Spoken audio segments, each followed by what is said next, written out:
thunderstruck, or as if I had seen an apparition. I listened, I looked round me, but I could hear nothing, nor see anything. I went up to a rising ground to look farther. I went up the shore and down the shore. But it was all one, I could see no other impression but that one. I went to it again to see if there were any more, and to observe if it might not be my fancy, but there was no room for that, for there was exactly the print of a foot, toes, heel, and every part of a foot. How it came thither I knew not, nor could I in the least imagine, but after innumerable fluttering thoughts, like a man perfectly confused and out of myself, I came home to my fortification, not feeling, as we say, the ground. I went on, but terrified to the last degree, looking behind me at every 2 or 3 steps, mistaking every bush and tree, and fancying every stump at a distance to be a man. Nor is it possible to describe how many various shapes my affrighted imagination represented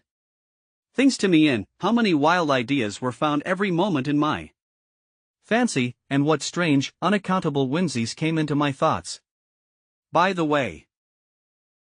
when I came to my castle, for so I think I called it ever after this,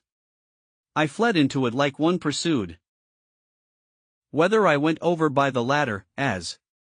first contrived, or went in at the hole in the rock, which I had called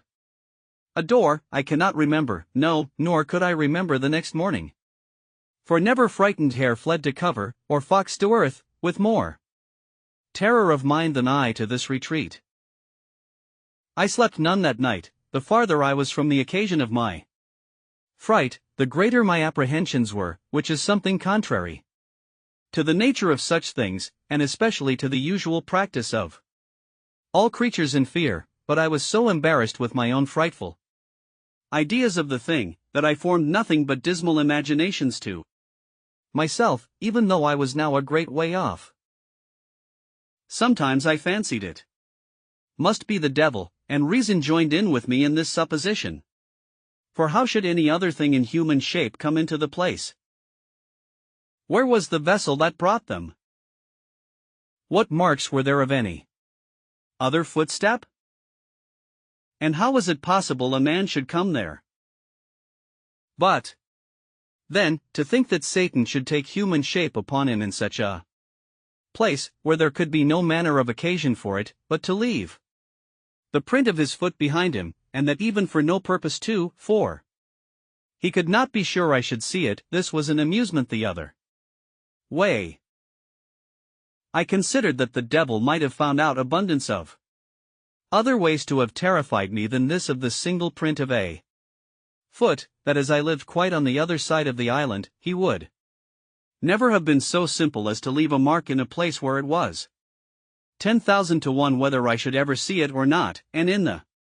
sand too, which the first surge of the sea, upon a high wind, would have defaced entirely. All this seemed inconsistent with the thing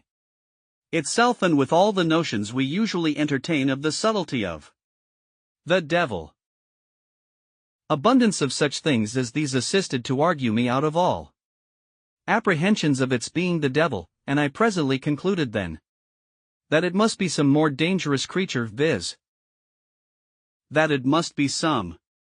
of the savages of the mainland opposite who had wandered out to sea in their canoes, and either driven by the currents or by contrary winds, had made the island, and had been on shore, but were gone away again to sea, being as loath, perhaps, to have stayed in this desolate island as I would have been to have had them. While these reflections were rolling in my mind, I was very thankful in my thoughts that I was so happy as not to be thereabouts at that time, or that they did not see my boat, by which they would have concluded that some inhabitants had been in the place, and perhaps have searched farther for me. Then terrible thoughts racked my imagination about their having found out my boat, and that there were people here, and that, if so, I should certainly have them come again in greater numbers and devour me, that if it should happen that they should not find me, yet they would find my enclosure, destroy all my corn, and carry away all my flock of tame goats, and I should perish at last for mere want. Thus my fear banished all my religious hope, all that former confidence in God, which was founded upon such wonderful experience as I had had of His goodness, as if He that had fed me by miracle hitherto could not preserve, by His power, the provision which He had made for me by His goodness. I reproached myself with my laziness, that would not sow any more corn one year than would just serve me till the next season, as if no accident could intervene to prevent my enjoying the crop that was upon the ground, and this I thought so just a reproof, that I resolved for the future to have 2 or 3 years' corn beforehand, so that whatever might come, I might not perish for want of bread. How strange a checkerwork of providence is the life of man! And by what secret different springs are the affections hurried about, as different circumstances present. Today we love what tomorrow we hate. Today we seek what tomorrow we shun, today we desire what tomorrow we fear, nay, even tremble at the apprehensions of. This was exemplified in me, at this time, in the most lively manner imaginable.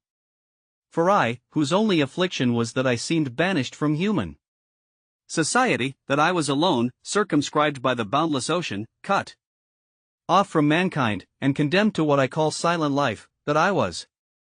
as one whom heaven thought not worthy to be numbered among the living, or to appear among the rest of His creatures, that to have seen one of my own species would have seemed to me a raising me from death to life, and the greatest blessing that heaven itself, next to the supreme blessing of salvation, could bestow. I say, that I should now tremble at the very apprehensions of seeing a man, and was ready to sink into the ground at but the shadow or silent appearance of a man having set his foot in the island. Such is the uneven state of human life, and it afforded me a great many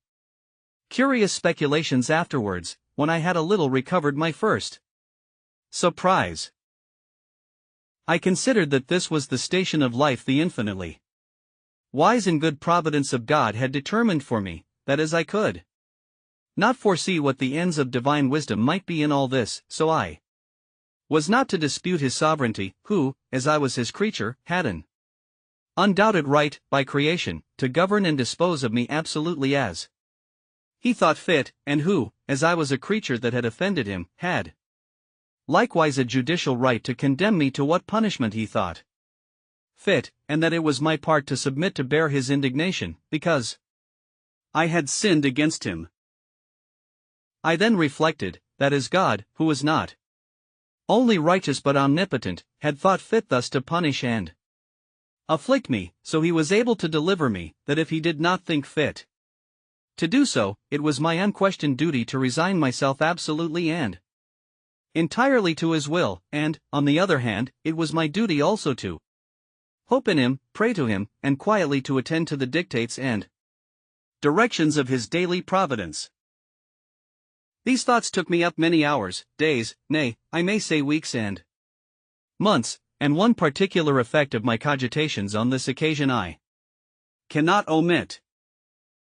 One morning early, lying in my bed, and filled with thoughts about my danger from the appearances of savages, I found it discomposed me very much, upon which these words of the Scripture came into my thoughts: Call upon me in the day of trouble, and I will deliver thee, and thou shalt glorify me. Upon this, rising cheerfully out of my bed, my heart was not only comforted, but I was guided and encouraged to pray earnestly to God for deliverance. When I had done praying, I took up my Bible, and opening it to read, the first words that presented to me were, Wait on the Lord, and be of good cheer, and He shall strengthen thy heart. Wait, I say, on the Lord. It is impossible to express the comfort this gave me. In answer, I thankfully laid down the book, and was no more sad, at least on that occasion. In the middle of these cogitations, apprehensions, and reflections, it came into my thoughts one day that all this might be a mere chimera of my own, and that this foot might be the print of my own foot. When I came on shore from my boat, This cheered me up a little, too, and I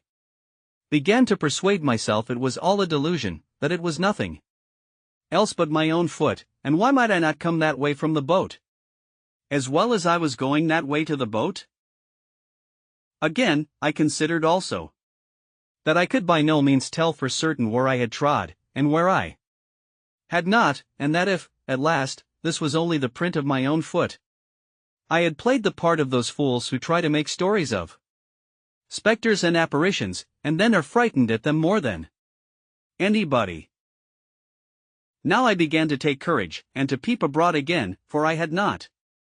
stirred out of my castle for 3 days and nights, so that I began to starve for provisions, for I had little or nothing within doors but some barley cakes and water. Then I knew that my goats wanted to be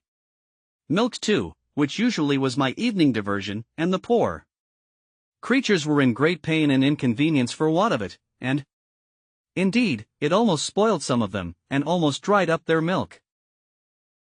Encouraging myself, therefore, with the belief that this was nothing but the print of one of my own feet, and that I might be truly said to start at my own shadow, I began to go abroad again, and went to my country house to milk my flock, but to see with what fear I went forward, how often I looked behind me, how I was ready every now and then to lay down my basket and run for my life. It would have made any one have thought I was haunted with an evil conscience, or that I had been lately most terribly frightened, and so, indeed, I had. However, I went down thus 2 or 3 days, and having seen nothing, I began to be a little bolder, and to think there was really nothing in it but my own imagination, but I could not persuade myself fully of this till I should go down to the shore again, and see this print of a foot, and measure it by my own, and see if there was any similitude or fitness, that I might be assured it was my own foot. But when I came to the place, first, it appeared evidently to me, that when I laid up my boat, I could not possibly be on shore anywhere thereabouts. Secondly, when I came to measure the mark with my own foot, I found my foot not so large by a great deal. Both these things filled my head with new imaginations, and gave me the vapors again to the highest degree, so that I shook with cold like one in an ague, and I went home again, filled with the belief that some man or men had been on shore there, or, in short, that the island was inhabited, and I might be surprised before I was aware, and what course to take for my security I knew not. Oh, what ridiculous resolutions men take when possessed with fear! It deprives them of the use of those means which reason offers for their relief. The first thing I proposed to myself was, to throw down my enclosures, and turn all my tame cattle wild into the woods, lest the enemy should find them, and then frequent the island in prospect of the same or the like booty. Then the simple thing of digging up my 2 cornfields, lest they should find such a grain there, and still be prompted to frequent the island. Then to demolish my bower intent that they might not see any vestiges of habitation, and be prompted to look farther, in order to find out the persons inhabiting. These were the subject of the first night's cogitations after I was come home again, while the apprehensions which had so overrun my mind were fresh upon me, and my head was full of vapors. Thus, fear of danger is 10,000 times more terrifying than danger itself, when apparent to the eyes, and we find the burden of anxiety greater, by much, than the evil which we are anxious about. And what was worse than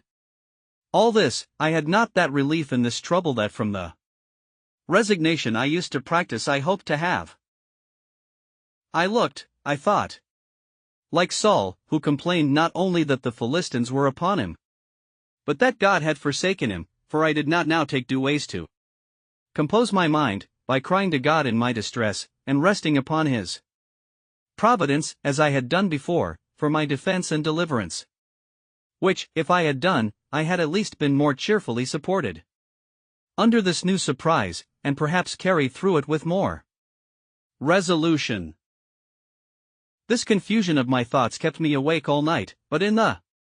morning I fell asleep, and having, by the amusement of my mind, been as it were tired, and my spirits exhausted. I slept very soundly, and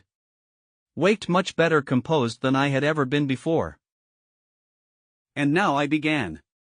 to think sedately, and, upon debate with myself, I concluded that this island, which was so exceedingly pleasant, fruitful, and no farther from the mainland than as I had seen, was not so entirely abandoned as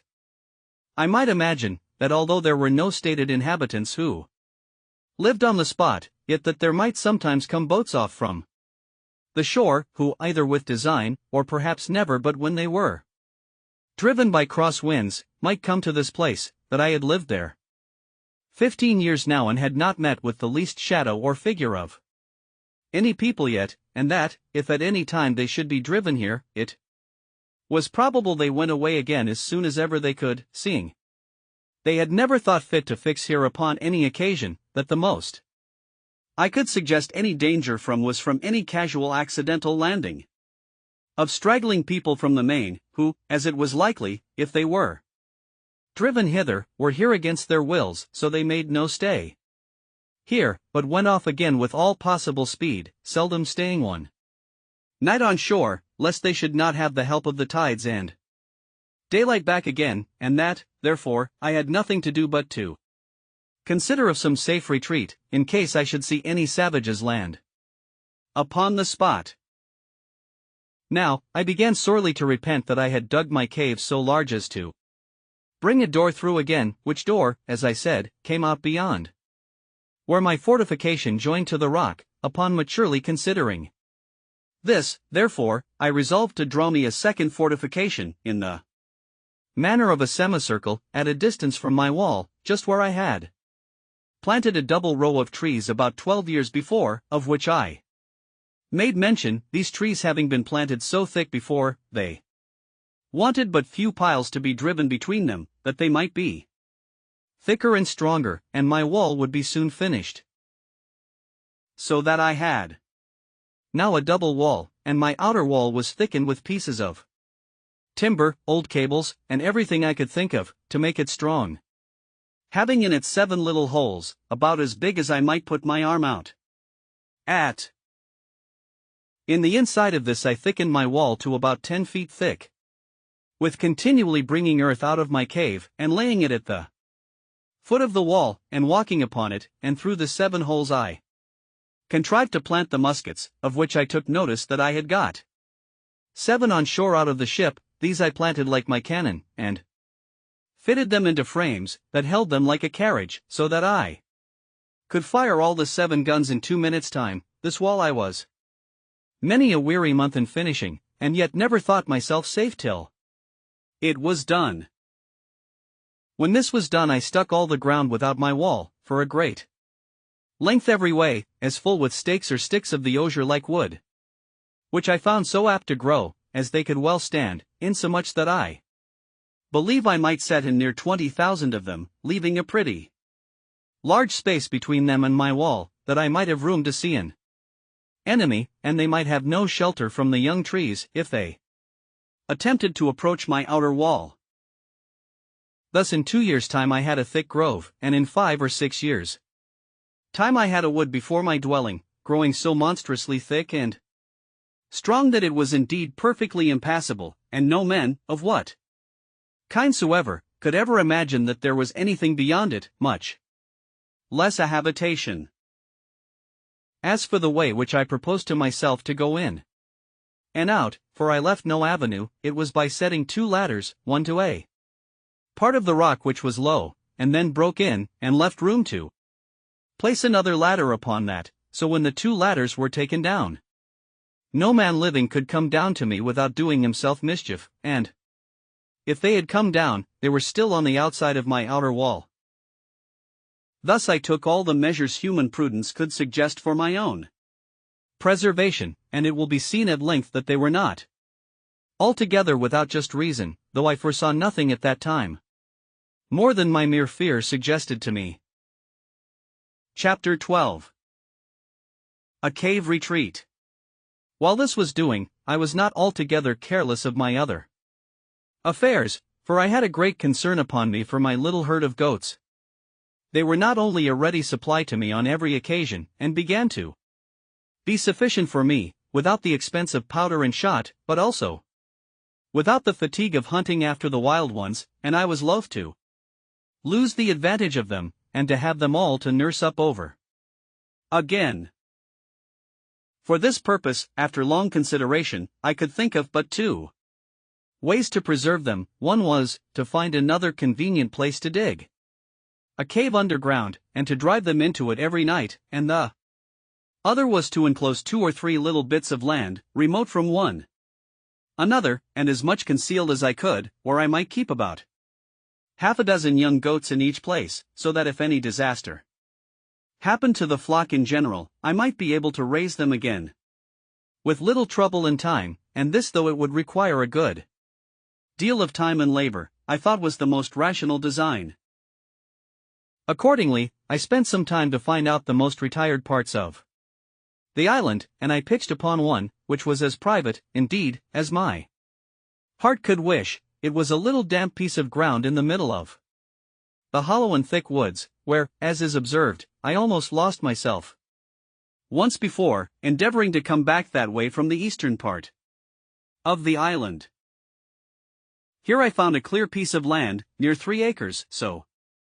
surrounded with woods that it was almost an enclosure by nature. At least, it did not want near so much labor to make it so as the other piece of ground I had worked so hard at. I immediately went to work with this piece of ground, and in less than a month's time I had so fenced it round that my flock, or herd, call it which you please, which were not so wild now as at first they might be supposed to be, were well enough secured in it, so, without any further delay, I removed 10 young she-goats and 2 he-goats to this piece. And when they were there I continued to perfect the fence till I had made it as secure as the other, which, however, I did at more leisure. And it took me up more time by a great deal. All this labor I was at the expense of, purely from my apprehensions on account of the print of a man's foot, for as yet I had never seen any human creature come near the island, and I had now lived 2 years under this uneasiness, which, indeed, made my life much less comfortable than it was before, as may be well imagined by any who know what it is to live in the constant snare of the fear of man. And this I must observe, with grief, too, that the discomposure of my mind had great impression also upon the religious part of my thoughts, for the dread and terror of falling into the hands of savages and cannibals lay so upon my spirits, that I seldom found myself in a due temper for application to my Maker, at least, not with the sedate calmness and resignation of soul which I was wont to do. I rather prayed to God as under great affliction and pressure of mind, surrounded with danger, and in expectation every night of being murdered and devoured before morning, and I must testify, from my experience, that a temper of peace, thankfulness, love, and affection, is much the more proper frame for prayer than that of terror and discomposure, and that under the dread of mischief impending. A man is no more fit for a comforting performance of the duty of praying to God than he is for a repentance on a sickbed, for these discomposures affect the mind, as the others do the body, and the discomposure of the mind must necessarily be as great a disability as that of the body, and much greater, praying to God being properly an act of the mind, not of the body. But to go on. After I had thus secured one part of my little living stock, I went about the whole island, searching for another private place to make such another deposit, when, wandering more to the west point of the island than I had ever done yet, and looking out to sea, I thought I saw a boat upon the sea, at a great distance. I had found a perspective glass or 2 in one of the seamen's chests, which I saved out of our ship, but I had it not about me, and this was so remote that I could not tell what to make of it, though I looked at it till my eyes were not able to hold to look any longer, whether it was a boat or not. I do not know, but as I descended from the hill I could see no more of it, so I gave it over, only I resolved to go no more out without a perspective glass in my pocket. When I was come down the hill to the end of the island, where, indeed, I had never been before, I was presently convinced that the seeing the print of a man's foot was not such a strange thing in the island as I imagined, and but that it was a special providence that I was cast upon the site of the island where the savages never came. I should easily have known that nothing was more frequent than for the canoes from the main, when they happened to be a little too far out at sea, to shoot over to that side of the island for harbor. Likewise, as they often met and fought in their canoes, the victors, having taken any prisoners, would bring them over to this shore, where, according to their dreadful customs, being all cannibals, they would kill and eat them, of which hereafter. When I was come down the hill to the shore, as I said above, being the S.W. point of the island, I was perfectly confounded and amazed, nor is it possible for me to express the horror of my mind at seeing the shore spread with skulls, hands, feet, and other bones of human bodies, and particularly I observed a place where there had been a fire made, and a circle dug in the earth, like a cockpit, where I supposed the savage wretches had sat down to their human feastings upon the bodies of their fellow creatures. I was so astonished with the sight of these things, that I entertained no notions of any danger to myself from it for a long while. All my apprehensions were buried in the thoughts of such a pitch of inhuman, hellish brutality, and the horror of the degeneracy of human nature, which, though I had heard of it often, yet I never had so near a view of before. In short, I turned away my face from the horrid spectacle. My stomach grew sick, and I was just at the point of fainting, when nature discharged the disorder from my stomach, and having vomited with uncommon violence, I was a little relieved, but could not bear to stay in the place a moment, so I got up the hill again with all the speed I could, and walked on towards my own habitation. When I came a little out of that part of the island, I stood still a while, as amazed, and then, recovering myself, I looked up with the utmost affection of my soul, and, with a flood of tears in my eyes, gave God thanks that had cast my first lot in a part of the world where I was distinguished from such dreadful creatures as these, and that, though I had esteemed my present condition very miserable, had yet given me so many comforts in it that I had still more to give thanks for than to complain of, and this, above all, that I had, even in this miserable condition, been comforted with the knowledge of Himself, and the hope of His blessing, which was a felicity more than sufficiently equivalent to all the misery which I had suffered, or could suffer. In this frame of thankfulness I went home to my castle, and began to be much easier now, as to the safety of my circumstances, than ever I was before, for I observed that these wretches never came to this island in search of what they could get, perhaps not seeking, not wanting, or not expecting anything here, and having often, no doubt, been up the covered, woody part of it without finding anything to their purpose. I knew I had been here now almost 18 years, and never saw the least footsteps of human creature there before, and I might be 18 years more as entirely concealed as I was now, if I did not discover myself to them, which I had no manner of occasion to do, it being my only business to keep myself entirely concealed where I was, unless I found a better sort of creatures than cannibals to make myself known to. Yet I entertain such an abhorrence of the savage wretches that I have been speaking of, and of the wretched, inhuman custom of their devouring and eating one another up, that I continued pensive and sad, and kept close within my own circle for almost 2 years after this. When I say my own circle, I mean by it my 3 plantations, viz. my castle, my country seat, which I called my bower, and my enclosure in the woods, nor did I look after this for any other use than an enclosure for my goats, for the aversion which nature gave me to these hellish wretches was such, that I was as fearful of seeing them as of seeing the devil himself. I did not so much as go to look after my boat all this time, but began rather to think of making another, for I could not think of ever making any more attempts to bring the other boat round the island to me, lest I should meet with some of these creatures at sea, in which case, if I had happened to have fallen into their hands, I knew what would have been my lot. Time, however, and the satisfaction I had that I was in no danger of being discovered by these people, began to wear off my uneasiness about them, and I began to live just in the same composed manner as before. Only with this difference, that I used more caution, and kept my eyes more about me than I did before, lest I should happen to be seen by any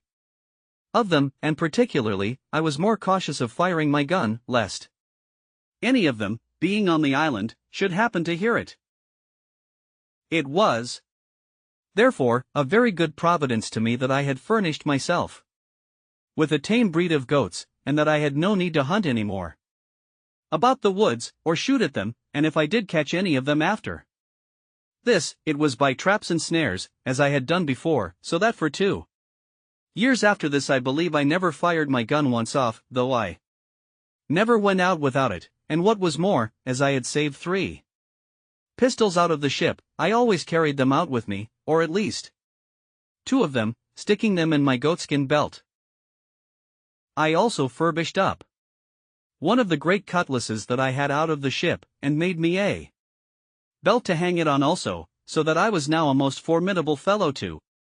look at when I went abroad, if you add to the former description of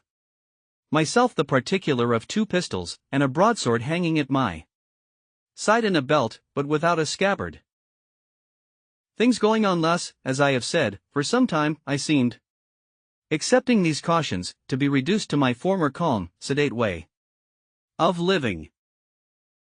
All these things tended to show me more and more how far my condition was from being miserable, compared to some others, nay, to many other particulars of life which it might have pleased God to have made my lot. It put me upon reflecting how little repining there would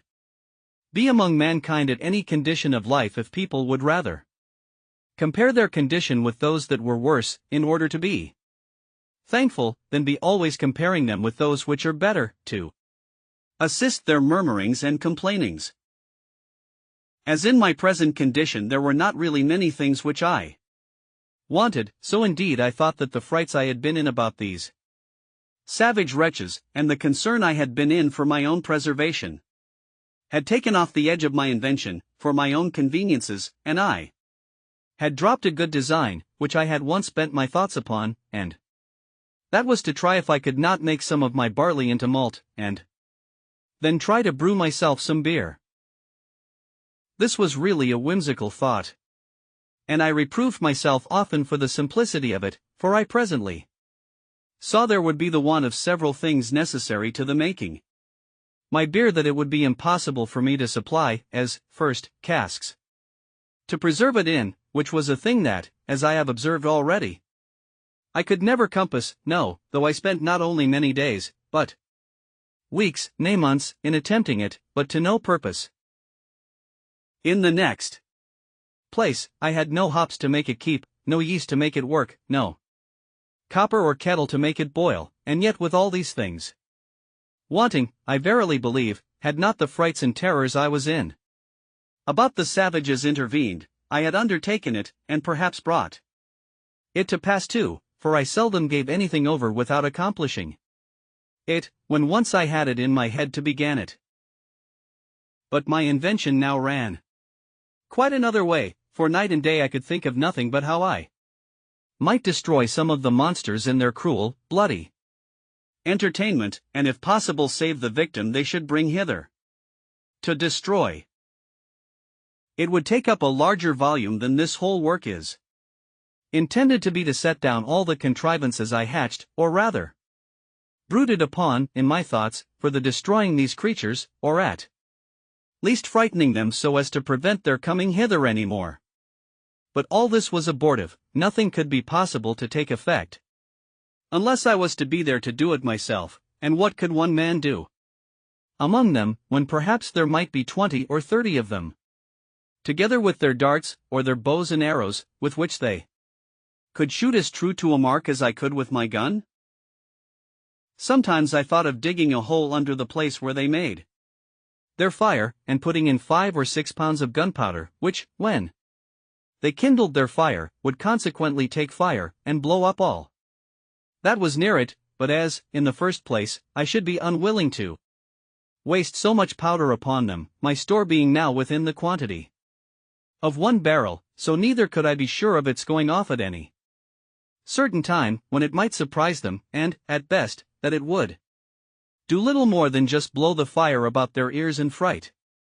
them, but not sufficient to make them forsake the place, so I laid it aside, and then proposed that I would place myself in ambush in some convenient place, with my 3 guns all double loaded, and in the middle of their bloody ceremony let fly at them, when I should be sure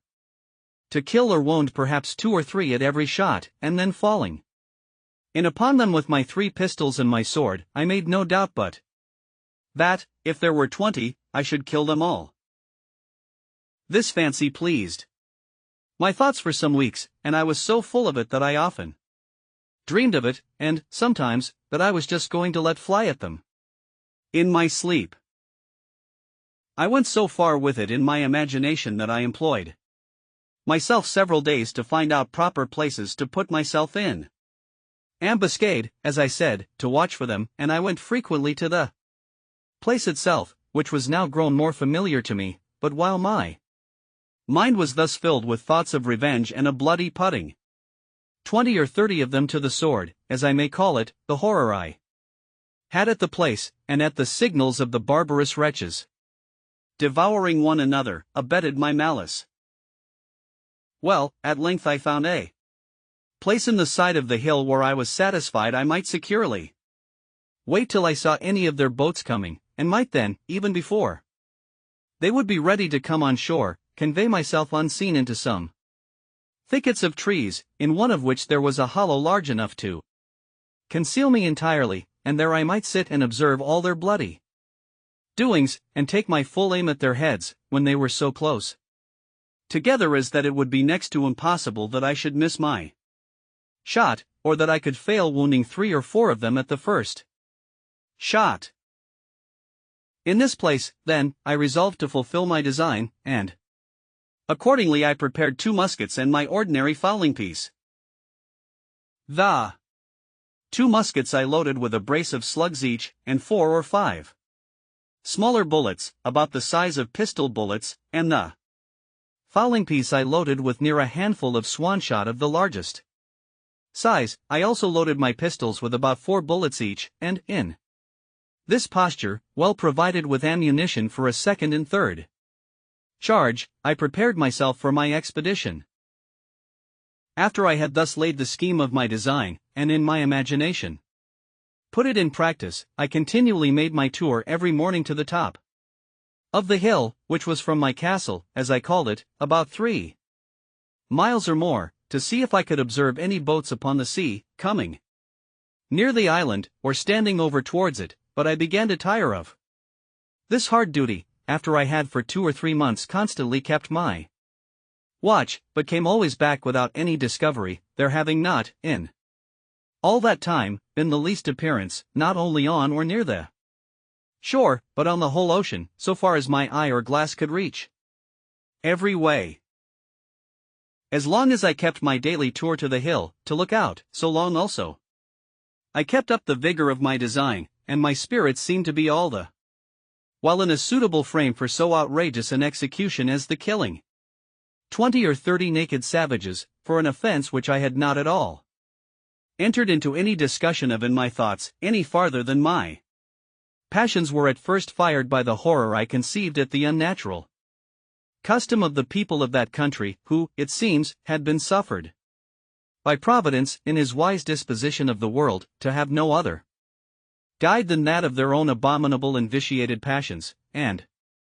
consequently were left, and perhaps had been so for some ages, to act such horrid things, and receive such dreadful customs, as nothing but nature, entirely abandoned by heaven, and actuated by some hellish degeneracy, could have run them into. But now, when, as I have said, I began to be weary of the fruitless excursion which I had made so long and so far every morning in vain, so my opinion of the action itself began to alter, and I began, with cooler and calmer thoughts, to consider what I was going to engage in, what authority or call I had to pretend to be judge and executioner upon these men as criminals, whom heaven had thought fit for so many ages to suffer unpunished to go on, and to be as it were the executioners of his judgments one upon another, how far these people were offenders against me, and what right I had to engage in the quarrel of that blood which they shed promiscuously upon one another. I debated this very often with myself. Thus, how do I know what God himself judges in this particular case? It is certain these people do not commit this as a crime, it is not against their own consciences reproving, or their light reproaching them, they do not know it to be an offense, and then commit it in defiance of divine justice, as we do in almost all the sins we commit. They think it no more a crime to kill a captive taken in war than we do to kill an ox, or to eat human flesh than we do to eat mutton. When I considered this a little, it followed necessarily that I was certainly in the wrong, that these people were not murderers, in the sense that I had before condemned them in my thoughts, any more than those Christians were murderers who often put to death the prisoners taken in battle, or more frequently, upon many occasions, put whole troops of men to the sword, without giving quarter, though they threw down their arms and submitted. In the next place, it occurred to me that although the usage they gave one another was thus brutish and inhuman, yet it was really nothing to me. These people had done me no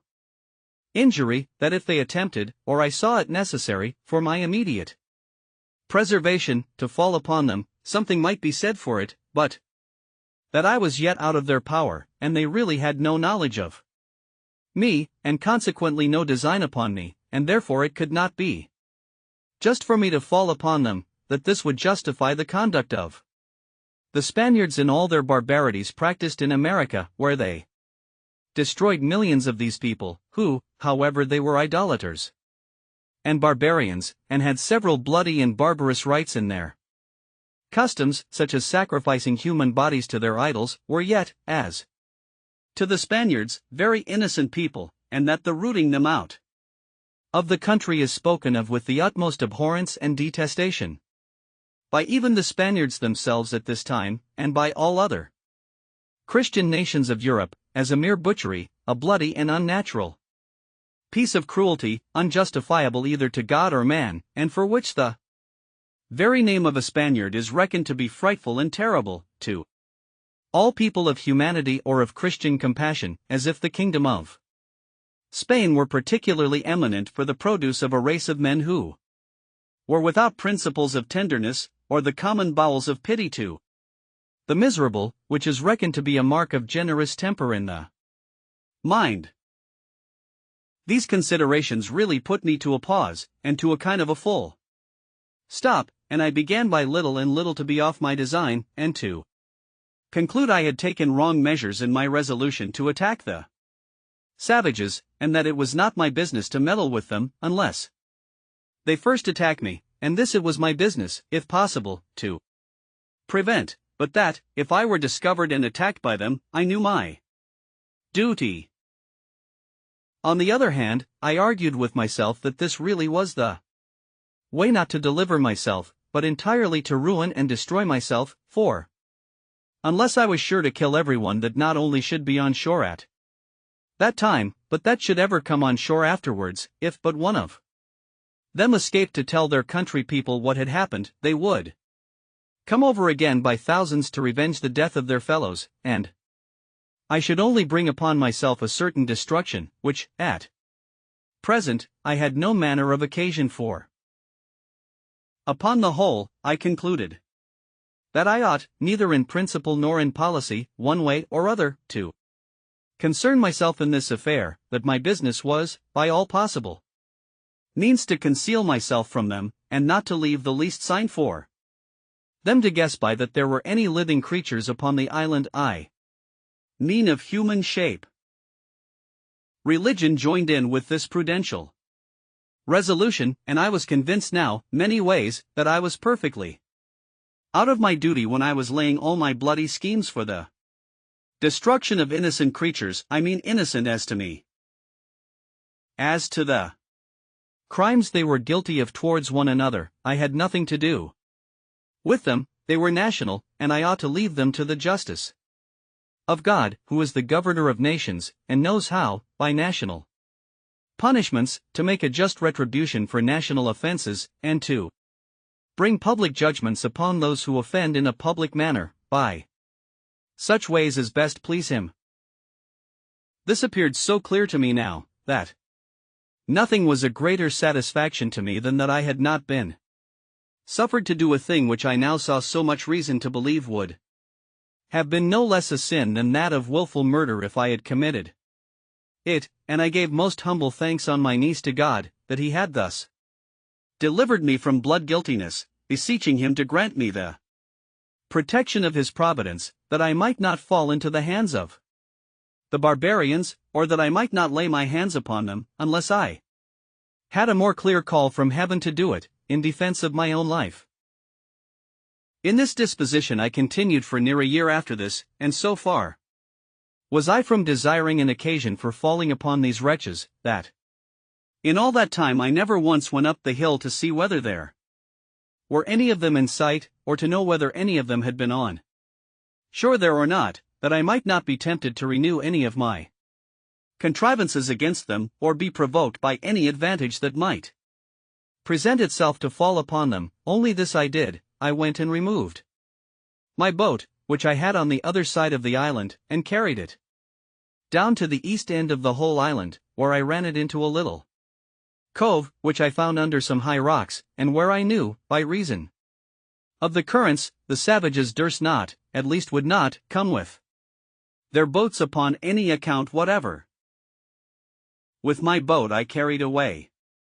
everything that I had left there belonging to her, though not necessary for the bear going thither, viz. a mast and sail which I had made for her, and a thing like an anchor, but which, indeed, could not be called either anchor or grapnel. However, it was the best I could make of its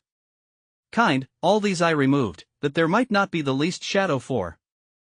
discovery, or appearance of any boat, or of any human habitation upon the island. Besides this, I kept myself, as I said, more retired than ever, and seldom went from my cell except upon my constant employment to milk my she-goats, and manage my little flock in the wood, which, as it was quite on the other part of the island, was out of danger, for certain it is that these savage people, who sometimes haunted this island, never came with any thoughts of finding anything here, and consequently never wandered off from the coast, and I doubt not but they might have been several times on shore after my apprehensions of them had made me cautious, as well as before. Indeed, I looked back with some horror upon the thoughts of what my condition would have been if I had chopped upon them and been discovered before that, when, naked and unarmed, except with one gun, and that loaded often only with small shot, I walked everywhere, peeping and peering about the island, to see what I could get. What a surprise should I have been in if, when I discovered the print of a man's foot, I had, instead of that, seen 15 or 20 savages, and found them pursuing me, and by the swiftness of their running no possibility of my escaping them. The thoughts of this sometimes sank my very soul within me, and distressed my mind so much that I could not soon recover it, to think what I should have done, and how I should not only have been unable to resist them, but even should not have had presence of mind enough to do what I might have done, much less what now, after so much consideration and preparation, I might be able to do. Indeed, after serious thinking of these things, I would be melancholy, and sometimes it would last a great while, but I resolved it all at last into thankfulness to that Providence which had delivered me from so many unseen dangers, and had kept me from those mischiefs which I could have no way been the agent in delivering myself from, because I had not the least notion of any such thing depending, or the least supposition of its being possible. This renewed a contemplation which often had come into my thoughts in former times, when first I began to see the merciful dispositions of heaven, in the dangers we run through in this life, how wonderfully we are delivered when we know nothing of it, how, when we are in a quandary as we call it, a doubt or hesitation whether to go this way or that way, a secret hint shall direct us this way, when we intended to go that way, nay, when sense, our own inclination, and perhaps business, has called us to go the other way, yet a strange impression upon the mind, from we know not what springs, and by we know not what power, shall overrule us to go this way, and it shall afterwards appear that had we gone that way, which we should have gone, and even to our imagination ought to have gone, we should have been ruined and lost. Upon these and many like reflections I afterwards made it a certain rule with me, that whenever I found those secret hints or pressings of mind to doing or not doing anything that presented, or going this way or that way, I never failed to obey the secret dictate, though I knew no other reason for it than such a pressure or such a hint hung upon my mind. I could give many examples of the success of this conduct in the course of my life, but more especially in the latter part of my inhabiting this unhappy island, besides many occasions which it is very likely I might have taken notice of, if I had seen with the same eyes then that I see with now. But it is never too late to be wise, and I cannot but advise all considering men, whose lives are attended with such extraordinary incidents as mine, or even though not so extraordinary, not to slight such secret intimations of providence, let them come from what invisible intelligence they will. That I shall not discuss, and perhaps cannot account for, but certainly they are a proof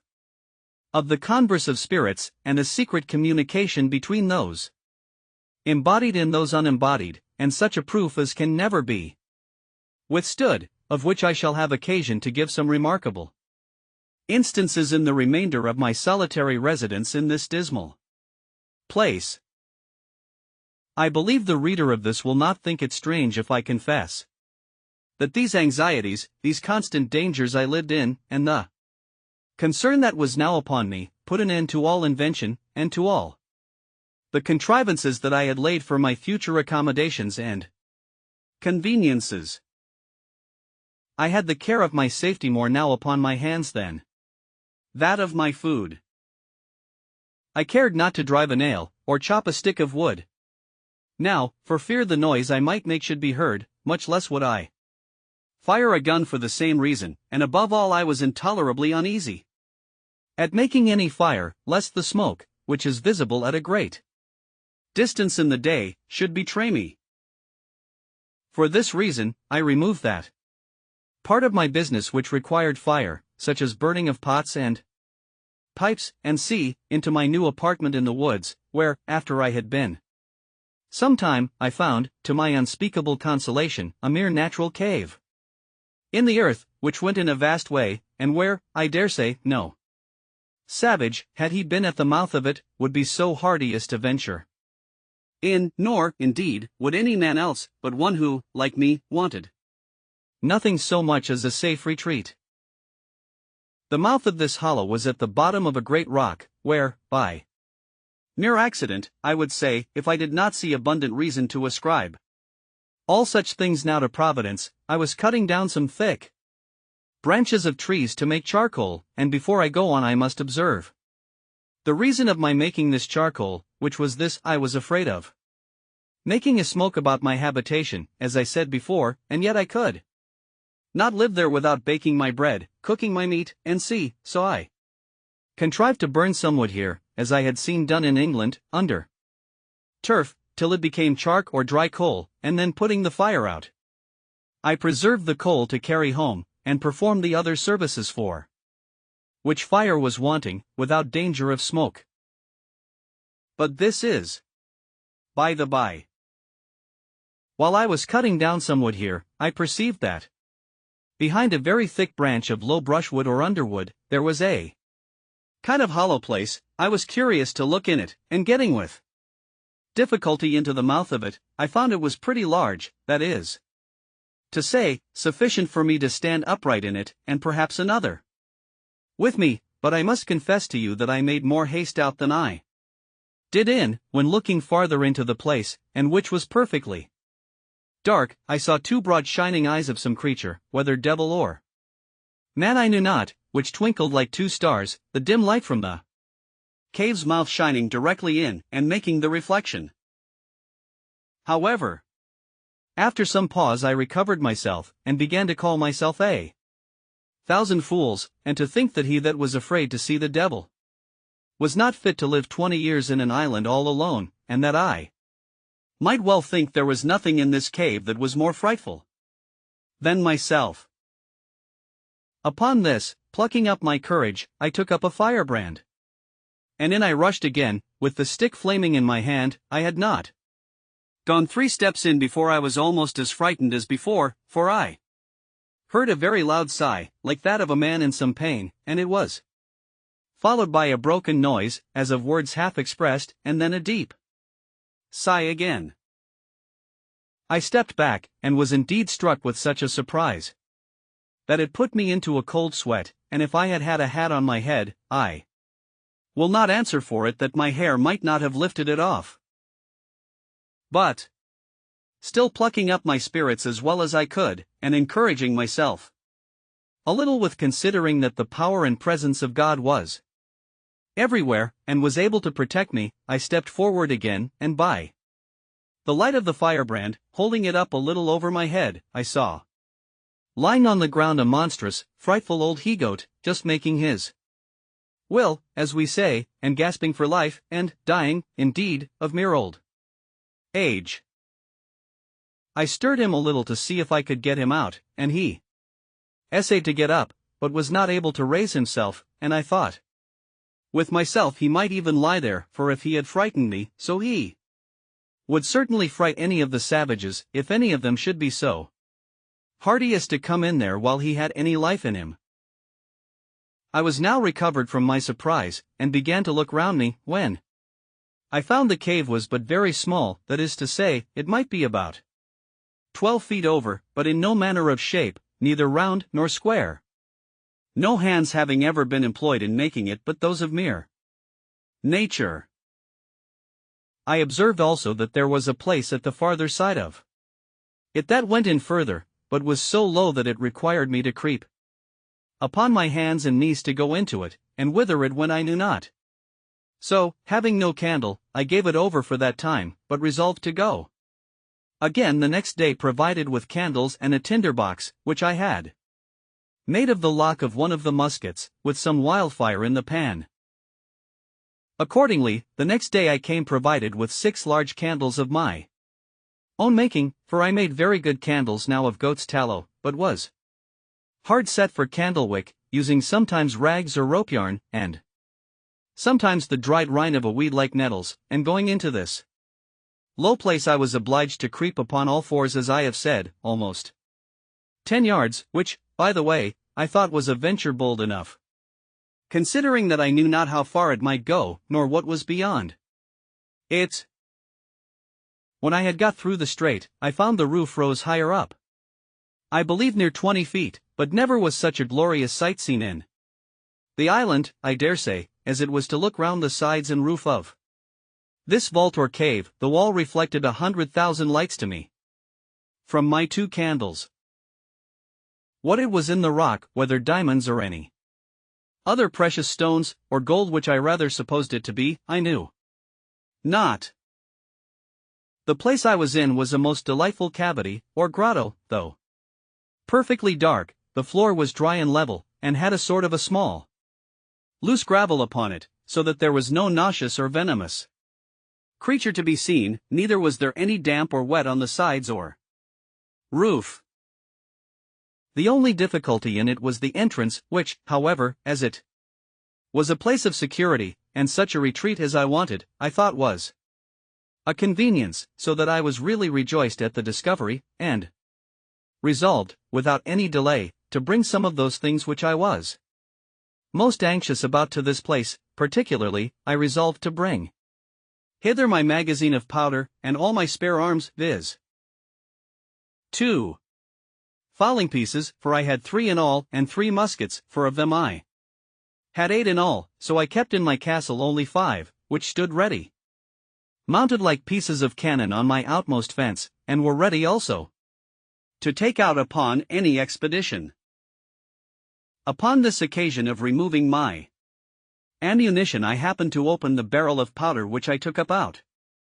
of the sea, and which had been wet, and I found that the water had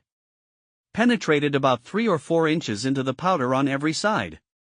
which, caking and growing hard, had preserved the inside like a kernel in the shell, so that I had near 60 pounds of very good powder in the center of the cask. This was a very agreeable discovery to me at that time, so I carried all away thither, never keeping above 2 or 3 pounds of powder with me in my castle, for fear of a surprise of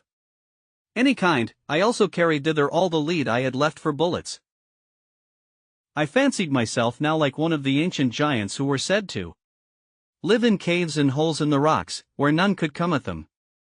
For I persuaded myself, while I was here, that if 500 savages were to hunt me, they could never find me out, or if they did, they would not venture to attack me here. The old goat whom I found expiring died in the mouth of the cave the next day after I made this discovery, and I found it much easier to dig a great hole there, and throw him in, and cover him with earth, than to drag him out, so I interred him there, to prevent offense to my nose. Chapter 13. Wreck of a Spanish Ship. I was now in the 23rd year of my residence in this island, and was so naturalized to the place and the manner of living, that, could I but have enjoyed the certainty that no savages would come to the place to disturb me, I could have been content to have capitulated for spending the rest of my time there, even to the last moment, till I had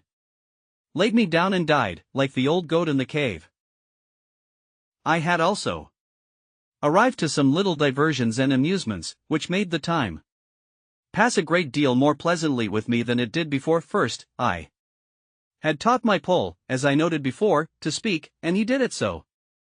familiarly, and talked so articulately and plain, that it was very pleasant to me, and he lived with me no less than 26 years.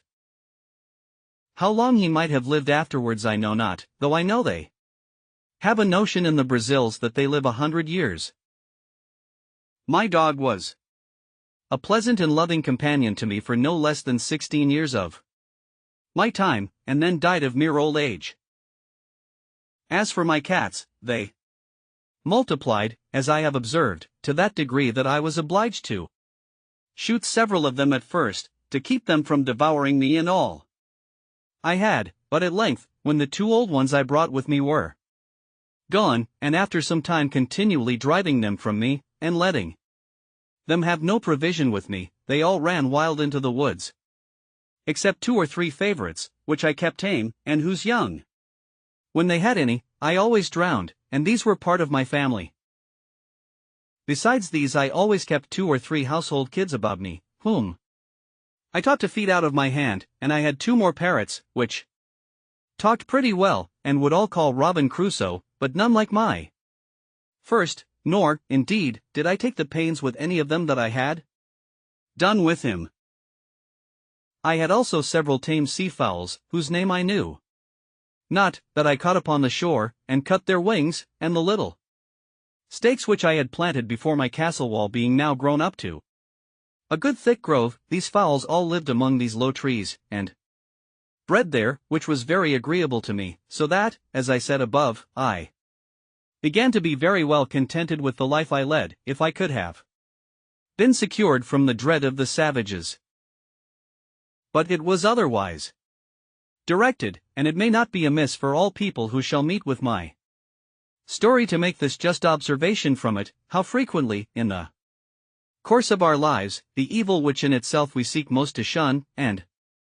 which, when we are fallen into, is the most dreadful to us, is oftentimes the very means or door of our deliverance, by which alone we can be raised again from the affliction we are fallen into. I could give many examples of this in the course of my unaccountable life, but in nothing was it more particularly remarkable than in the circumstances of my last years of solitary residence in this island. It was now the month of December, as I said above, in my 23rd year, and this, being the southern solstice, for winter I cannot call. It was the particular time of my harvest, and required me to be pretty much abroad in the fields, when, going out early in the morning, even before it was thorough daylight, I was surprised with seeing a light of some fire upon the shore, at a distance from me of about 2 miles, toward that part of the island where I had observed some savages had been, as before, and not on the other side, but, to my great affliction, it was on my side of the island. I was indeed terribly surprised at the sight, and stopped short within my grove, not daring to go out, lest I might be surprised, and yet I had no more peace within, from the apprehensions I had that if these savages, in rambling over the island, should find my corn standing or cut, or any of my works or improvements, they would immediately conclude that there were people in the place, and would then never rest till they had found me out. In this extremity I went back directly to my castle, pulled up the ladder after me, and made all things without look as wild and natural as I could. Then I prepared myself within, putting myself in a posture of defense. I loaded all my cannon, as I called them, that is to say, my muskets, which were mounted upon my new fortification, and all my pistols, and resolved to defend myself to the last gasp, not forgetting seriously to commend myself to the divine protection, and earnestly to pray to God to deliver me out of the hands of the barbarians. I continued in this posture about 2 hours, and began to be impatient for intelligence abroad, for I had no spies to send out. After sitting a while longer, and musing what I should do in this case, I was not able to bear sitting in ignorance longer, so setting up my ladder to the side of the hill, where there was a flat place, as I observed before, and then pulling the ladder after me, I set it up again and mounted the top of the hill, and pulling out my perspective glass, which I had taken on purpose, I laid me down flat on my belly on the ground, and began to look for the place. I presently found there were no less than 9 naked savages sitting round a small fire they had made, not to warm them, for they had no need of that, the weather being extremely hot, but, as I supposed, to dress some of their barbarous diet of human flesh which they had brought with them, whether alive or dead I could not tell. They had 2 canoes with them, which they had hauled up upon the shore, and as it was then ebb of tide, they seemed to me to wait for the return of the flood to go away again. It is not easy to imagine what confusion this sight put me into, especially seeing them come on my side of the island, and so near to me, but when I considered their coming must be always with the current of the ebb, I began afterwards to be more sedate in my mind, being satisfied that I might go abroad with safety all the time of the flood of tide, if they were not on shore before, and having made this observation, I went abroad about my harvest work with the more composure. As I expected, so it proved, for as soon as the tide made to the westward I saw them all take boat and row, or paddle as we call it, away. I should have observed that for an hour or more before they went off they were dancing, and I could easily discern their postures and gestures by my glass. I could not perceive, by my nicest observation, but that they were stark naked, and had not the least covering upon them, but whether they were men or women I could not distinguish. As soon as I saw them shipped and gone, I took 2 guns upon my shoulders, and 2 pistols in my girdle, and my great sword by my side, without a scabbard, and with all the speed I was able to make went away to the hill where I had discovered the first appearance of all, and as soon as I got thither, which was not in less than 2 hours, for I could not go quickly, being so loaded with arms as I was, I perceived there had been 3 canoes more of the savages at that place, and Looking out farther, I saw they were all at sea together, making over for the main. This was a dreadful sight to me, especially as, going down to the shore, I could see the marks of horror which the dismal work they had been about had left behind it, viz. the blood, the bones, and part of the flesh of human bodies eaten and devoured by those wretches with merriment and sport. I was so filled with indignation at the sight, that I now began to premeditate the destruction of the next that I saw there, let them be whom or how many soever. It seemed evident to me that the visits which they made thus to this island were not very frequent, for it was above 15 months before any more of them came on shore there again, that is to say, I neither saw them nor any footsteps or signals of them in all that time, for as to the rainy seasons, then they are sure not to come abroad, at least not so far. Yet all this while I lived uncomfortably, by reason of the constant apprehensions of their coming upon me by surprise, from whence I observe, that the expectation of evil is more bitter than the suffering, especially if there is no room to shake off that expectation, or those apprehensions. During all this time I was in a murdering humor, and spent most of my hours, which should have been better employed, in contriving how to circumvent and fall upon them the very next time I should see them, especially if they should be divided, as they were the last time, into two parties, nor did I consider at all that if I killed one party, suppose 10 or a dozen, I was still the next day, or week, or month, to kill another, and so another, even underscore ad infinitum underscore, till I should be, at length, no less a murderer than they were in being man-eaters, and perhaps much more so. I spent my days now in great perplexity and anxiety of mind, expecting that I should one day or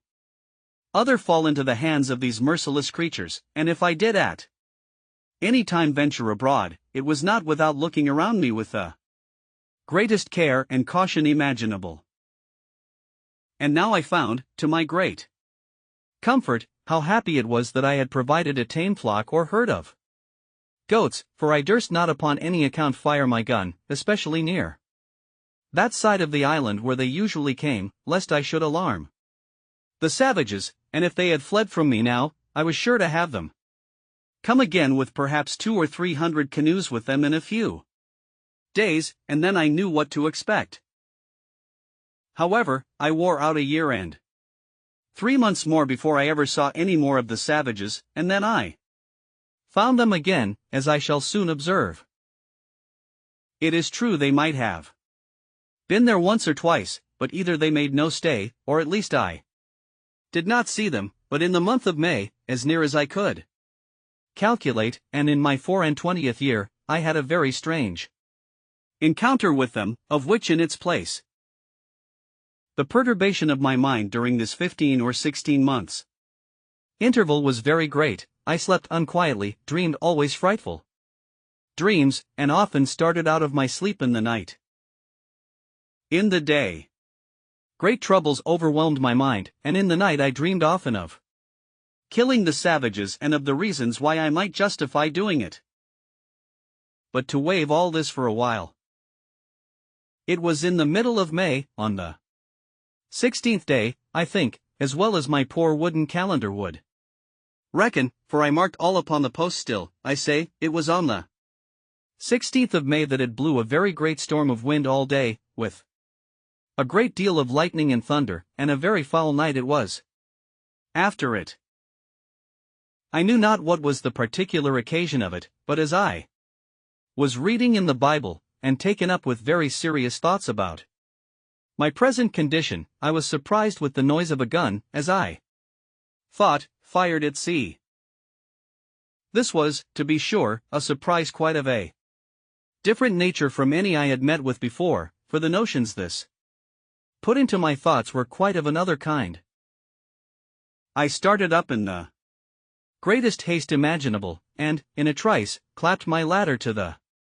middle place of the rock, and pulled it after me, and mounting it the second time, got to the top of the hill the very moment that a flash of Fire bid me listen for a second gun, which, accordingly, in about half a minute I heard, and by the sound, knew that it was from that part of the sea where I was driven down the current in my boat. I immediately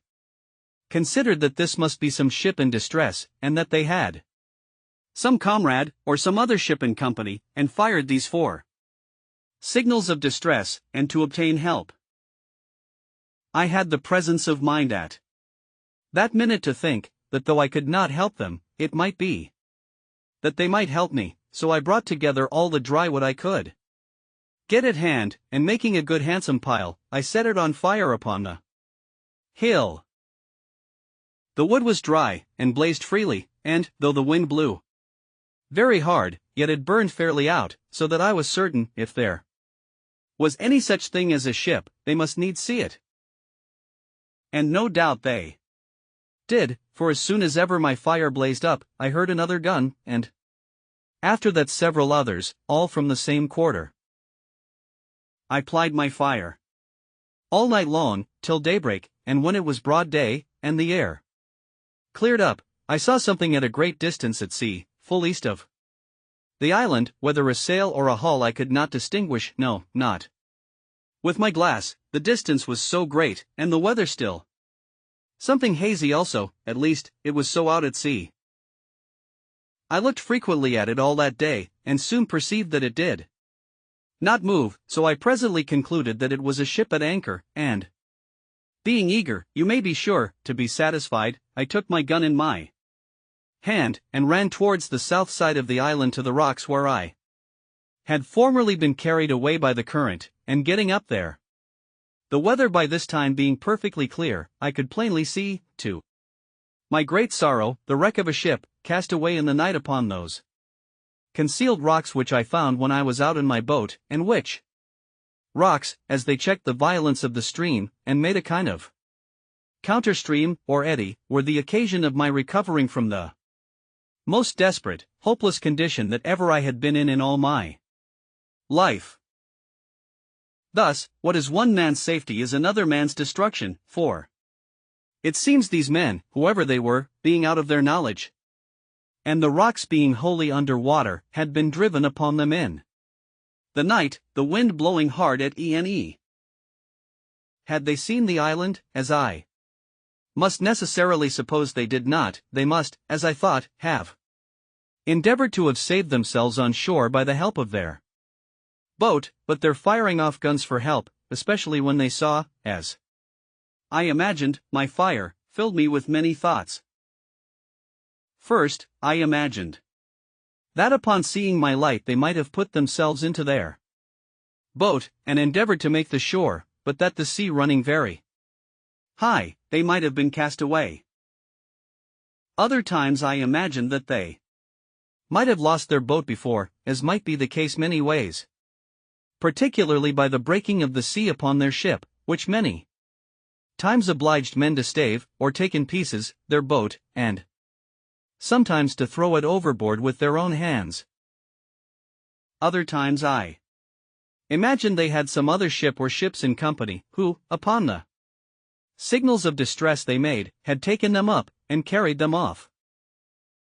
Other times I fancied they were all gone off to sea in their boat, and being hurried away by the current that I had been formerly in, were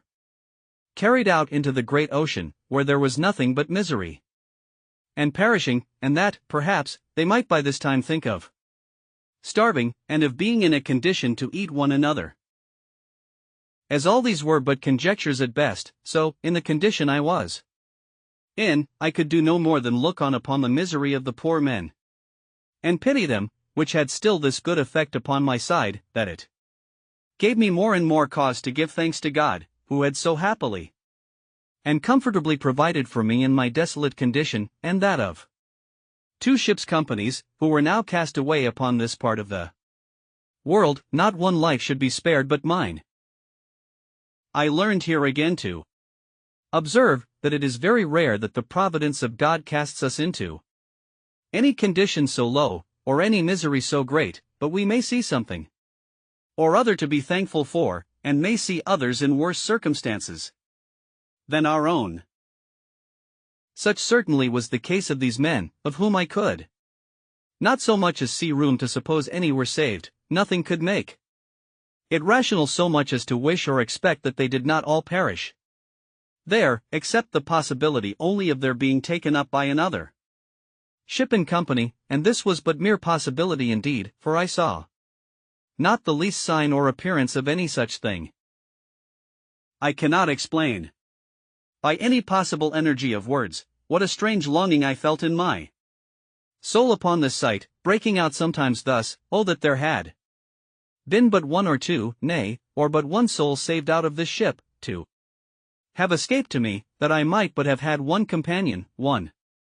fellow creature, to have spoken to me and to have conversed with. In all the time of my solitary life I never felt so earnest, so strong a desire after the society of my fellow creatures, or so deep a regret at the want of it. There are some secret springs in the affections which, when they are set a-going by some object in view, or, though not in view, yet rendered present to the mind by the power of imagination, that motion carries out the soul, by its impetuosity, to such violent, eager embracings of the object, that the absence of it is insupportable. Such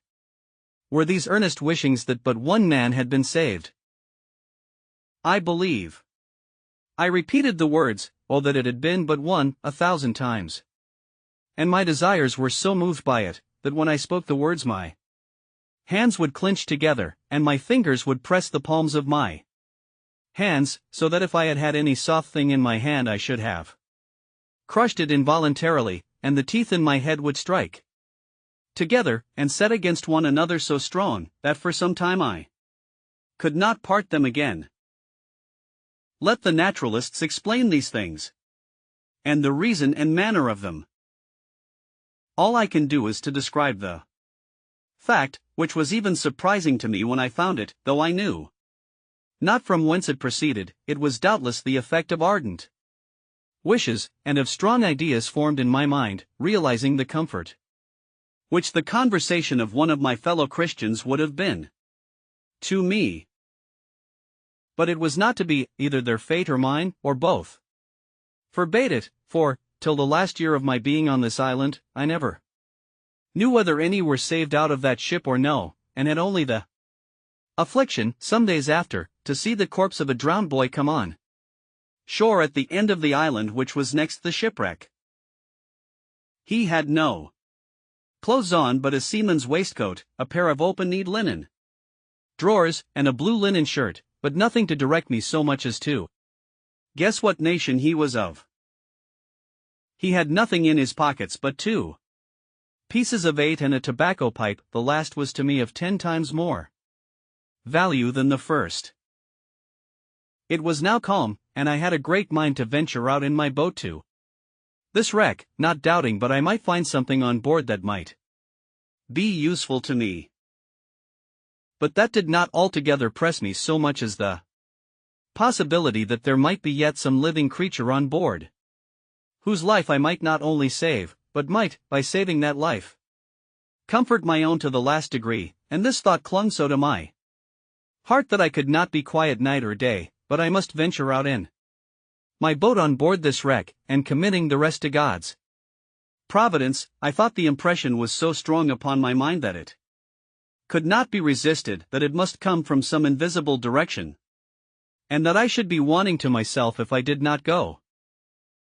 Under the power of this impression, I hastened back to my castle, prepared everything for my voyage, took a quantity of bread, a great pot of fresh water, a compass to steer by, a bottle of rum, for I had still a great deal of that left, and a basket of raisins, and thus, loading myself with everything necessary, I went down to my boat, got the water out of her, got her afloat, loaded all my cargo in her, and then went home again for more. My second cargo was a great bag of rice, the umbrella to set up over my head for a shade, another large pot of water, and about 2 dozen of small loaves, or barley cakes, more than before, with a bottle of goat's milk and a cheese, all which with great Labor and sweat I carried to my boat, and praying to God to direct my voyage, I put out, and rowing or paddling the canoe along the shore, came at last to the utmost point of the island on the northeast side. And now I was to launch out into the ocean, and either to venture or not to venture. I looked on the rapid currents which ran constantly on both sides of the island at a distance, and which were very terrible to me from the remembrance of the hazard I had been in before, and my heart began to fail me, for I foresaw that if I was driven into either of those currents, I should be carried a great way out to sea, and perhaps out of my reach or sight of the island again, and that then, as my boat was but small, if any little gale of wind should rise, I should be inevitably lost. These thoughts so oppressed my mind that I began to give over my enterprise, and having hauled my boat into a little creek on the shore, I stepped out, and sat down upon a rising bit of ground, very pensive and anxious, between fear and desire, about my voyage, when, as I was musing, I could perceive that the tide was turned, and the flood come on, upon which my going was impracticable for so many hours. Upon this, presently it occurred to me that I should go up to the highest piece of ground I could find, and observe, if I could, how the sets of the tide or currents lay when the flood came in, that I might judge whether, if I was driven one way out, I might not expect to be driven another way home, with the same rapidity of the currents. This thought was no sooner in my head than I cast my eye upon a little hill which sufficiently overlooked the sea both ways, and from whence I had a clear view of the currents or sets of the tide, and which way I was to guide myself in my return. Here I found, that as the current of ebb set out close by the south point of the island, so the current of the flood set in close by the shore of the north side, and that I had nothing to do but to keep to the north side of the island in my return, and I should do well enough. Encouraged by this observation, I resolved the next morning to set out with the first of the tide, and reposing myself for the night in my canoe, under the watch coat I mentioned, I launched out. I first made a little out to sea, full north, till I began to feel the benefit of the current, which set eastward, and which carried me at a great rate, and yet did not so hurry me as the current on the south side had done before, so as to take from me all government of the boat, but having a strong steerage with my paddle, I went at a great rate directly for the wreck, and in less than 2 hours I came up to it. It was a dismal sight to look at the ship, which by its building was Spanish, stuck fast, jammed in between two rocks. All the stern and quarter of her were beaten to pieces by the sea, and as her forecastle, which stuck in the rocks, had run on with great violence, her mainmast and foremast were brought by the board, that is to say, broken short off, but her bowsprit was sound, and the head and bow appeared firm. When I came close to her, a dog appeared upon her, who, seeing me coming, yelped and cried, and as soon as I called him, jumped into the sea to come to me. I took him into the boat, but found him almost dead with hunger and thirst. I gave him a cake of my bread, and he devoured it like a ravenous wolf that had been starving a fortnight in the snow. I then gave the poor creature some fresh water, with which, if I would have let him, he would have burst himself. After this I went on board, but the first sight I met with was 2 men drowned in the cookroom, or forecastle of the ship, with their arms fast about one another. I concluded, as is indeed probable, that when the ship struck, it being in a storm, the sea broke so high and so continually over her, that the men were not able to bear it, and were strangled with the constant rushing in of the water, as much as if they had been under water. Besides the dog, there was nothing left in the ship that had life, nor any goods, that I could see, but what were spoiled by the water. There were some casks of liquor, whether wine or brandy I knew not, which lay lower in the hold, and which, the water being ebbed out, I could see. But they were too big to meddle with. I saw several chests, which I believed belonged to some of the seamen, and I got 2 of them into the boat, without examining what was in them. Had the stern of the ship been fixed, and the forepart broken off, I am persuaded I might have made a good voyage, for by what I found in those 2 chests I had room to suppose the ship had a great deal of wealth on board, and, if I may guess from the course she steered, she must have been bound from Buenos Aires, or the Rio de la Plata, in the south part of America, beyond the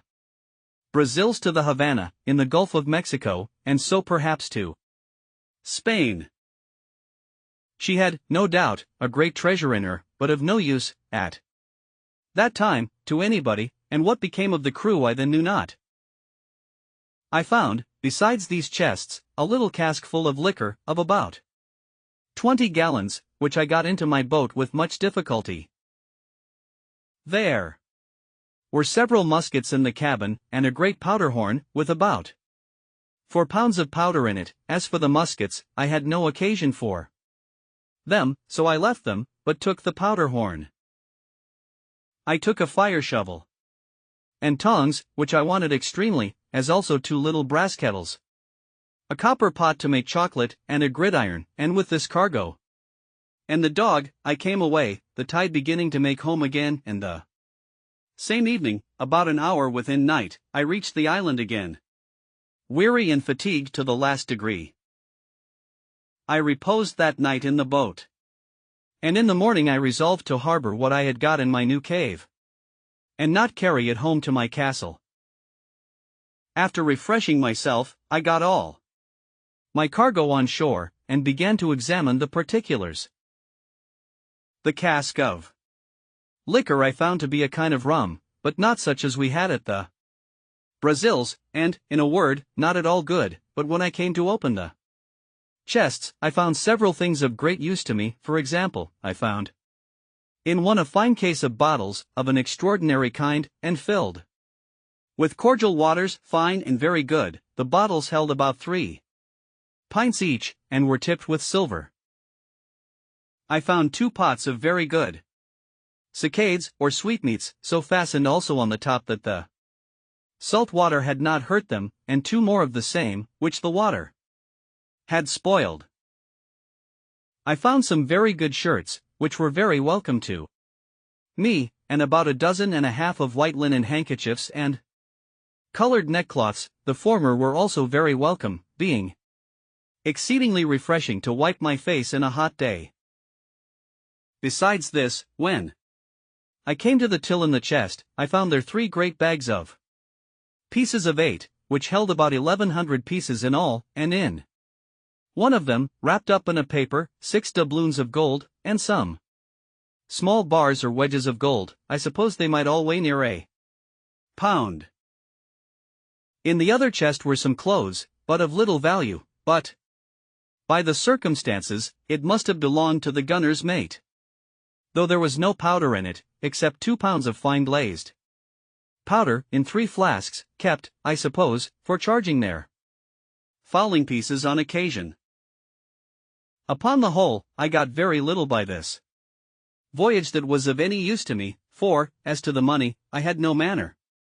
of occasion for it. It was to me as the dirt under my feet, and I would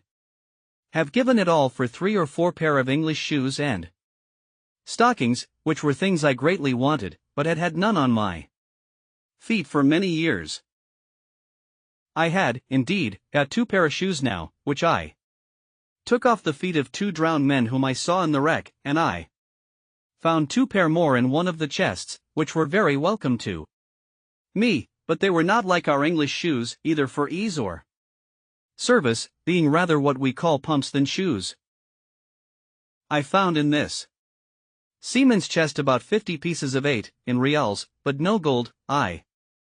suppose this belonged to a poorer man than the other, which seemed to belong to some officer. Well, however, I lugged this money home to my cave, and laid it up, as I had done that before which I had brought from our own ship, but it was a great pity, as I said, that the other Part of the ship had not come to my share, for I am satisfied I might have loaded my canoe several times over with money, and, thought I, if I ever escape to England, it might lie here safe enough till I come again and fetch it. Chapter 14. A dream realized. Having now brought all my things on shore and secured them, I went back to my boat, and rowed or paddled her along the shore to her old harbor, where I laid her up, and made the best of my way to my old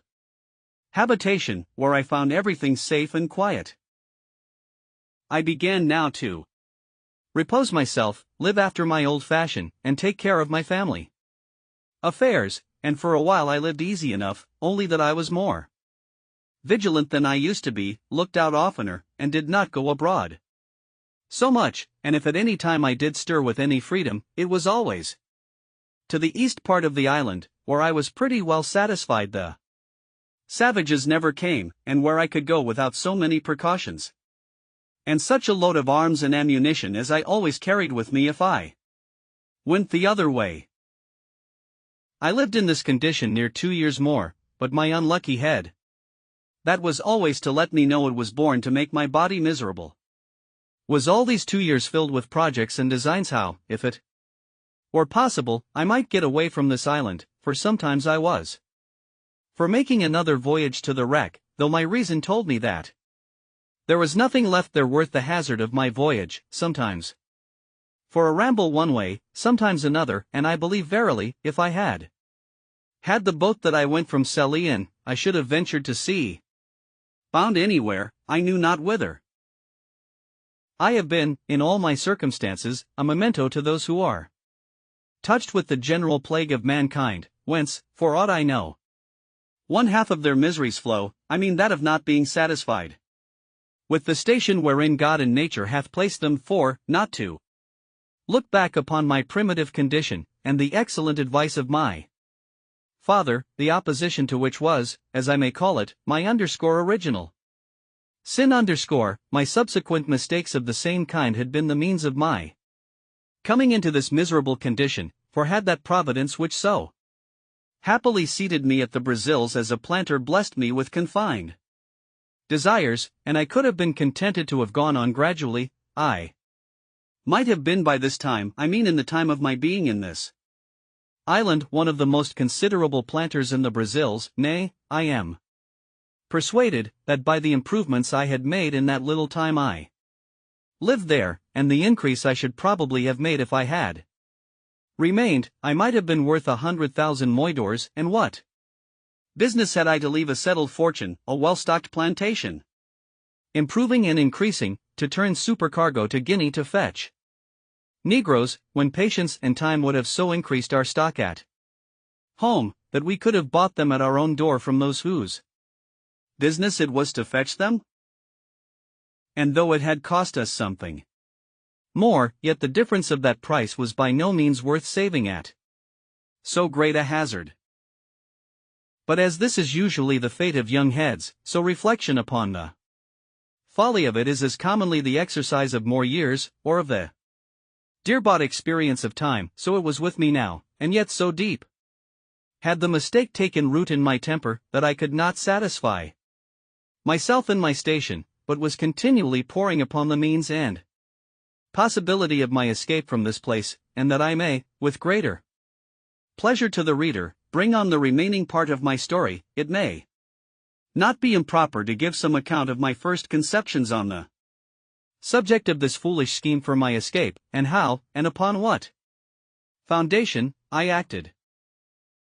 I am now to be supposed retired into my castle, after my late voyage to the wreck, my frigate laid up and secured under water, as usual, and my condition restored to what it was before. I had more wealth, indeed, than I had before, but was not at all the richer, for I had no more use for it than the Indians of Peru had before the Spaniards came there. It was one of the nights in the rainy season in March, the 24th year of my first setting foot in this island of solitude. I was lying in my bed or hammock, awake, very well in health. Had no pain, no distemper, no uneasiness of body, nor any uneasiness of Mine more than ordinary, but could by no means close my eyes, that is, so as to sleep, no, not a wink all night long, otherwise than as follows. It is impossible to set down the innumerable crowd of thoughts that whirl through that great thoroughfare of the brain, the memory, in this night's time. I ran over the whole history of my life in miniature, or by abridgment, as I may call it, to my coming to this island, and also of that part of my life since I came to this island. In my reflections upon the state of my case since I came on shore on this island, I was comparing the happy posture of my affairs in the first years of my habitation here, with the life of anxiety, fear, and care which I had lived in ever since I had seen the print of a foot in the sand. Not that I did not believe the savages had frequented the island even all the while, and might have been several hundreds of them at times on shore there, but I had never known it, and was incapable of any apprehensions about it. My satisfaction was perfect, though my danger was the same, and I was as happy in not knowing my danger as if I had never really been exposed to it. This furnished my thoughts with many very profitable reflections, and particularly this one, how infinitely good that Providence is, which has provided, in its government of mankind, such narrow bounds to his sight and knowledge of things, and though he walks in the midst of so many thousand dangers, the sight of which, if discovered to him, would distract his mind and sink his spirits, he is kept serene and calm, by having the events of things hid from his eyes, and knowing nothing of the dangers which surround him. After these thoughts had for some time entertained me, I came to reflect seriously upon the real danger I had been in for so many years in this very island, and how I had walked about in the greatest security, and with all possible tranquility, even when perhaps nothing but the brow of a hill, a great tree, or the casual approach of night had been between me and the worst kind of destruction, viz., that of falling into the hands of cannibals and savages who would have seized on me with the same view as I would on a goat or turtle, and have thought it no more crime to kill and devour me than I did of a pigeon or a curlew. I would unjustly slander myself if I should say I was not sincerely thankful to my great preserver, to whose singular protection I acknowledged, with great humanity, all these unknown deliverances were due, and without which I must inevitably have fallen into their merciless hands. When these thoughts were over, my head was for some time taken up in considering the nature of these wretched creatures, I mean the savages, and how it came to pass in the world that the wise governor of all things should give up any of his creatures to such inhumanity, nay, to something so much below even brutality itself as to devour its own kind. But as this ended in some, at that time, fruitless speculations, it occurred to me to inquire what part of the world these wretches lived in, how far off the coast was from whence they came, what they ventured over so far from home for, what kind of boats they had, and why I might not order myself and my business so that I might be able to go over thither, as they were to come to me. I never so much as troubled myself to consider what I should do with myself when I went thither, what would become of me if I fell into the hands of these savages, or how I should escape them if they attacked me, no, nor so much as how it was possible for me to reach the coast, and not to be attacked by some or other of them, without any possibility of delivering myself, and if I should not fall into their hands, what I should do for provision, or whither I should bend my course. None of these thoughts, I say, so much as came in my way, but my mind was wholly bent upon the notion of my passing over in my boat to the mainland. I looked upon my present condition as the most miserable that could possibly be, that I was not able to throw myself into anything but death, that could be called worse, and if I reached the shore of the main I might perhaps meet with relief, or I might coast alone, as I did on the African shore, till I came to some inhabited country, and where I might find some relief, and after all, perhaps I might fall in with some Christian ship that might take me in. And if the worst came to the worst, I could but die, which would put an end to all these miseries at once. Pray note, all this was the fruit of a disturbed mind and impatient temper, made desperate, as it were, by the long continuance of my troubles, and the disappointments I had met in the wreck I had been on board of, and where I had been so near obtaining what I so earnestly longed for, somebody to speak to, and to learn some knowledge from them of the place where I was, and of the probable means of my deliverance.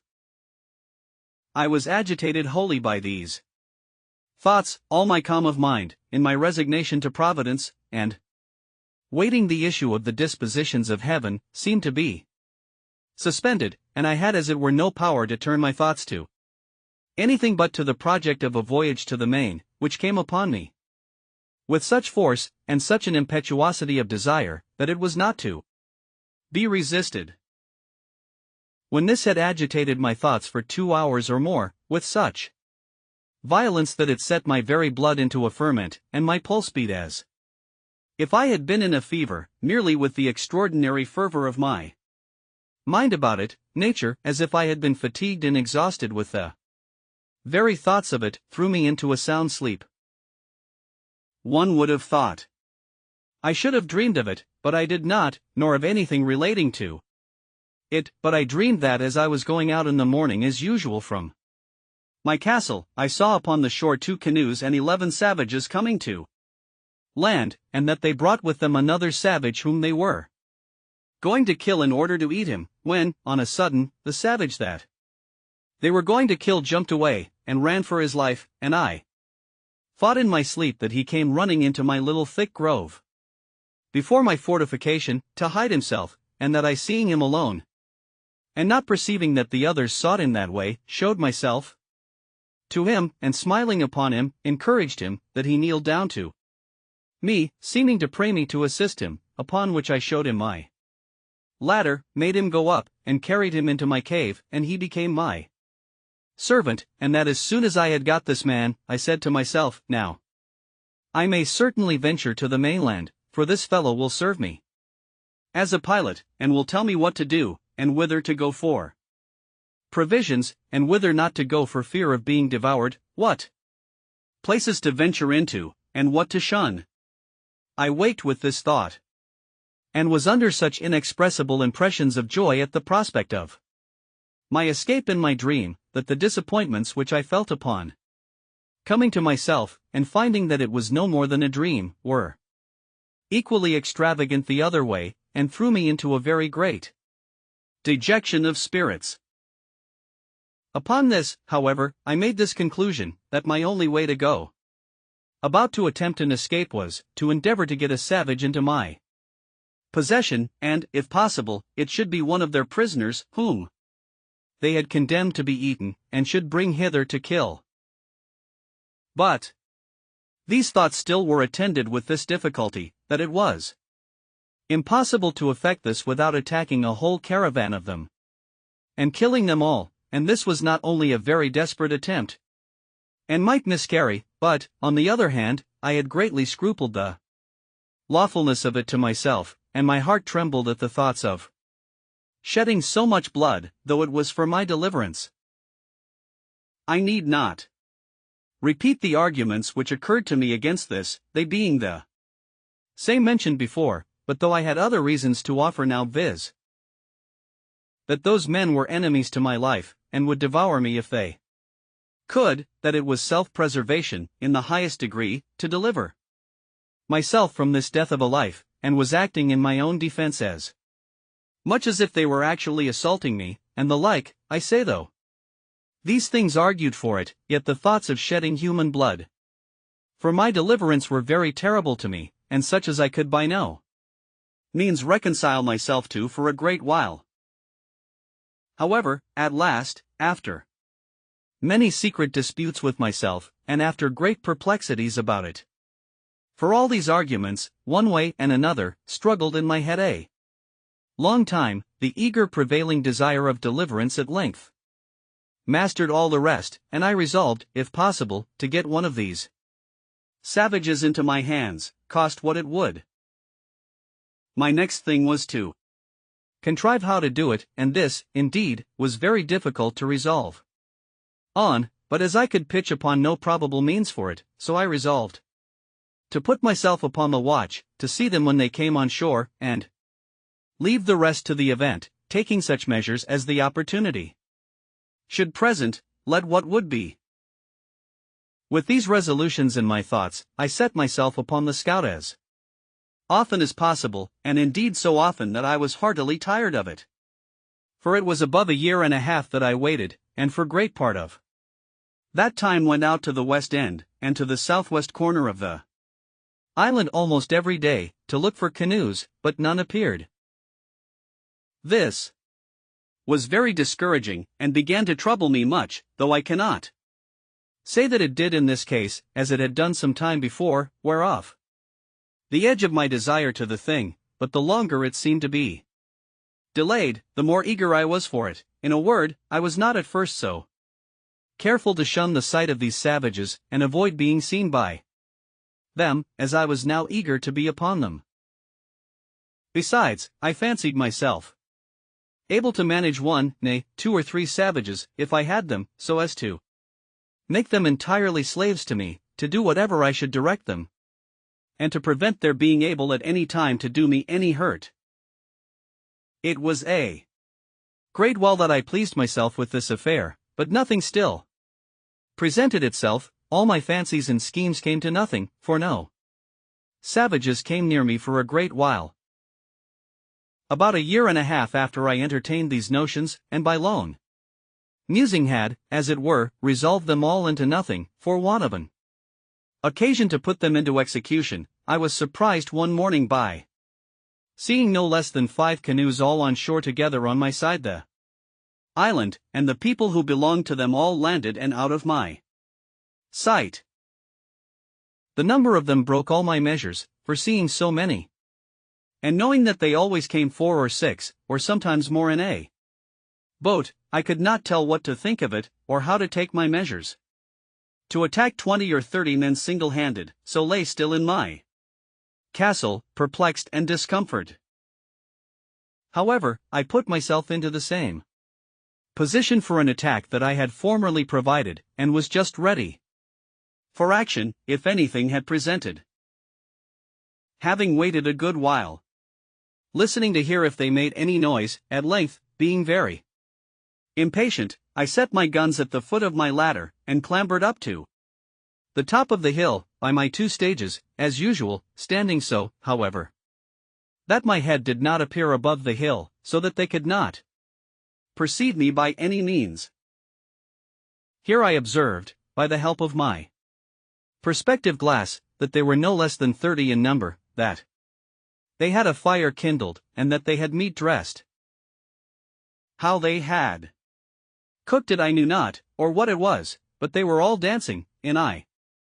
know not how many barbarous gestures and figures, their own way, round the fire. While I was thus looking on them, I perceived, by my perspective, 2 miserable wretches dragged from the boats, where, it seems, they were laid by, and were now brought out for the slaughter. I perceived one of them immediately fall, being knocked down, I suppose, with a club or wooden sword, for that was their way, and 2 or 3 others were at work immediately, cutting him open for their cookery, while the other victim was left standing by himself, till they should be ready for him. In that very moment this poor wretch, seeing himself a little at liberty and unbound, nature inspired him with hopes of life, and he started away from them, and ran with incredible swiftness along the sands, directly towards me, I mean towards that part of the coast where my habitation was. I was dreadfully frightened, I must acknowledge, when I perceived him run my way, and especially when, as I thought, I saw him pursued by the whole body, and now I expected that part of my dream was coming to pass, and that he would certainly take shelter in my grove, but I could not depend, by any means, upon my dream, but the Other savages would not pursue him thither and find him there. However,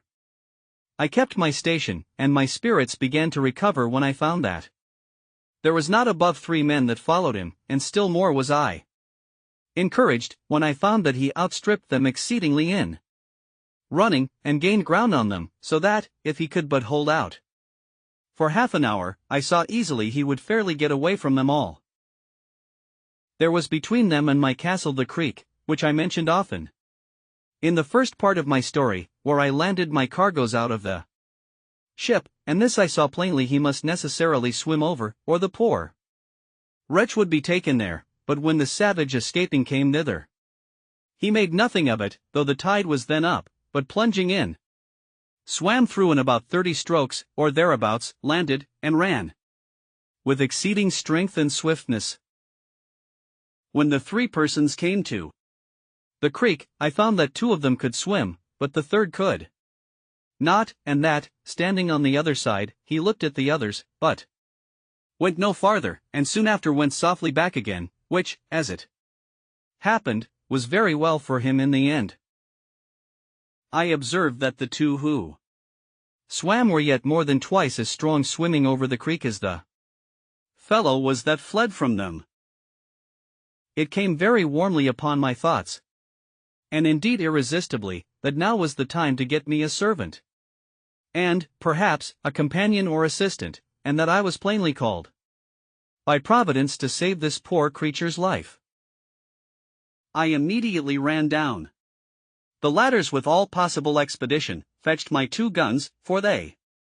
were both at the foot of the ladders, as I observed before, and getting up again with the same haste to the top of the hill, I crossed towards the sea, and having a very short cut, and all downhill, placed myself in the way between the pursuers and the pursued, hallooing aloud to him that fled, who, looking back, was at first perhaps as much frightened at me as at them, but I beckoned with my hand to him to come back, and in the meantime, I slowly advanced towards the 2 that followed, then rushing at once upon the foremost, I knocked him down with the stock of my piece. I was loath to fire, because I would not have the rest here, though, at that distance, it would not have been easily heard, and being out of sight of the smoke, too, they would not have known what to make of it. Having knocked this fellow down, the other who pursued him stopped, as if he had been frightened, and I advanced towards him, but as I came nearer, I perceived presently he had a bow and arrow, and was fitting it to shoot at me, so I was then obliged to shoot at him first, which I did, and killed him at the first shot. The poor savage who fled, but had stopped, though he saw both his enemies fallen and killed, as he thought, yet was so frightened with the fire and noise of my piece that he stood stock still, and neither came forward nor went backward, though he seemed rather inclined still to fly than to come on. I hallooed again to him, and made signs to come forward, which he easily understood, and came a little way, then stopped again, and then a little farther, and stopped again, and I could then perceive that he stood trembling, as if he had been taken prisoner, and had just been to be killed, as his 2 enemies were. I beckoned to him again to come to me, and gave him all the signs of encouragement that I could think of. And he came nearer and nearer, kneeling down every 10 or 12 steps, in token of acknowledgment for saving his life. I smiled at him, and looked pleasantly, and beckoned to him to come still nearer. At length he came close to me, and then he kneeled down again, kissed the ground, and laid his head upon the ground, and taking me by the foot, set my foot upon his head. This, it seems, was in token of swearing to be my slave forever. I took him up and made much of him, and encouraged him all I could. But there was more work to do yet, for I perceived the savage whom I had knocked down was not killed, but stunned with the blow, and began to come to himself, so I pointed to him, and showed him the savage, that he was not dead. Upon this he spoke some words to me, and though I could not understand them, yet I thought they were pleasant to hear, for they were the first sound of a man's voice that I had heard, my own excepted, for above 25 years. But there was no time for such reflections now. The savage who was knocked down recovered himself so far as to sit up upon the ground, and I perceived that my savage began to be afraid, but when I saw that, I presented my other piece at the man, as if I would shoot him. Upon this my savage, for so I call him now, made a motion to me to lend him my sword, which hung naked in a belt by my side, which I did. He no sooner had it, but he runs to his enemy, and at one blow cut off his head so cleverly, no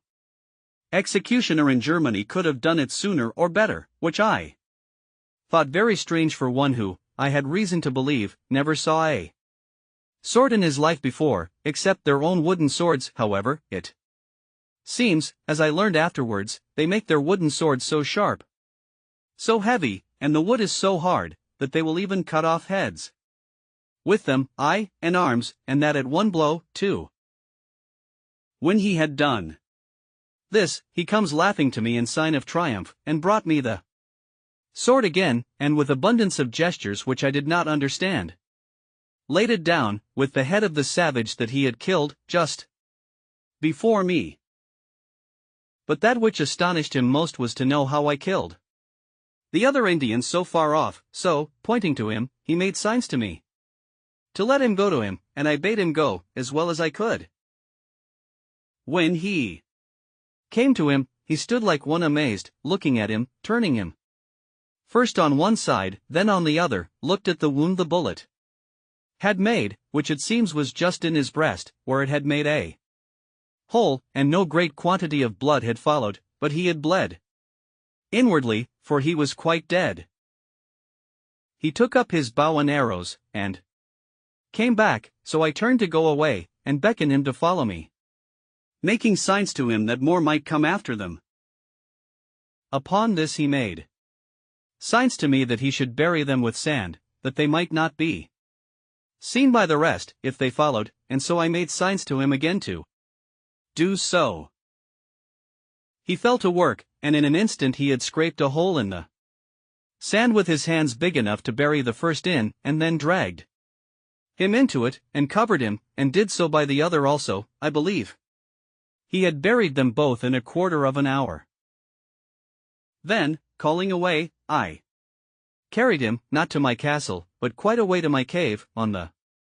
farther part of the island, so I did not let my dream come to pass in that part, that he came into my grove for shelter. Here I gave him bread and a bunch of raisins to eat, and a draught of water, which I found he was indeed in great distress for, from his running, and having refreshed him, I made signs for him to go and lie down to sleep, showing him a place where I had laid some rice straw, and a blanket upon it, which I used to sleep upon myself sometimes, so the poor creature lay down, and went to sleep. He was a comely, handsome fellow, perfectly well made, with straight, strong limbs, not too large, tall, and well-shaped, and, as I reckon, about 26 years of age. He had a very good countenance, not a fierce and surly aspect, but seemed to have something very manly in his face, and yet he had all the sweetness and softness of a European in his countenance, too, especially when he smiled. His hair was long and black, not curled like wool, his forehead very high and large, and a great vivacity and sparkling sharpness in his eyes. The color of his skin was not quite black, but very tawny, and yet not an ugly yellow, nauseous tawny, as the Brazilians and Virginians, and other natives of America are, but of a bright kind of a dun olive color, that had in it something very agreeable, though not very easy to describe. His face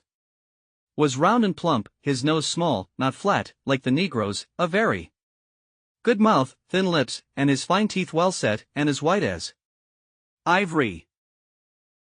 After he had slumbered, rather than slept, about half an hour, he awoke again, and came out of the cave to me, for I had been milking my goats, which I had in the enclosure just by. When he espied me he came running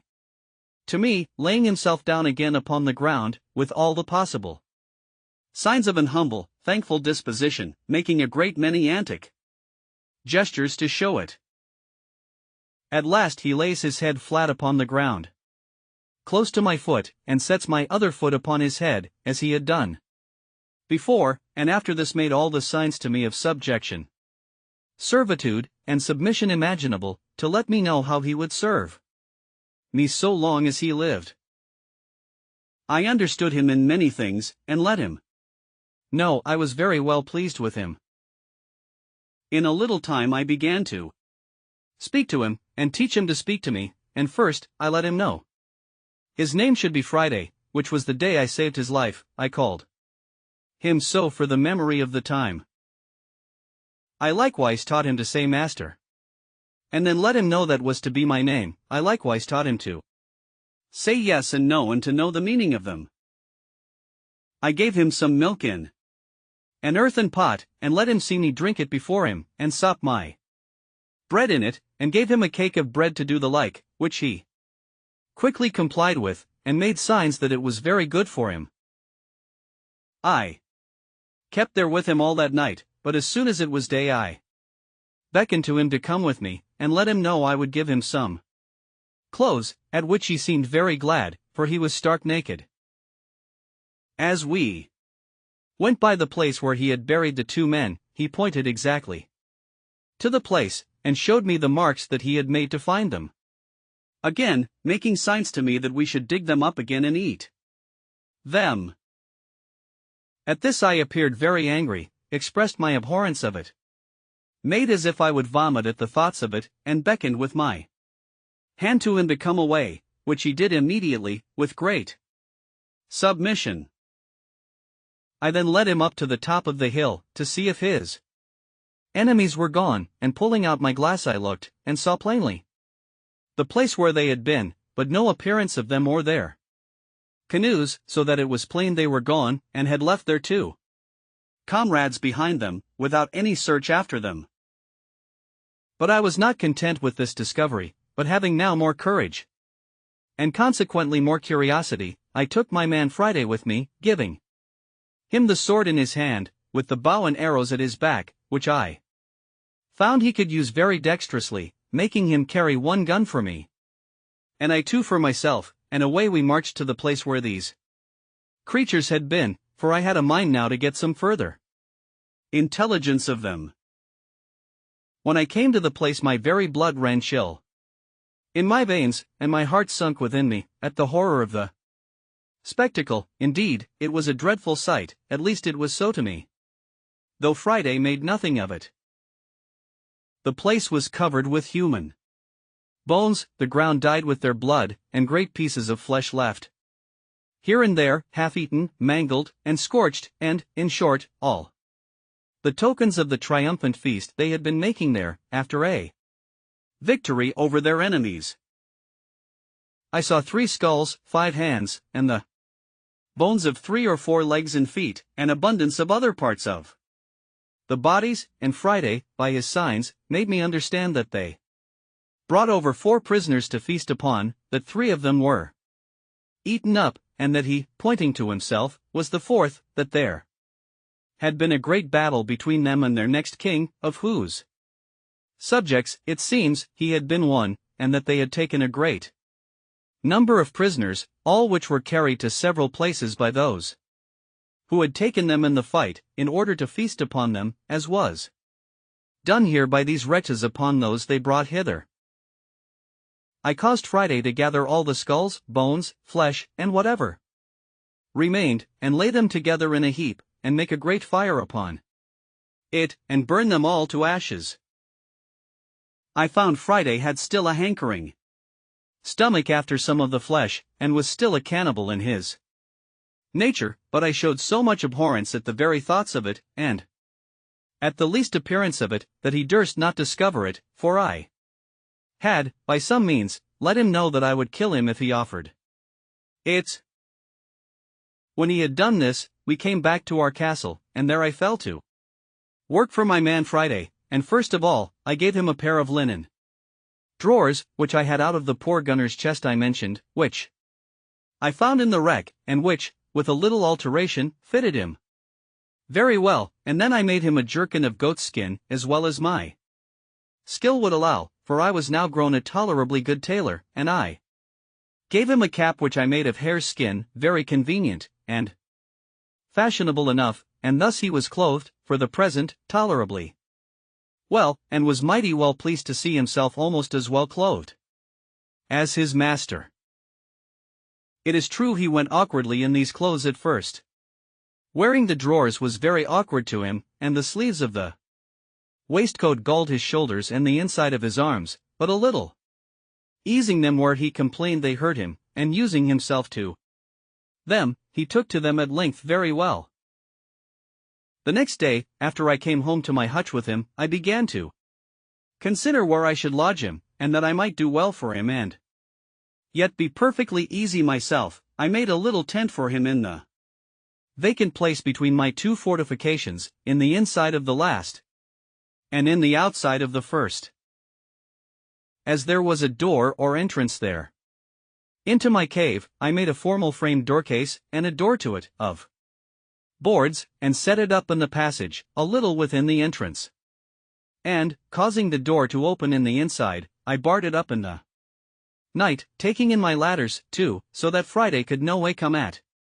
me in the inside of my innermost wall, without making so much noise in getting over that it must needs awaken me, for my first wall had now a complete roof over it of long poles, covering all my tent, and leaning up to the side of the hill, which was again laid across with smaller sticks, instead of laths, and then thatched over a great thickness with the rice straw, which was strong, like reeds, and at the hole or place which was left to go in or out by the ladder I had placed a kind of trap door, which, if it had been attempted on the outside, would not have opened at all, but would have fallen down and made a great noise. As to weapons, I took them all into my side every night. But I needed none of all this precaution, for never man had a more faithful, loving, sincere servant than Friday was to me, without passions, sullenness, or designs, perfectly obliged and engaged. His very affections were tied to me, like those of a child to a father, and I dare say he would have sacrificed his life to save mine upon any occasion whatsoever. The many testimonies he gave me of this put it out of doubt, and soon convinced me that I needed to use no precautions for my safety on his account. This frequently gave me occasion to observe, and that with wonder, that however it had pleased God in his providence, and in the government of the works of his hands, to take from so great a part of the world of his creatures the best uses to which their faculties and the powers of their souls are adapted, yet that he has bestowed upon them the same powers, the same reason, the same affections, the same sentiments of kindness and obligation, the same passions and resentments of wrongs, the same sense of gratitude, sincerity, fidelity, and all the capacities of doing good and receiving good that he has given to us, and that when he pleases to offer them occasions of exerting these, they are as ready, nay, more ready, to apply them to the right uses for which they were bestowed than we are. This made me very melancholy sometimes, in reflecting, as the several occasions presented, how mean a use we make of all these, even though we have these powers, enlightened by the great lamp of instruction, the Spirit of God, and by the knowledge of his word added to our understanding, and why it has pleased God to hide the like saving knowledge from so many millions of souls, who, if I might judge by this poor savage, would make a much better use of it than we did. From hence I sometimes was led too far to invade the sovereignty of Providence, and, as it were, arraign the justice of so arbitrary a disposition of things, that should hide that sight from some, and reveal it to others, and yet expect a like duty from both. But I shut it up, and checked my thoughts with this conclusion: first, that we did not know by what light and law these should be condemned, but that as God was necessarily, and by the nature of his being, infinitely holy and just, so it could not be. But if these creatures were all sentenced to absence from himself, it was on account of sinning against that light which, as the Scripture says, was a law to themselves, and by such rules as their consciences would acknowledge to be just, though the foundation was not discovered to us. And secondly, that still as we all are the clay in the hand of the potter, no vessel could say to him, Why hast thou formed me thus? But to return to my new companion. I was greatly delighted with him, and made it my business to teach him everything that was proper to make him useful, handy, and helpful, but especially to make him speak, and understand me when I spoke, and he was the optest scholar that ever was, and particularly was so merry, so constantly diligent, and so pleased when he could but understand me, or make me understand him, that it was very pleasant for me to talk to him. Now my life began to be so easy that I began to say to myself that could I but have been safe from more savages, I cared not if I was never to remove from the place where I lived. Chapter 15. Friday's Education. After I had been 2 or 3 days returned to my castle, I thought that, in order to bring Friday off from his horrid way of feeding, and from the relish of a cannibal's stomach, I ought to let him taste other flesh, so I took him out with me one morning to the woods. I went, indeed, intending to kill a kid out of my own flock, and bring it home, and dress it, but as I was going I saw a she-goat lying down in the shade, and 2 young kids sitting by her. I catched hold of Friday. Hold, said I, stand still, and made signs to him not to stir. Immediately I presented my piece, shot, and killed one of the kids. The poor creature, who had at a distance, indeed, seen me kill the savage, his enemy, but did not know, nor could imagine how it was done, was sensibly surprised, trembled, and shook, and looked so amazed that I thought he would have sunk down. He did not see the kid I shot at, or perceive I had killed it, but ripped up his waistcoat to feel whether he was not wounded, and, as I found presently, thought I was resolved to kill him, for he came and kneeled down to me, and embracing my knees, said a great many things I did not understand, but I could easily see the meaning was to pray me not to kill him. I soon found a way to convince him that I would do him no harm, and, taking him up by the hand, laughed at him, and pointing to the kid which I had killed, beckoned to him to run and fetch it, which he did. And while he was wondering, and looking to see how the creature was killed, I loaded my gun again. By and by I saw a great fowl, like a hawk, sitting upon a tree within shot, so, to let Friday understand a little what I would do, I called him to me again, pointed at the fowl, which was indeed a parrot, though I thought it had been a hawk, I say, pointing to the parrot, and to my gun, and to the ground under the parrot, to let him see I would make it fall. I made him understand that I would shoot and kill that bird. Accordingly, I fired, and bade him look, and immediately he saw the parrot fall. He stood like one frightened again, notwithstanding all I had said to him, and I found he was the more amazed, because he did not see me put anything into the gun, but thought that there must be some wonderful fund of death and destruction in that thing, able to kill man, beast, bird, or anything, near or far off, and the astonishment this created in him was such as could not wear off for a long time, and I believe, if I would have let him, he would have worshipped me and my gun. As for the gun itself, he would not so much as touch it for several days after, but he would speak to it and talk to it, as if it had answered him, when he was by himself, which, as I afterwards learned of him, was to desire it not to kill him. Well, after his astonishment was a little over at this, I pointed to him to run and fetch the bird I had shot, which he did, but stayed some time, for the parrot, not being quite dead, had fluttered away a good distance from the place where she fell. However, he found her, took her up, and brought her to me, and as I had perceived his ignorance about the gun before, I took this advantage to charge the gun again, and not to let him see me do it, that I might be ready for any other mark that might present, but nothing more offered at that time. So I brought home the kid, and the same evening I took the skin off. and cut it out as well as I could, and having a pot fit for that purpose, I boiled or stewed some of the flesh, and made some very good broth. After I had begun to eat some, I gave some to my man, who seemed very glad of it, and liked it very well, but that which was strangest to him was to see me eat salt with it. He made a sign to me that the salt was not good to eat, and putting a little into his own mouth, he seemed to nauseate it, and would spit and sputter at it, washing his mouth with fresh water after it. On the other hand, I took some meat into my mouth without salt, and I pretended to spit and sputter for want of salt, as much as he had done at the salt, but it would not do. He would never care for salt with meat or in his broth, at least, not for a great while, and then but a very little. Having thus fed him with boiled meat and broth, I was resolved to feast him the next day by roasting a piece of the kid. This I did by hanging it before the fire on a string, as I had seen many people do in England, setting 2 poles up, one on each side of the fire, and one across the top, and tying the string to the cross stick, letting the meat turn continually. This Friday admired very much, but when he came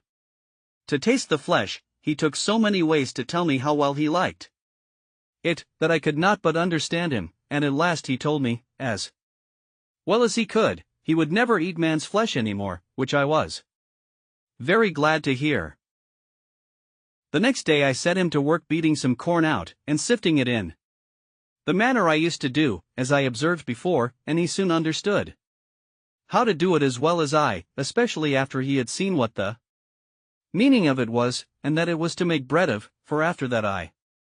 let him see me make my bread, and bake it too, and in a little time Friday was able to do all the work for me as well as I could do it myself. I began now to consider that having 2 mouths to feed instead of one, I must provide more ground for my harvest, and plant a larger quantity of corn than I used to do, so I marked out a larger piece of land, and began the fence in the same manner as before, in which Friday worked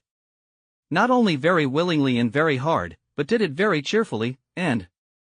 I told him what it was for, that it was for corn to make more bread, because he was now with me, and that I might have enough for him and myself too. He appeared very sensible of that part, and let me know that he thought I had much more labor upon me on his account than I had for myself, and that he would work the harder for me if I would tell him what to do. This was the pleasantest year of all the life I led in this place. Friday began to talk pretty well, and understand the names of almost everything I had occasion to call for, and of every place I had to send him to, and talked a great deal to me, so that, in short, I began now to have some use for my tongue again, which, indeed, I had very little occasion for before. Besides the pleasure of talking to him, I had a singular satisfaction in the fellow himself. His simple, unfeigned honesty appeared to me more and more every day, and I began really to love the creature, and on his side I believe he loved me more than it was possible for him ever to love anything before. I had a mind once to try if he had any inclination for his own country again, and having taught him English so well that he could answer me almost any question, I asked him whether the nation that he belonged to never conquered in battle? At which he smiled, and said, yes, we always fight the better, that is, he meant always get the better in fight, and so we began the following discourse. Master you always fight the better, how came you to be taken prisoner, then, Friday? Friday my nation beat much for all that. Master how beat? If your nation beat them, how came you to be taken? Friday they more many than my nation, in the place where me was. They take 1, 2, 3, and me, my nation overbeat them in the yonder place, where me no was, there my nation take 1, 2, great thousand. Master but why did not your side recover you from the hands of your enemies, then? Underscore Friday underscore dot they run, 1, 2, 3, and me, and make go in the canoe. My nation have no canoe that time. Underscore master underscore dot well, Friday, and what does your nation do with the men they take? Do they carry them away and eat them, as these did? Underscore Friday underscore dot yes, my nation eat mans too, eat all up. Underscore master underscore dot where do they carry them? Underscore Friday underscore dot go to other place, where they think. Underscore master underscore dot do they come hither? Underscore Friday underscore dot yes, they come hither, come other else place. Underscore master underscore dot have you been here with them? Underscore Friday underscore dot yes, I have been here, points to the NW side of the island, which, it seems, was their side. By this I understood that my man Friday had formerly been among the savages who used to come on shore on the farther part of the island, on the same man-eating occasions he was now brought for, and some time after, when I took the courage to carry him to that side, being the same I formerly mentioned, he presently knew the place, and told me he was there once, when they ate up 20 men, 2 women, and 1 child.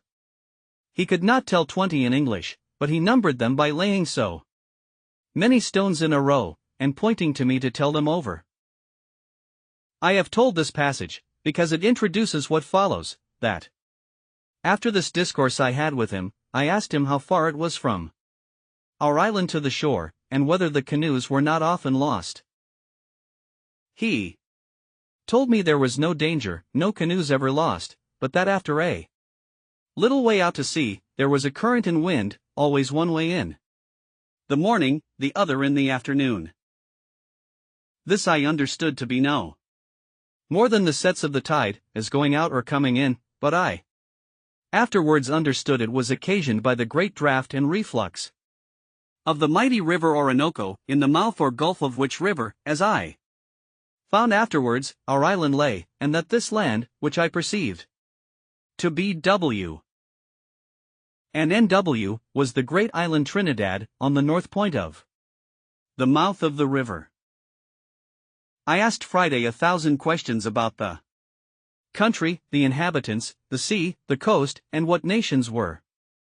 near. He told me all he knew with the greatest openness imaginable. I asked him the names of the several nations of his sort of people, but could get no other name than Caribs, from whence I easily understood that these were the Caribbees, which our maps place on the part of America which reaches from the mouth of the river Orinoco to Guyana, and onwards to St. Martha. He told me that up a great way beyond the moon, that was beyond the setting of the moon, which must be west from their country, there dwelt white-bearded men, like me, and pointed to my great whiskers, which I mentioned before, and that they had killed much mans, that was his word, by all which I understood he meant the Spaniards, whose cruelties in America had been spread over the whole country, and were remembered by all the nations from father to son. I inquired if he could tell me how I might go from this island, and get among those white men. He told me, yes, you may go in 2 canoe. I could not understand what he meant, or make him describe to me what he meant by 2 canoe, till at last, with great difficulty, I found he meant it must be in a large boat, as big as 2 canoes. This part of Friday's discourse I began to relish very well, and from this time I entertained some hopes that, one time or other, I might find an opportunity to make my escape from this place, and that this poor savage might be a means to help me. During the long time that Friday had now been with me, and that he began to speak to me, and understand me, I was not wanting to lay a foundation of religious knowledge in his mind. Particularly I asked him one time, who made him? The creature did not understand me at all, but thought I had asked who was his father, but I took it up by another handle, and asked him who made the sea, the ground we walked on, and the hills and woods. He told me it was one Ben-a-mucky that lived. Beyond all, he could describe nothing of this great person, but that he was very old, much older, he said, than the sea or land, than the moon or the stars. I asked him then, if this old person had made all things, why did not all things worship him? He looked very grave, and, with a perfect look of innocence, said, all things say "Oh" to him. I asked him if the people who die in his country went away anywhere. He said, yes, they all went to Ben-a-mucky. Then I asked him whether those they eat up went thither too. He said, yes. From these things, I began to instruct him in the knowledge of the true God. I told him that the great Maker of all things lived up there, pointing up towards heaven, that he governed the world by the same power and providence by which he made it, that he was omnipotent, and could do everything for us, give everything to us, take everything from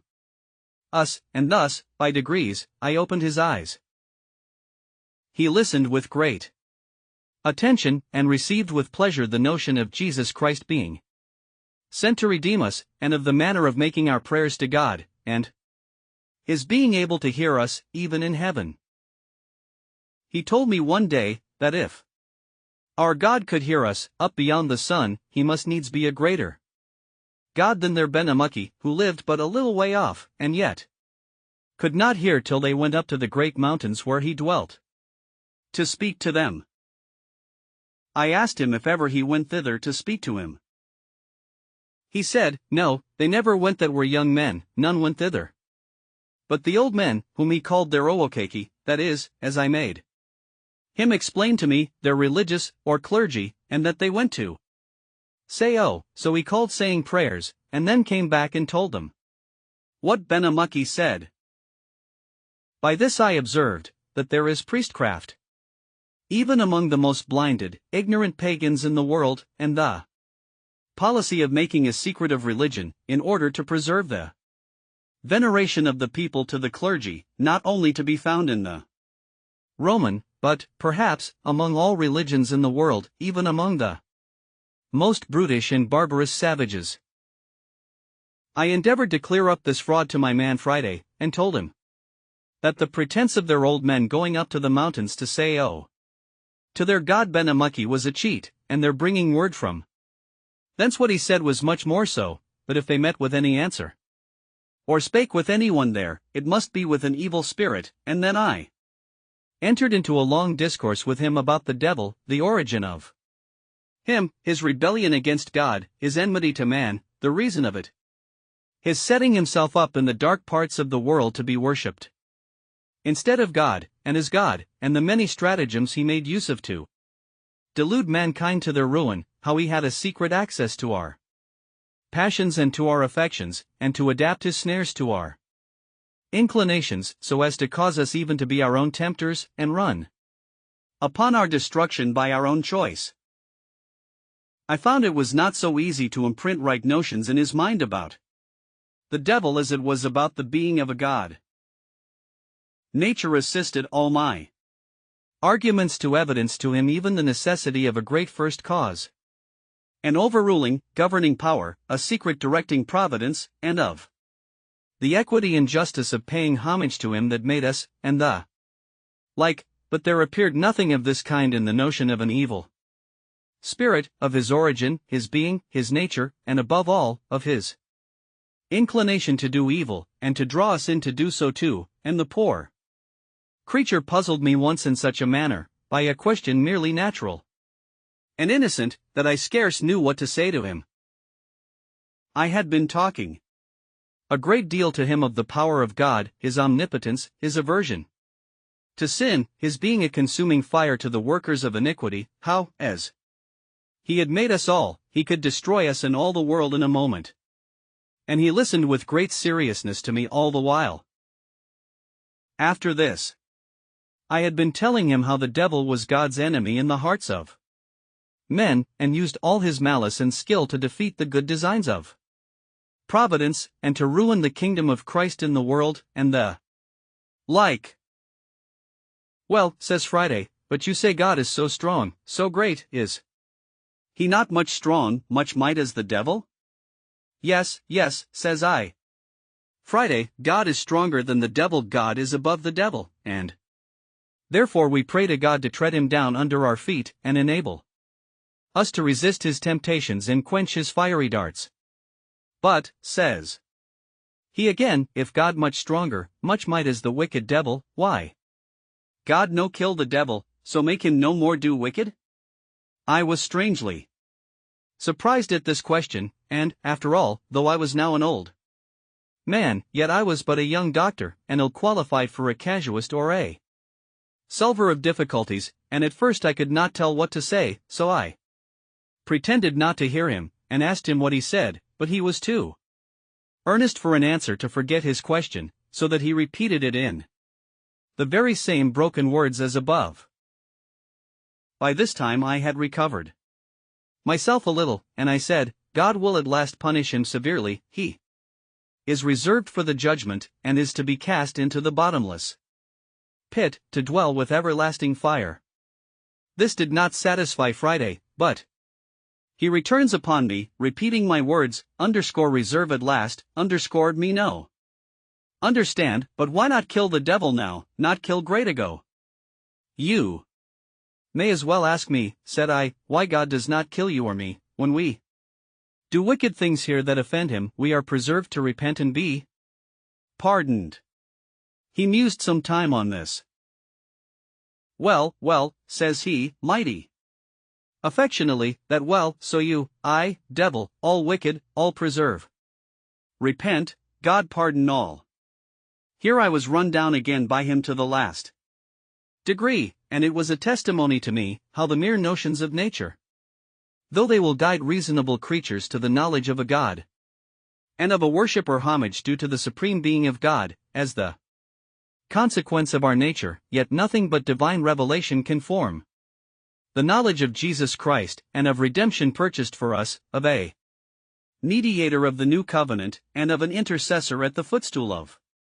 God's throne. I say, nothing but a revelation from heaven can form these in the soul, and that, therefore, the gospel of our Lord and Savior Jesus Christ, I mean the Word of God, and the Spirit of God, promised for the guide and sanctifier of his people, are the absolutely necessary instructors of the souls of men in the saving knowledge of God and the means of salvation. I therefore diverted the present discourse between me and my man, rising up hastily, as upon some sudden occasion of going out, then sending him for something a good way off, I seriously prayed to God that he would enable me to instruct savingly this poor savage, assisting, by his Spirit, the heart of the poor ignorant creature to receive the light of the knowledge of God in Christ, reconciling him to himself, and would guide me so to speak to him from the Word of God, that his conscience might be convinced, his eyes opened, and his soul saved. When he came again to me, I entered into a long discourse with him upon the subject of the redemption of man by the Savior of the world, and of the doctrine of the gospel preached from heaven, viz. of repentance towards God, and faith in our blessed Lord Jesus. I then explained to him as well as I could why our blessed Redeemer took not on him the nature of angels but the seed of Abraham, and how, for that reason, the fallen angels had no share in the redemption, that he came only to the lost sheep of the house of Israel, and the like. I had, God knows, more sincerity than knowledge in all the methods I took for this poor creature's instruction, and must acknowledge, what I believe all that act upon the same principle will find, that in laying things open to him, I really informed and instructed myself in many things that either I did not know or had not fully considered before, but which occurred naturally to my mind upon searching into them, for the information of this poor savage, and I had more affection in my inquiry after things upon this occasion than ever I felt before, so that, whether this poor wild wretch was better for me or no, I had great reason to be thankful that ever he came to me. My grief sat lighter upon me, my habitation grew comfortable to me beyond measure, And when I reflected that in this solitary life which I have been confined to, I had not only been moved to look up to heaven myself, and to seek the hand that had brought me here, but was now to be made an instrument, under Providence, to save the life, and, for aught I knew, the soul of a poor savage, and bring him to the true knowledge of religion and of the Christian doctrine, that he might know Christ Jesus, in whom is life eternal. I say, when I reflected upon all these things, a secret joy ran through every part of my soul, and I frequently rejoiced that ever I was brought to this place, which I had so often thought the most dreadful of all afflictions that could possibly have befallen me. I continued in this thankful frame all the remainder of my time, and the conversation which employed the hours between Friday and me was such as made the 3 years which we lived there together perfectly and completely happy, if any such thing as complete happiness can be formed in a sublunary state. This savage was now a good Christian, much better than I, though I have reason to hope, and bless God for it, that we were equally penitent, and comforted, restored penitents. We had here the word of God to read, and no farther off from his Spirit to instruct than if we had been in England. I always applied myself, in reading the Scripture, to let him know, as well as I could, the meaning of what I read, and he again, by his serious inquiries and questionings, made me, as I said before, a much better scholar in the Scripture knowledge than I should ever have been by my own mere private reading. Another thing I cannot refrain from observing here also, from experience in this retired part of my life, viz. how infinite and inexpressible a blessing it is that the knowledge of God, and of the doctrine of salvation by Christ Jesus, is so plainly laid down in the Word of God, so easy to be received and understood, that, as the bare reading the Scripture made me capable of understanding enough of my duty to carry me directly on to the great work of sincere repentance for my sins, and laying hold of a Savior for life and salvation, to a stated reformation in practice, and obedience to all God's commands.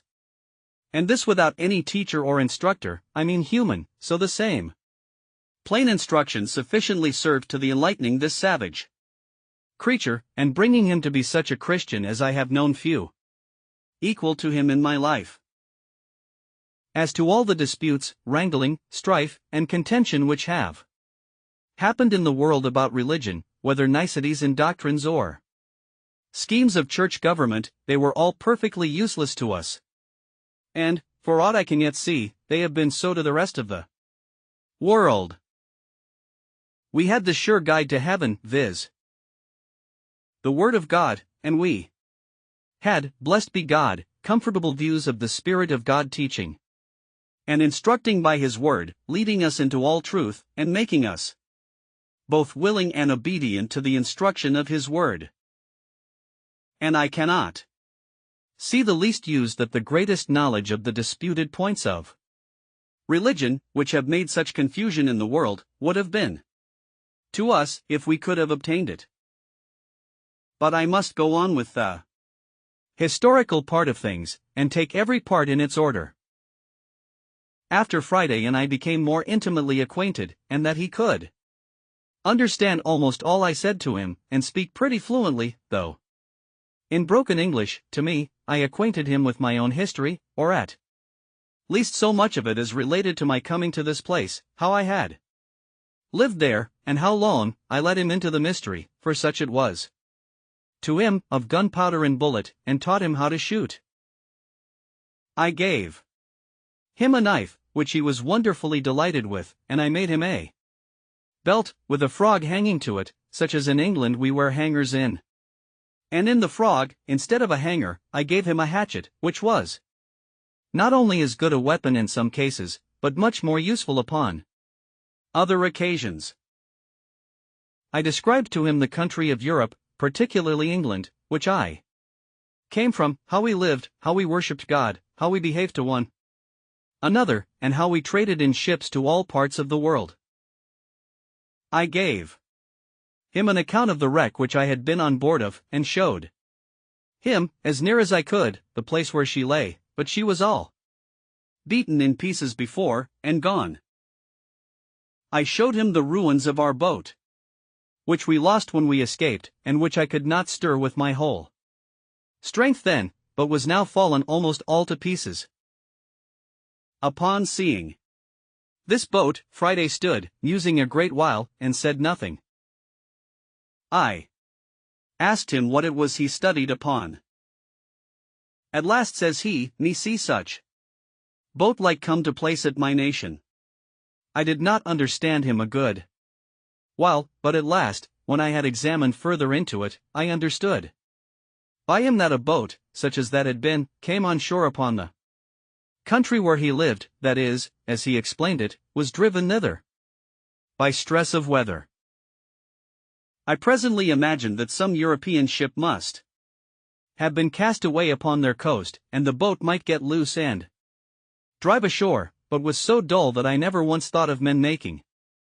their escape from a wreck thither, much less whence they might come, so I only inquired after a description of the boat. Friday described the boat to me well enough, but brought me better to understand him when he added with some warmth, we saved the white man's from drown. Then I presently asked if there were any white mans, as he called them, in the boat.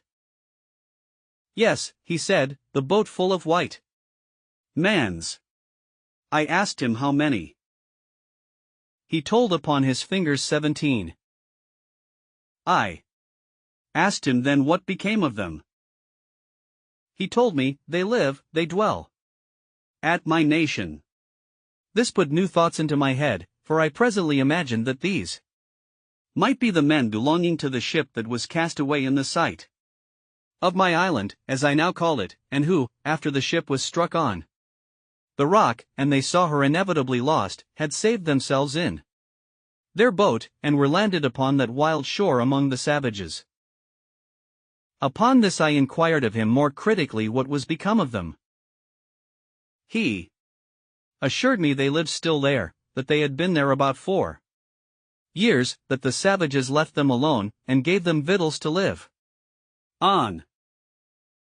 I asked him how it came to pass they did not kill them and eat them. He said, no, they make brother with them, that is, as I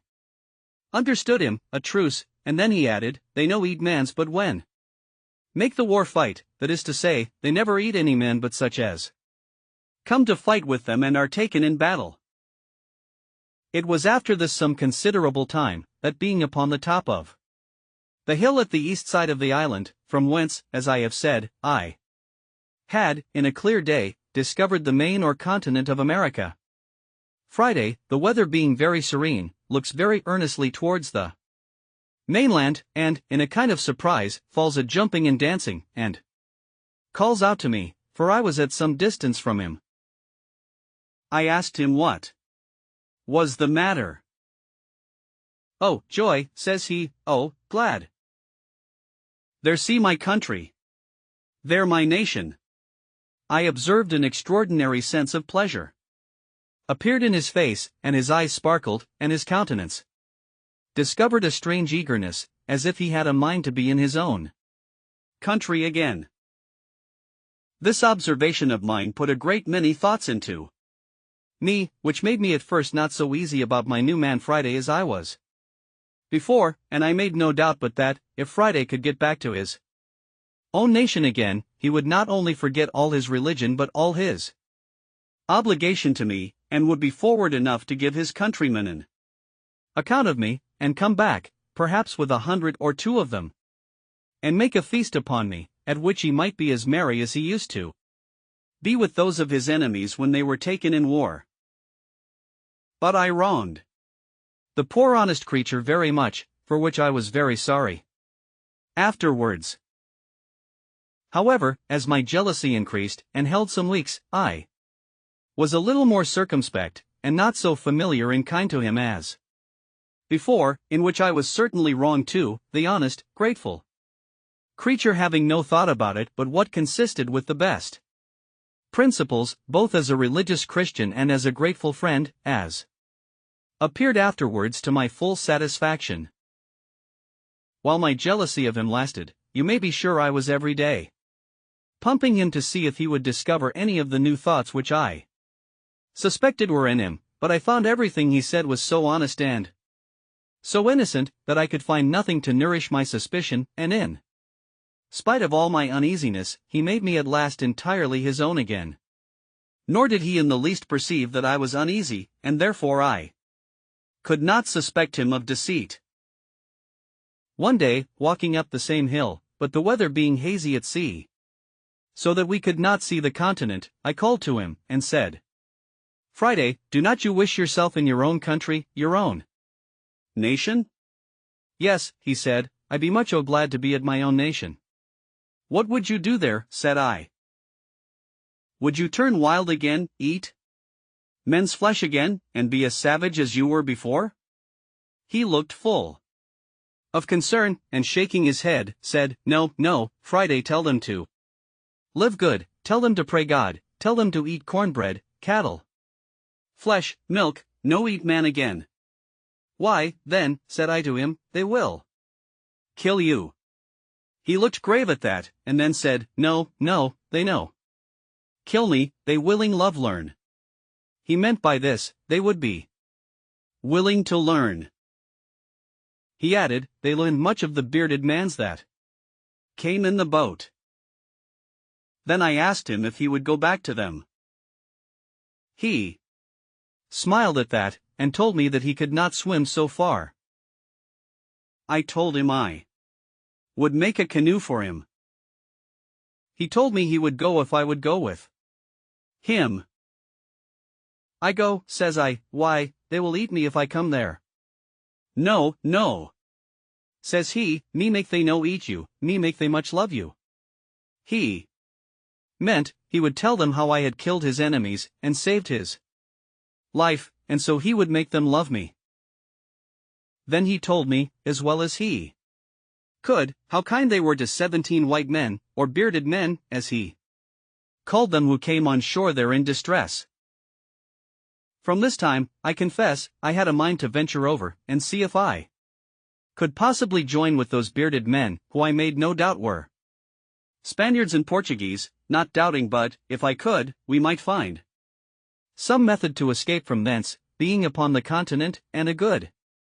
company together, better than I could from an island 40 miles off the shore, alone and without help. So, after some days, I took Friday to work again by way of discourse, and told him I would give him a boat to go back to his own nation, and, accordingly, I carried him to my frigate, which lay on the other side of the island, and having cleared it of water, for I always kept it sunk in water, I brought it out, showed it him, and we both went into it. I found he was a most dexterous fellow at managing it, and would make it go almost as swift again as I could. So when he was in, I said to him, "Well, now, Friday, shall we go to your nation?" He looked very dull at my saying so, which, it seems, was because he thought the boat was too small to go so far. I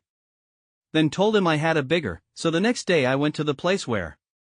the first boat lay which I had made, but which I could not get into the water. He said that was big enough, but then, as I had taken no care of it, and it had lain 2 or 23 years there, the sun had so split and dried it, that it was rotten. Friday told me such a boat would do very well, and would carry much enough victual, drink, bread. This was his way of talking. Chapter 16. Rescue of prisoners from cannibals. Upon the whole, I was by this time so fixed upon my design of going over with him to the continent that I told him we would go and make one as big as that, and he should go home in it. He answered not one word, but looked very grave and sad. I asked him what was the matter with him. He asked me again, "Why you angry mad with Friday, what me done?" I asked him what he meant. I told him I was not angry with him at all. No angry, says he, repeating the words several times. Why send Friday home away to my nation? Why, says I, Friday, did not you say you wished you were there? Yes, yes, says he, wish we both there. No wish Friday there, no master there. In a word, he would not think of going there without me. I go there, Friday, says I, what shall I do there? He turned very quick upon me at this. You do great deal. Much good, says he, you teach wild mans be good, sober, tame mans. You tell them know God, pray God, and live new life. Alas, Friday, says I, thou knowest not what thou sayest, I am but an ignorant man. Myself. Yes, yes, says he, you teach ye me good, you teach ye them good. No, no, Friday, says I, you shall go without me, leave me here to live by myself, as I did before. He looked confused again at that word, and running to one of the hatchets which he used to wear, he takes it up hastily, and gives it to me. What must I do with this? Says I to him. You take kill Friday, says he. What must I kill you for, said I again. He returns very quick, what you send Friday away for. Take kill Friday, no send Friday away. This he spoke so earnestly that I saw tears stand in his eyes. In a word, I so plainly discovered the utmost affection in him to me, and a firm resolution in him, that I told him then and often after, that I would never send him away from me, if he was willing to stay with me. Upon the whole, as I found by all his discourse a settled affection to me, and that nothing could part him from me, so I found all the foundation of his desire to go to his own country was laid in his ardent affection to the people, and his hopes of my doing them good, a thing which, as I had no notion of myself, so I had not the least thought or intention, or desire of undertaking it. But still I found a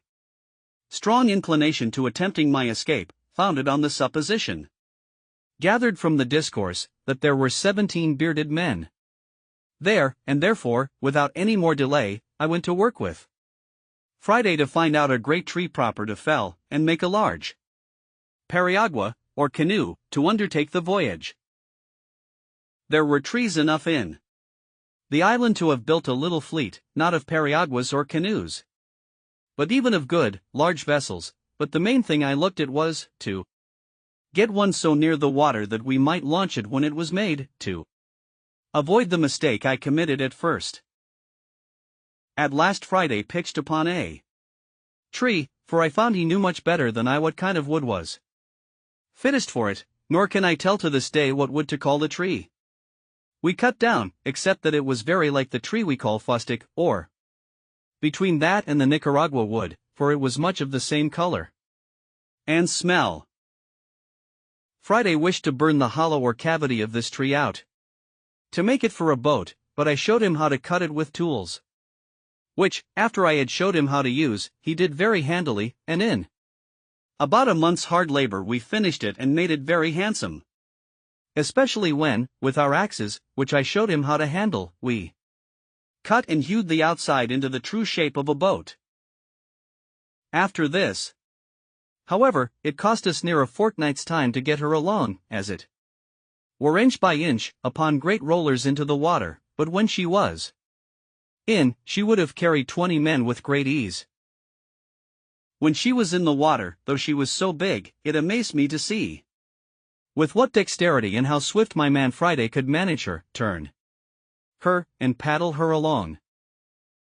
So I asked him if he would, and if we might venture over in her.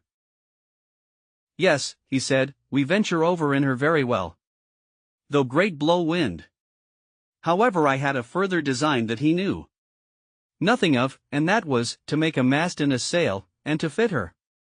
with an anchor and cable. As to a mast, that was easy enough to get, so I pitched upon a straight young cedar tree, which I found near the place, and which there were great plenty of in the island, and I set Friday to work to cut it down, and gave him directions how to shape and order it. But as to the sail, that was my particular care. I knew I had old sails, or rather pieces of old sails, enough, but as I had had them now 26 years by me, and had not been very careful to preserve them, not imagining that I should ever have this kind of use for them, I did not doubt but they were all rotten, and, indeed, most of them were so. However, I found 2 pieces which appeared pretty good, and with these I went to work, and with a great deal of pains and awkward stitching, you may be sure, for want of needles, I at length made a 3-cornered ugly thing, like what we call in England a shoulder of mutton sail, to go with a boom at bottom, and a little short sprit at the top, such as usually our ship's longboat sail with, and such as I best knew how to manage, as it was such a one as I had to the boat in which I made my escape from Barbary, as related in the first part of my story. I was near 2 months performing this last work, viz. rigging and fitting my masts and sails, for I finished them very complete, making a small stay, and a sail, or foresail, to it, to assist if we should turn to windward, and, what was more than all, I fixed a rudder to the stern of her to steer with. I was but a bungling shipwright, yet as I knew the usefulness and even necessity of such a thing, I applied myself with so much pains to do it, that at last I brought it to pass, though, considering the many dull contrivances I had for it that failed, I think it cost me almost as much labor as making the boat. After all this was done, I had my man Friday to teach us to what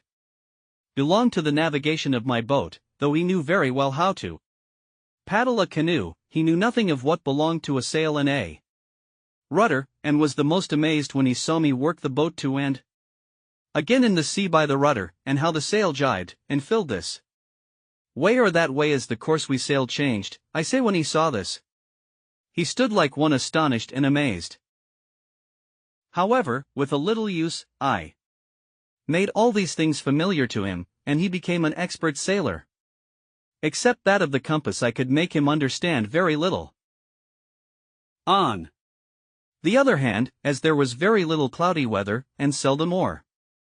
never any fogs in those parts, there was the less occasion for a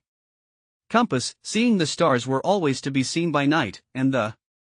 shore by day, except in the rainy seasons, and then nobody cared to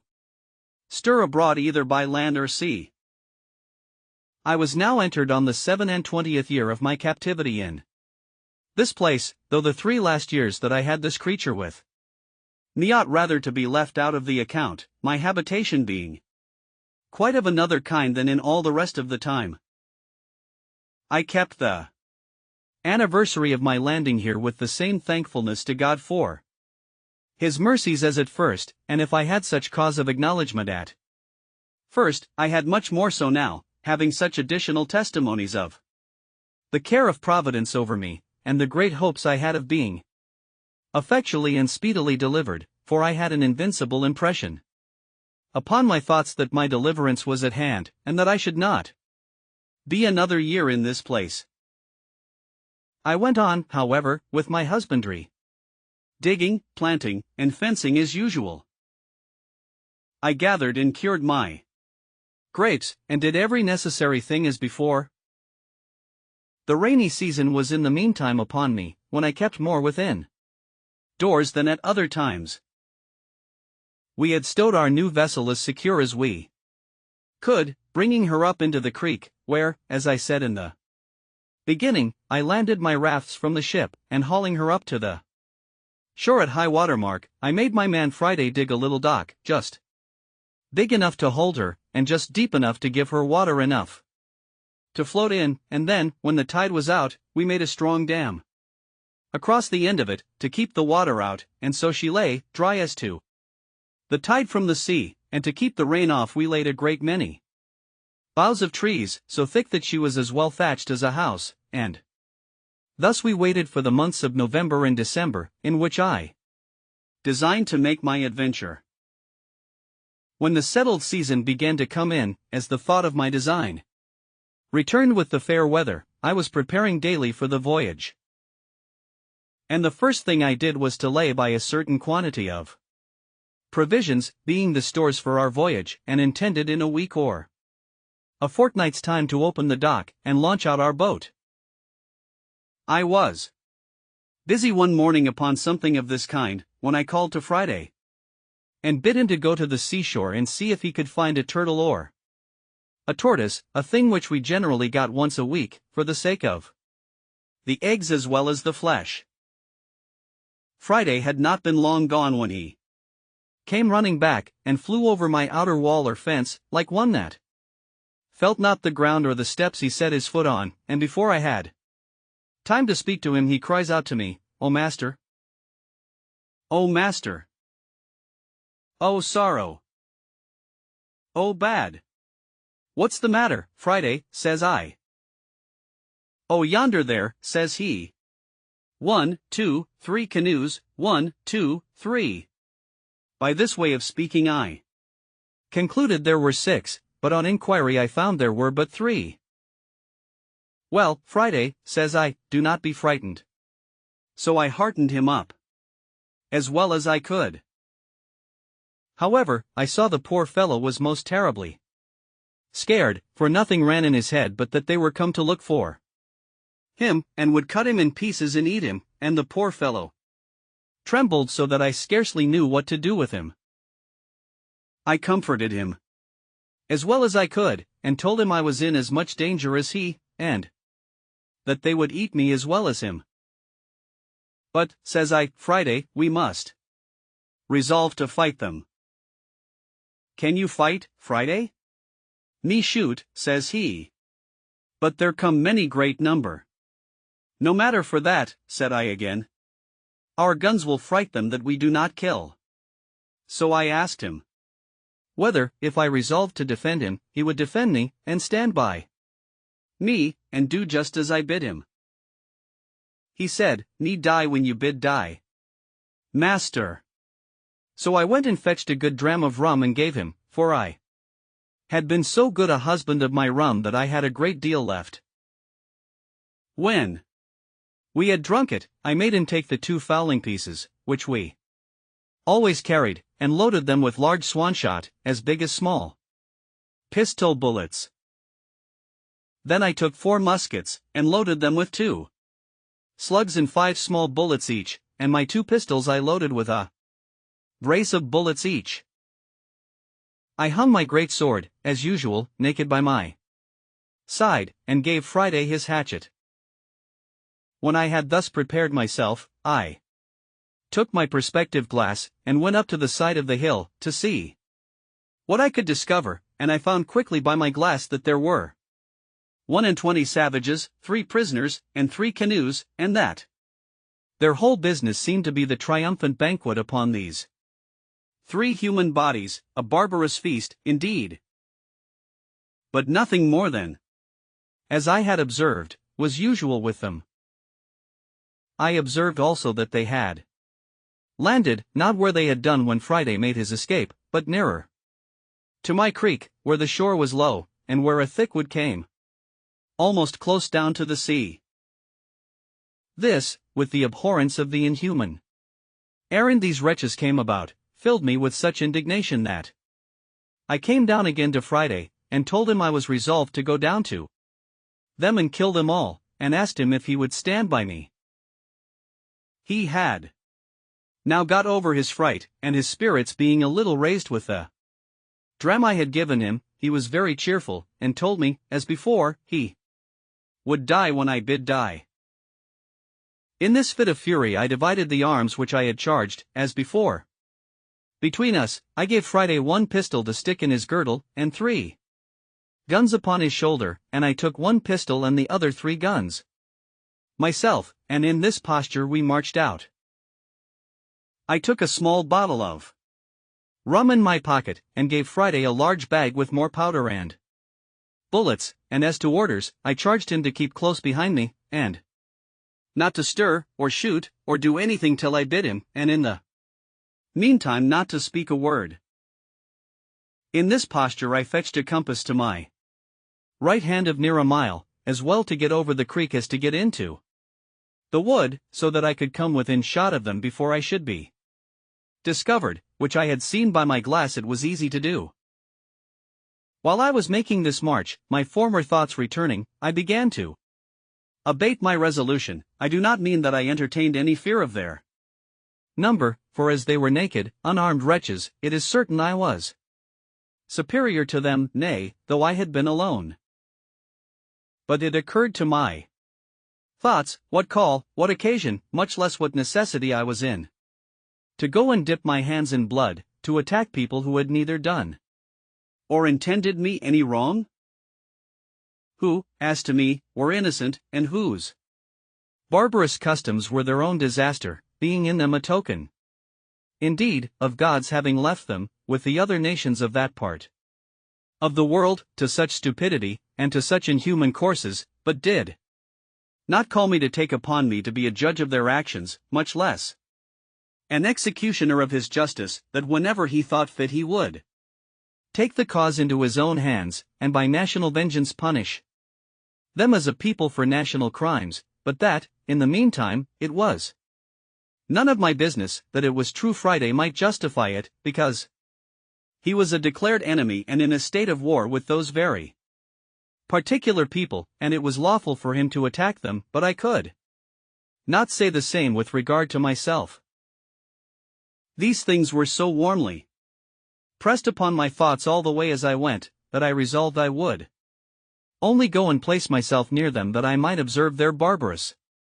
feast, and that I would act then as God should direct, but that unless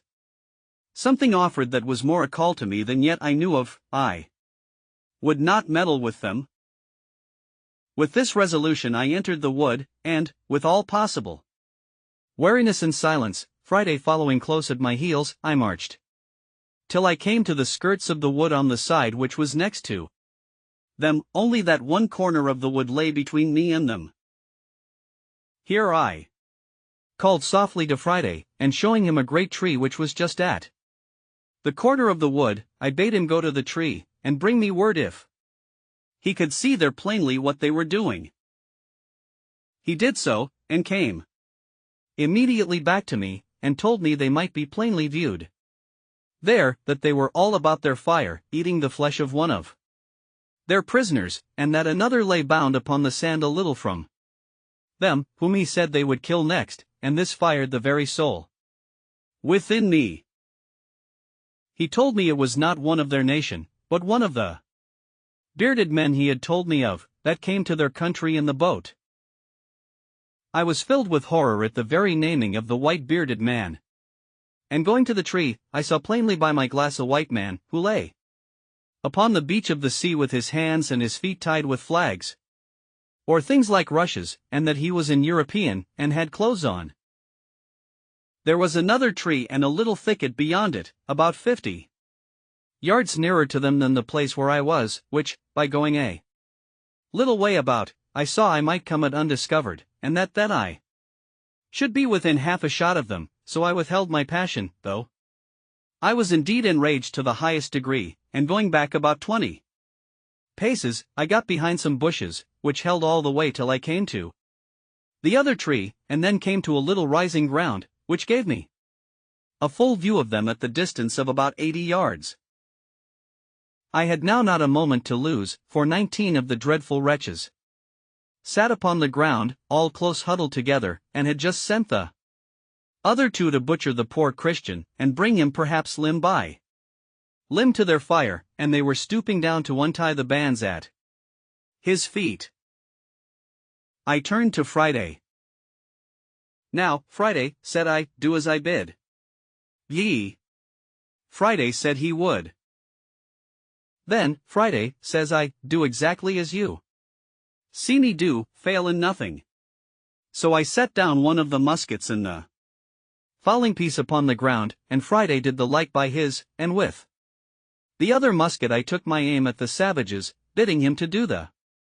like. Then asking him if he was ready, he said, yes. Then fire at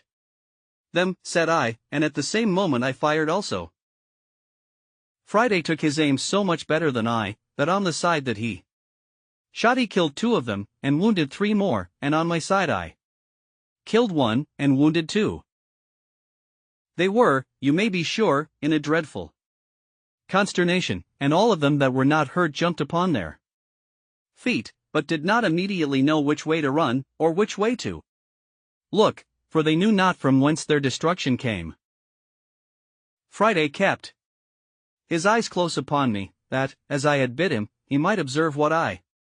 did, so, as soon as the first shot was made, I threw down the piece, and took up the fowling piece, and Friday did the like. He saw me cock, and present, he did the same again. "Are you ready, Friday?" said I. "Yes," says he. "Let fly, then," says I, "in the name of God," and with that I fired again among the amazed wretches, and so did Friday, and as our pieces were now loaded with what I call swan-shot, or small pistol bullets, we found only 2 drop, but so many were wounded that they ran about yelling and screaming like mad creatures, all bloody, and most of them miserably wounded, whereof 3 more fell quickly after, though not quite dead. "Now, Friday," says I, laying down the discharged pieces, and taking up the musket which was yet loaded, "follow me," which he did with a great deal of courage, upon which I rushed out of the wood and showed myself, and Friday close at my foot. As soon as I perceived they saw me, I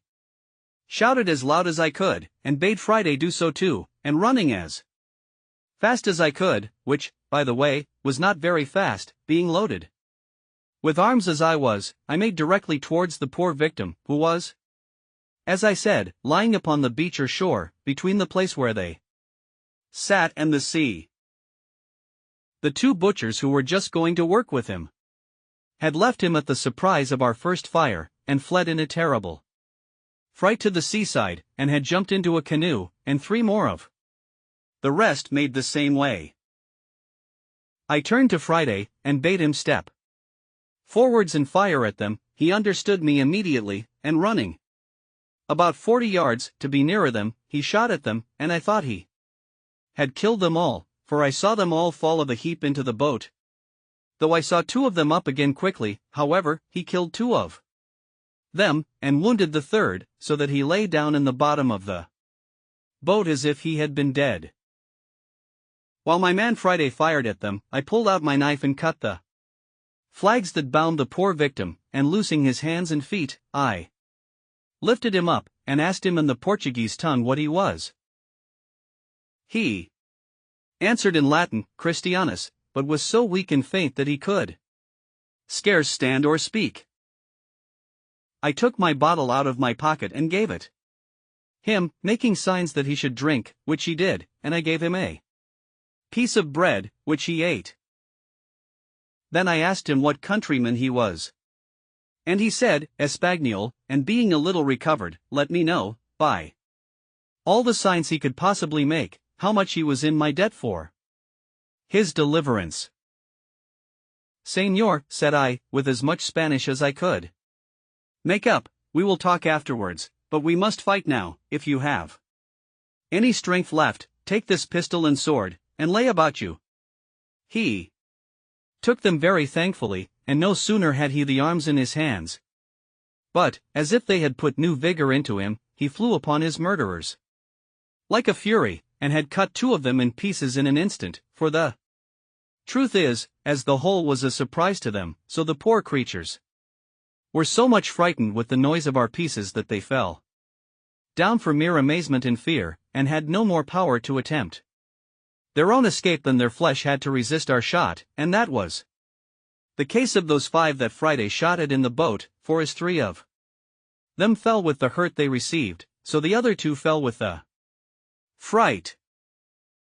I kept my piece in my hand still without firing, being willing to keep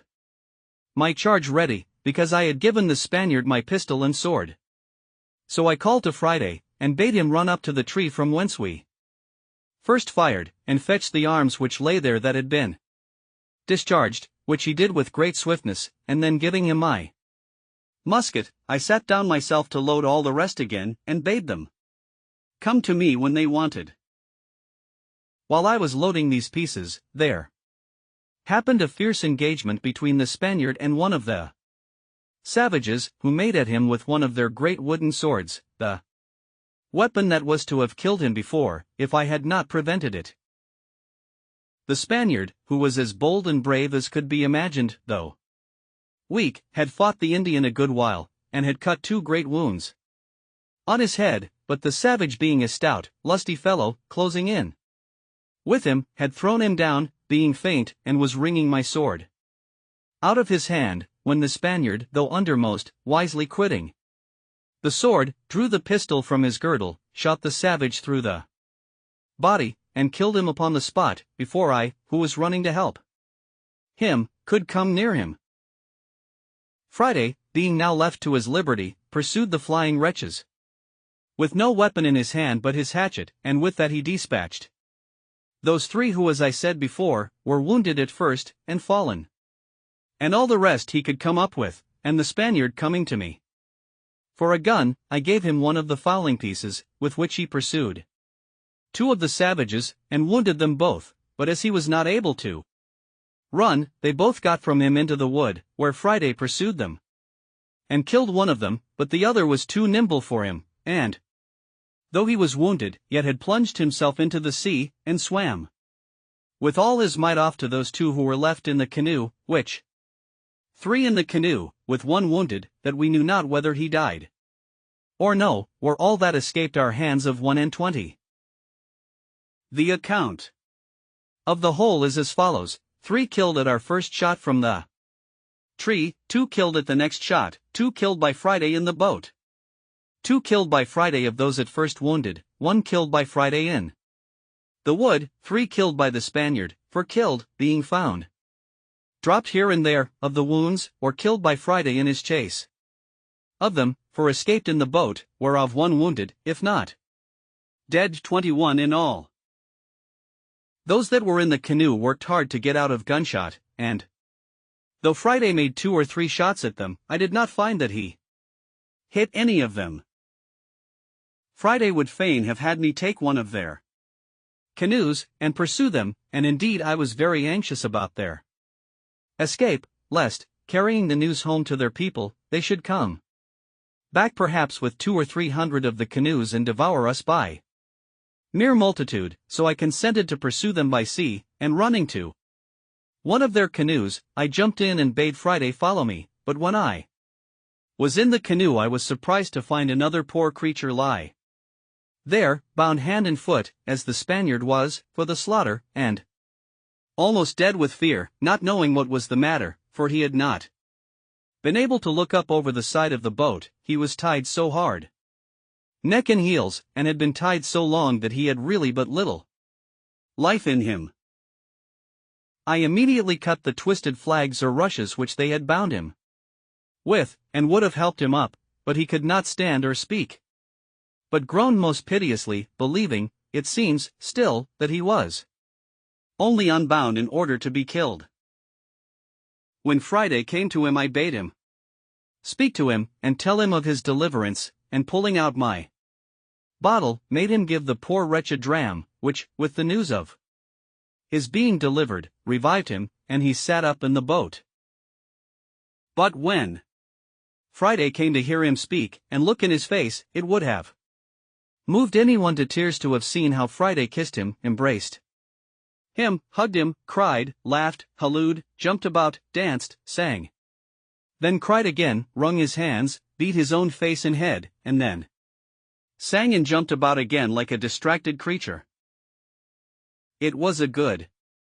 while before I could make him speak to me or tell me what was the matter, but when he came a little to himself he told me that it was his father. It is not easy for me to express how it moved me to see what ecstasy and filial affection had worked in this poor savage at the sight of his father, and of his being delivered from death, nor indeed can I describe half the extravagances of his affection after this, for he went into the boat and out of the boat a great many times. When he went into him he would sit down by him, open his breast, and hold his father's head close to his bosom for many minutes together, to nourish it. Then he took his arms and ankles, which were numbed and stiff with the binding, and chafed and rubbed them with his hands, and I, perceiving what the case was, gave him some rum out of my bottle to rub them with, which did them a great deal of good. This affair put an end to our pursuit of the canoe with the other savages, who were now almost out of sight, and it was happy for us that we did not, for it blew so hard within 2 hours after, and before they could be got a quarter of their way, and continued blowing so hard all night, and that from the northwest, which was against them, that I could not suppose their boat could live, or that they ever reached their own coast. But to return to Friday, he was so busy about his father that I could not find in my heart to take him off for some time, but after I thought he could leave him a little, I called him to me, and he came jumping and laughing, and pleased to the highest extreme. Then I asked him if he had given his father any bread. He shook his head, and said, "None. Ugly dog eat all up self." I then gave him a cake of bread out of a little pouch I carried on purpose. I also gave him a dram for himself. But he would not taste it, but carried it to his father. I had in my pocket 2 or 3 bunches of raisins, so I gave him a handful of them for his father. He had no sooner given his father these raisins but I saw him come out of the boat, and run away as if he had been bewitched. For he was the swiftest fellow on his feet that ever I saw. I say, he ran at such a rate that he was out of sight, as it were, in an instant. And though I called, and hallooed out to after him, it was all one, away he went, and in a quarter of an hour I saw him come back again, though not so fast as he went, and as he came nearer I found his pace slacker, because he had something in his hand. When he came up to me I found he had been quite home for an earthen jug or pot, to bring his father some fresh water, and that he had got 2 more cakes or loaves of bread. The bread he gave me, but the water he carried to his father. However, as I was very thirsty too, I took a little of it. The water revived his father more than all the rum or spirits I had given him, for he was fainting with thirst. When his father had drunk, I called to him to know if there was any water left. He said, yes, and I bade him give it to the poor Spaniard, who was in as much want of it as his father, and I sent one of the cakes that Friday brought to the Spaniard too, who was indeed very weak, and was reposing himself upon a green place under the shade of a tree, and whose limbs were also very stiff, and very much swelled with the rude bandage he had been tied with. When I saw that upon Friday's coming to him with the water, he sat up and drank, and took the bread and began to eat, I went to him and gave him a handful of raisins. He looked up in my face with all the tokens of gratitude and thankfulness that could appear in any countenance, but was so weak, notwithstanding he had so exerted himself in the fight, that he could not stand up upon his feet. He tried to do it 2 or 3 times, but was really not able. His ankles were so swelled and so painful to him. So I bade him sit still, and caused Friday to rub his ankles, and bathe them with rum, as he had done his father's. I observed the poor affectionate creature, every 2 minutes, or perhaps less, all the while he was here, turn his head about to see if his father was in the same place and posture as he left him sitting. And at last he found he was not to be seen, at which he started up, and, without speaking a word, flew with that swiftness to him that one could scarce perceive his feet to touch the ground as he went. But when he came, he only found he had laid himself down to ease his limbs. So Friday came back to me presently, and then I spoke to the Spaniard to let Friday help him up if he could, and lead him to the boat, and then he should carry him to our dwelling, where I would take care of him. But Friday, a lusty, strong fellow, took the Spaniard upon his back, and carried him away to the boat, and set him down softly upon the side or gunwale of the canoe, with his feet in the inside of it, and then, lifting him quite in, he set him close to his father, and presently stepping out again, launched the boat off, and paddled it along the shore faster than I could walk, though the wind blew pretty hard too. So he brought them both safe into our creek, and leaving them in the boat, ran away to fetch the other canoe. As he passed me I spoke to him, and asked him whither he went. He told me, "Go fetch more boat." So away he went like the wind, for sure never man or horse ran like him, and he had the other canoe in the creek almost as soon as I got to it by land, so he wafted me over, and then went to help our new guests out of the boat, which he did, but they were neither of them able to walk, so that poor Friday knew not what to do. To remedy this, I went to work in my thought, and calling to Friday to bid them sit down on the bank while he came to me, I soon made a kind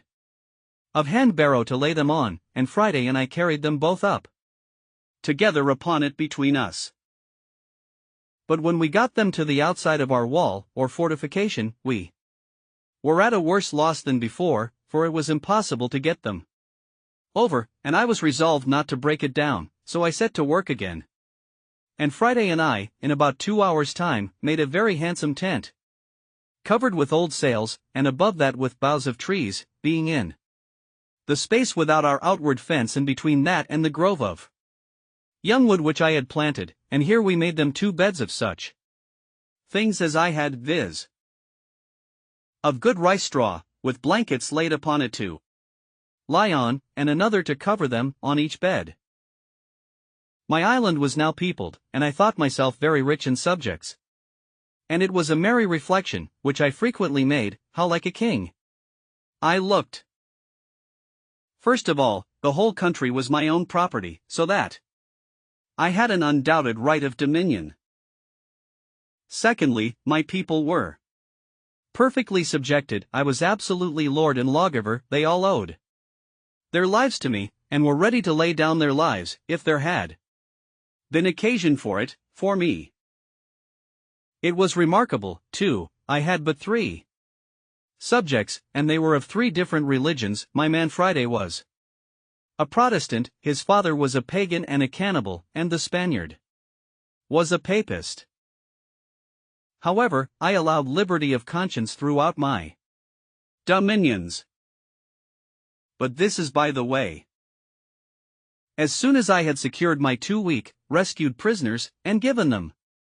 shelter, and a place to rest them upon, I began to think of making some provision for them, and the first thing I did, I ordered Friday to take a yearling goat, betwixt a kid and a goat, out of my particular flock, to be killed, when I cut off the hinder quarter, and chopping it into small pieces, I set Friday to work to boiling and stewing, and made them a very good dish, I assure you, of flesh and broth, and as I cooked it without doors, for I made no fire within my inner wall, so I carried it all into the new tent, and having set a table there for them, I sat down, and ate my own dinner also with them, and, as well as I could, cheered them and encouraged them. Friday was my interpreter, especially to his father, and, indeed, to the Spaniard too, for the Spaniard spoke the language of the savages pretty well. After we had dined, or rather supped, I ordered Friday to take one of the canoes, and go and fetch our muskets and other firearms, which, for want of time, we had left upon the place of battle, and the next day I ordered him to go and bury the dead bodies of the savages, which lay open to the sun, and would presently be offensive. I also ordered him to bury the horrid remains of their barbarous feast, which I could not think of doing myself, nay, I could not bear to see them if I went that way, all which he punctually performed, and effaced the very appearance of the savages being there, so that when I went again, I could scarce know where it was, otherwise than by the corner of the wood pointing to the place. I then began to enter into a little conversation with my 2 new subjects, and, first, I set Friday to inquire of his father what he thought of the escape of the savages in that canoe, and whether we might expect a return of them, with a power too great for us to resist. His first opinion was, that the savages in the boat never could live. Out the storm which blew that night they went off, but must of necessity be drowned, or driven south to those other shores, where they were as sure to be devoured as they were to be drowned if they were cast away. But, as to what they would do if they came safe on shore, he said he knew not, but it was his opinion that they were so dreadfully frightened with the manner of their being attacked, the noise, and the fire, that he believed they would tell the people they were all killed by thunder and lightning, not by the hand of man, and that the two which appeared, viz. Friday and I, were two heavenly spirits, or furies, come down to destroy them, and not men with weapons. This, he said, he knew, because he heard them all cry out so, in their language, one to another, for it was impossible for them to conceive that a man could dart fire, and speak thunder, and kill at a distance, without lifting up the hand, as was done now, and this old savage was in the right.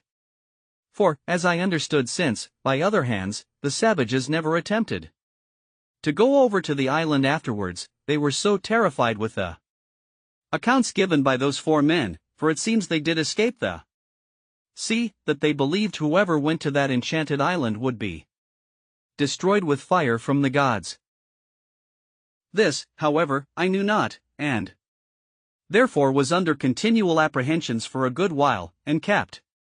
always upon my guard, with all my army, for, as there were now 4 of us, I would have ventured upon 100 of them, fairly in the open field, at any time. Chapter 17. Visit of Mutineers.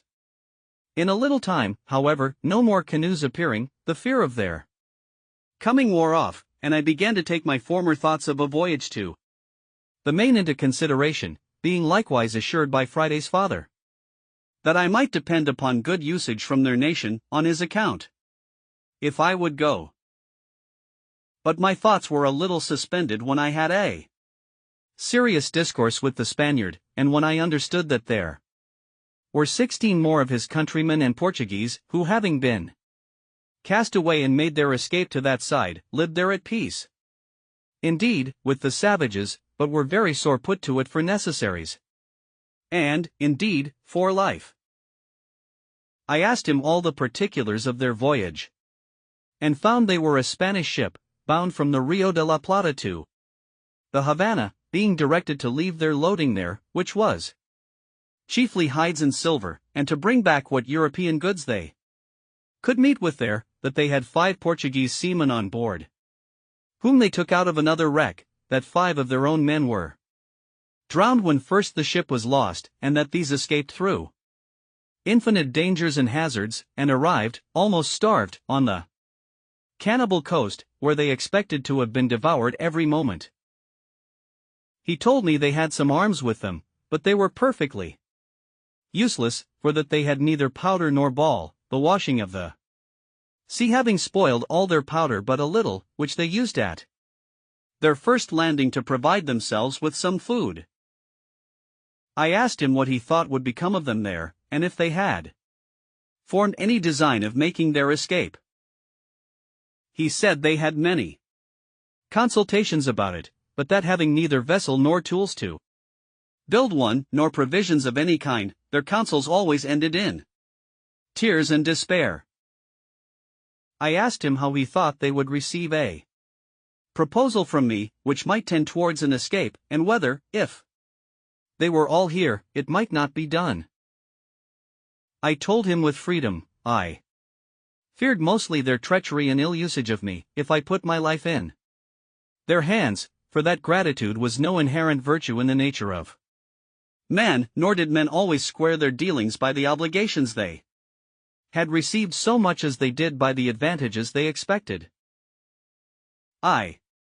told him it would be very hard that I should be made the instrument of their deliverance, and that they should afterwards make me their prisoner in New Spain, where an Englishman was certain to be made a sacrifice, what necessity or what accident soever brought him thither, and that I had rather be delivered up to the savages, and be devoured alive, than fall into the merciless claws of the priests, and be carried into the Inquisition. I added that, otherwise, I was persuaded. If they were all here, we might, with so many hands, build a bark large enough to carry us all away, either to the Brazils southward, or to the islands or Spanish coast northward, but that if, in requital, they should, when I had put weapons into their hands, carry me by force among their own people, I might be ill-used for my kindness to them, and make my case worse than it was before. He answered, with a great deal of candor and ingenuousness, that their condition was so miserable, and that they were so sensible of it, that he believed they would abhor the thought of using any man unkindly that should contribute to their deliverance, and that, if I pleased, he would go to them with the old man, and discourse with them about it, and return again and bring me their answer, that he would make conditions with them upon their solemn oath, that they should be absolutely under my direction as their commander and captain, and they should swear upon the holy sacraments and gospel to be true to me, and go to such Christian country as I should agree to, and no other, and to be directed wholly and absolutely by my orders till they were landed safely in such country as I intended, and that he would bring a contract from them, under their hands, for that purpose. Then he told me he would first swear to me himself that he would never stir from me as long as he lived till I gave him orders, and that he would take my side to the last drop of his blood, if there should happen the least breach of faith among his countrymen. He told me they were all of them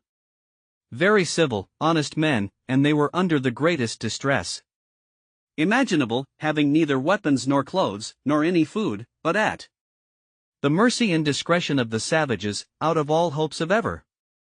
returning to their own country, and that he was sure, if I would undertake their relief, they would live and die by me. Upon these assurances, I resolved to venture to relieve them, if possible, and to send the old savage and this Spaniard over to them to treat. But when we had got all things in readiness to go, the Spaniard himself started an objection, which had so much prudence in it on one hand, and so much sincerity on the other hand, that I could not but be very well satisfied in it, and, by his advice, put off the deliverance of his comrades for at least half a year. The case was thus: he had been with us now about a month, during which time I had let him see in what manner I had provided, with the assistance of Providence, for my support, and he saw evidently what stock of corn and rice I had laid up, which, though it was more than sufficient for myself, yet it was not sufficient, without good husbandry, for my family. Now it was increased to 4, but much less would it be sufficient if his countrymen, who were, as he said, 16, still alive, should come over, and least of all would it be sufficient to victual our vessel, if we should build one, for a voyage to any of the Christian colonies of America. So he told me he thought it would be more advisable to let him and the other 2 dig and cultivate some more land, as much as I could spare seed to sow, and that we should wait another harvest, that we might have a supply of corn for his countrymen, when they should come. For want might be a temptation to them to disagree, or not to think themselves delivered, otherwise than out of one difficulty into another. You know, says he, the children of Israel, though they rejoiced at first for their being delivered out of Egypt, yet rebelled even against God himself, that delivered them when they came to want bread in the wilderness. His caution was so seasonable, and his advice so good, that I could not but be very well pleased with his proposal, as well as I was satisfied with his fidelity. So we fell to digging, all 4 of us, as well as the wooden tools we were furnished with permitted, and in about a month's time, by the end of which it was seed time, we had got as much land cured and trimmed up as we sowed 22 bushels of barley on, and 16 jars of rice, which was, in short, all the seed we had to spare. Indeed, we left ourselves barely sufficient for our own food for the 6 months that we had to expect our crop, that is to say, reckoning from the time we set our seed aside for sowing, for it is not to be supposed it is 6 months in the ground in that country. having now society enough, and our numbers being sufficient to put us out of fear of the savages, if they had come, unless their number had been very great, we went freely all over the island, whenever we found occasion, and as we had our escape or deliverance upon our thoughts, it was impossible, at least for me, to have the means of it out of mine. For this purpose I marked out several trees, which I thought fit for our work, and I set Friday and his father to cut them down, and that I caused the Spaniard, to whom I imparted my thoughts on that affair, to oversee and direct their work. I showed them with what indefatigable pains I had hewed a large tree into single planks, and I caused them to do the like, till they made about a dozen large planks, of good oak, near 2 feet broad, 35 feet long, and from 2 inches to 4 inches thick. What prodigious labor it took up anyone may imagine. At the same time I contrived to increase my little flock of tame goats as much as I could, and for this purpose I made Friday and the Spaniard go out one day, and myself with Friday the next day, for we took our turns, and by this means we got about 20 young kids to breed up with the rest, for whenever we shot the dam, we saved the kids, and added them to our flock. But above all, the season for curing the grapes coming on, I caused such a prodigious quantity to be hung up in the sun, that, I believe, had we been at Alicant, where the raisins of the sun are cured, we could have filled 60 or 80 barrels, and these, with our bread, formed a great part of our food, very good living too, I assure you, for they are exceedingly nourishing. It was now harvest, and our crop in good order. It was not the most plentiful increase I had seen in the island, but, however, it was enough to answer our end, for from 22 bushels of barley we brought in and thrashed out above 220 bushels, and the like in proportion of the rice, which was store enough for our food to the next harvest, though all the 16 Spaniards had been on shore with me, or, if we had been ready for a voyage, it would very plentifully have victualled our ship to have carried us to any part of the world, that is to say, any part of America.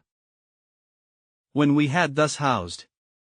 and secured our magazine of corn, we fell to work to make more wicker ware, viz. great baskets, in which we kept it, and the Spaniard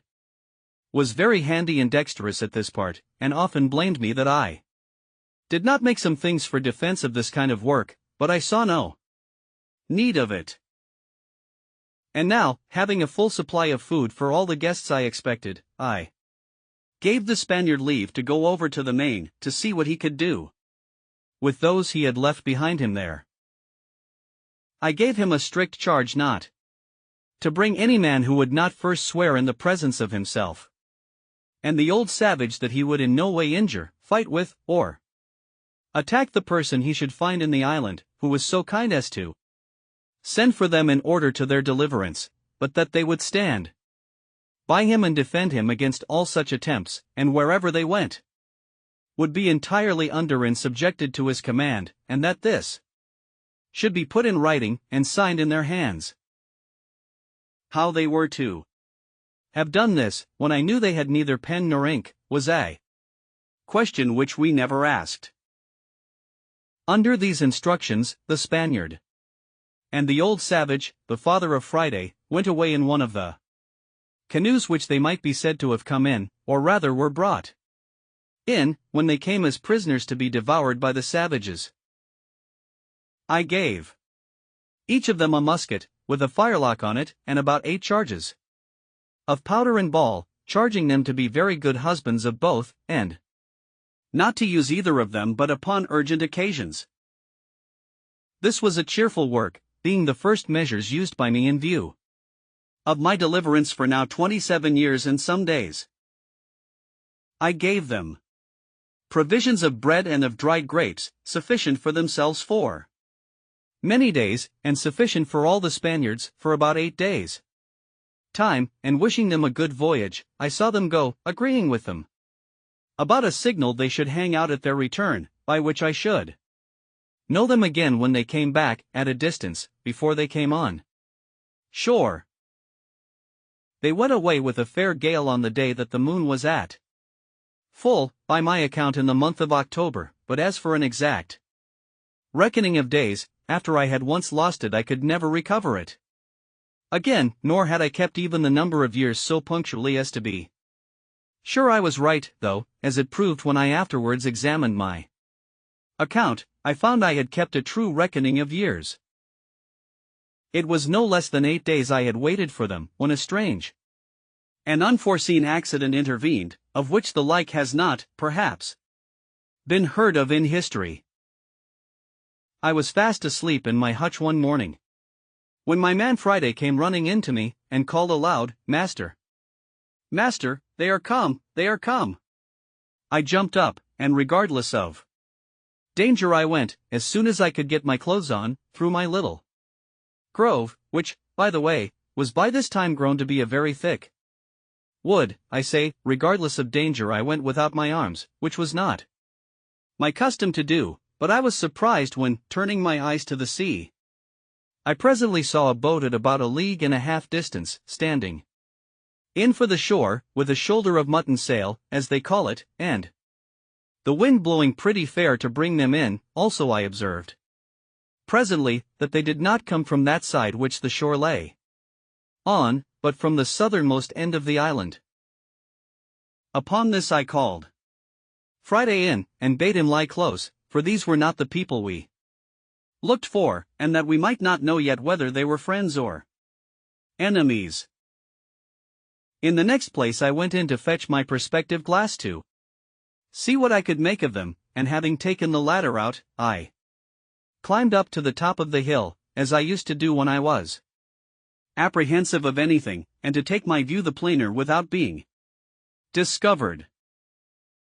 I had scarce set my foot upon the hill when my eye plainly discovered a ship lying at anchor, at about 2.5 leagues distance from me, SSE, but not above 1.5 leagues from the shore. By my observation it appeared plainly to be an English ship, and the boat appeared to be an English longboat. I cannot express the confusion I was in, though the joy of seeing a ship, and one that I had reason to believe was manned by my own countrymen, and consequently friends, was such as I cannot describe. But yet I had some secret doubts hung about me, I cannot tell from whence they came, bidding me keep upon my guard. In the first place, it occurred to me to consider what business an English ship could have in that part of the world, since it was not the way to or from any part of the world where the English had any traffic, and I knew there had been no storms to drive them in there in distress, and that if they were really English it was most probable that they were here upon no good design, and that I had better continue as I was than fall into the hands of thieves and murderers. Let no man despise the secret hints and notices of danger which sometimes are given him when he may think there is no possibility of its being real. That such hints and notices are given us I believe few that have made any observation of things can deny, that they are certain discoveries of an invisible world, and a converse of spirits. We cannot doubt, and if the tendency of them seems to be to warn us of danger, why should we not suppose they are from some friendly agent? Whether supreme or inferior and subordinate, is not the question. And that they are given for our good? The present question abundantly confirms me in the justice of this reasoning, for had I not been made cautious by this secret admonition, come it from whence it will, I had been done inevitably, and in a far worse condition than before, as you will see presently. I had not kept myself long in this posture till I saw the boat draw near the shore, as if they looked for a creek to thrust in at, for the convenience of landing. However, as they did not come quite far enough, they did not see the little inlet where I formerly landed my rafts, but ran their boat on shore upon the beach, at about 1/2 mile from me, which was very happy for me, for otherwise they would have landed just at my door, as I may say, and would soon have beaten me out of my castle, and perhaps have plundered me of all I had. When they were on shore I was fully satisfied they were Englishmen, at least most of them, 1 or 2. I thought were Dutch, but it did not prove so. There were in all 11 men, whereof 3 of them I found were unarmed and, as I thought, bound, and when the first 4 or 5 of them were jumped on shore, they took those 3 out of the boat as prisoners. One of the 3 I could perceive using the most passionate gestures of entreaty, affliction, and despair, even to a kind of extravagance. The other 2 I could perceive lifted up their hands sometimes, and appeared concerned indeed, but not to such a degree as the first. I was perfectly confounded at the sight, and knew not what the meaning of it should be. Friday called out to me in English, as well as he could, "Oh, master, you see Englishmans eat prisoner as well as savage mans." "Why, Friday," says I, "do you think they are going to eat them, then?" "Yes," says Friday, "they will eat them." "No, no," says I, "Friday, I am afraid they will murder them, indeed, but you may be sure they will not eat them." All this while I had no thought of what the matter really was, but stood trembling with the horror of the sight, expecting every moment when the 3 prisoners should be killed. Nay, once I saw one of the villains lift up his arm with a great cutlass, as the seamen call it, or sword, to strike one of the poor men, and I expected to see him fall every moment, at which all the blood in my body seemed to run chill in my veins. I wished heartily now for the Spaniard, and the savage that had gone with him, or that I had any way to have come undiscovered within shot of them, that I might have secured the 3 men, for I saw no firearms they had among them. But it fell out to my mind another way. After I had observed the outrageous usage of the 3 men by the insolent seamen, I observed the fellows run scattering about the island, as if they wanted to see the country. I observed that the 3 other men had liberty to go also where they pleased, but they sat down, all 3 upon the ground, very pensive, and looked like men in despair. This put me in mind of the first time when I came on shore, and began to look about me, how I gave myself over for lost, how wildly I looked round me, what dreadful apprehensions I had, and how I lodged in the tree all night for fear of being devoured by wild beasts. As I knew nothing that night of the supply I was to receive by the providential driving of the ship nearer the land by the storms and tide, by which I have since been so long nourished and supported, so these 3 poor desolate men knew nothing how certain of deliverance and supply they were, how near it was to them, and how effectually and really they were in a condition of safety, at the same time that they thought themselves lost and their case desperate. So little do we see before us in the world, and so much reason have we to depend cheerfully upon the great Maker of the world, that he does not leave his creatures so absolutely destitute, but that in the worst circumstances they have always something to be thankful for, and sometimes are nearer deliverance than they imagine, nay, are even brought to their deliverance by the means by which they seem to be brought to their destruction. It was just at high water when these people came on shore, and while they rambled about to see what kind of a place they were in, they had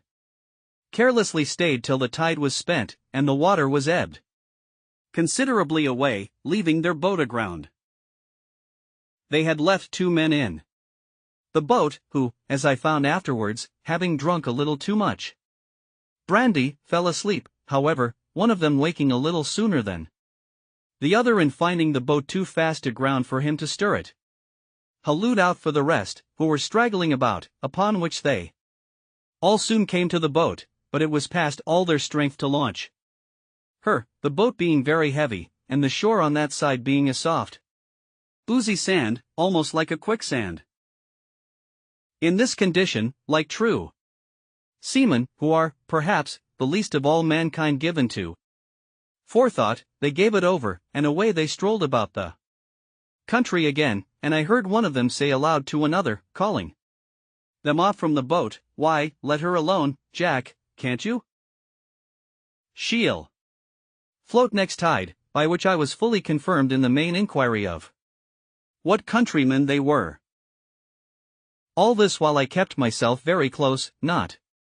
once daring to stir out of my castle any farther than to my place of observation near the top of the hill, and very glad I was to think how well it was fortified. I knew it was no less than 10 hours before the boat could float again, and by that time it would be dark, and I might be at more liberty to see their motions, and to hear their discourse, if they had any. In the meantime I fitted myself up for a battle as before, though with more caution, knowing I had to do with another kind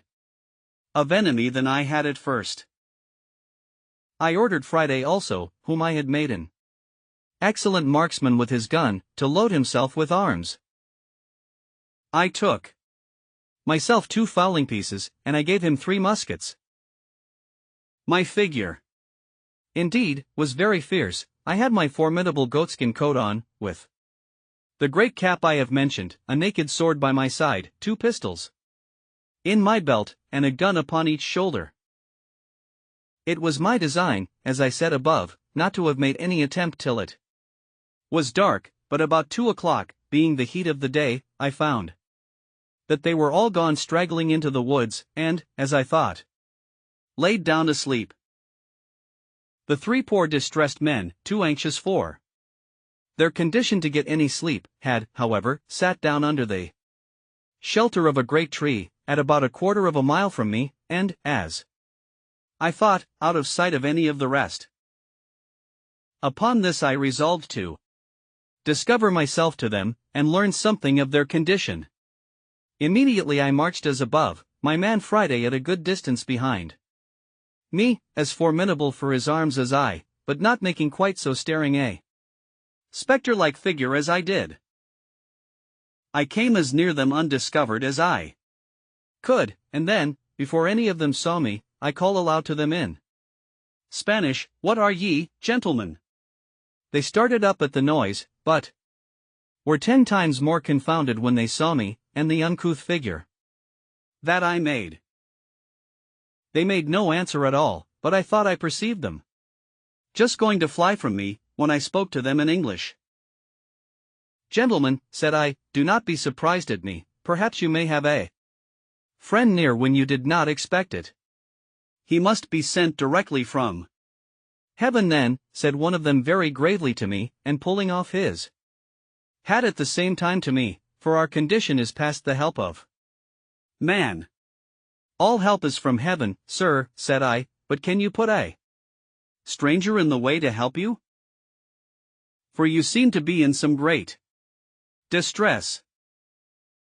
I saw you when you landed, and when you seemed to make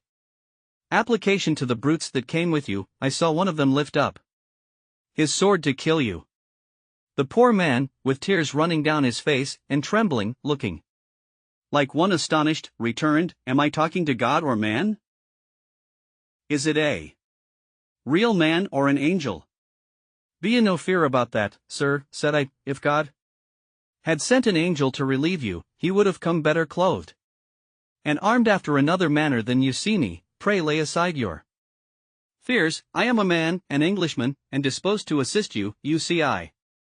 have one servant only, we have arms and ammunition. Tell us freely, can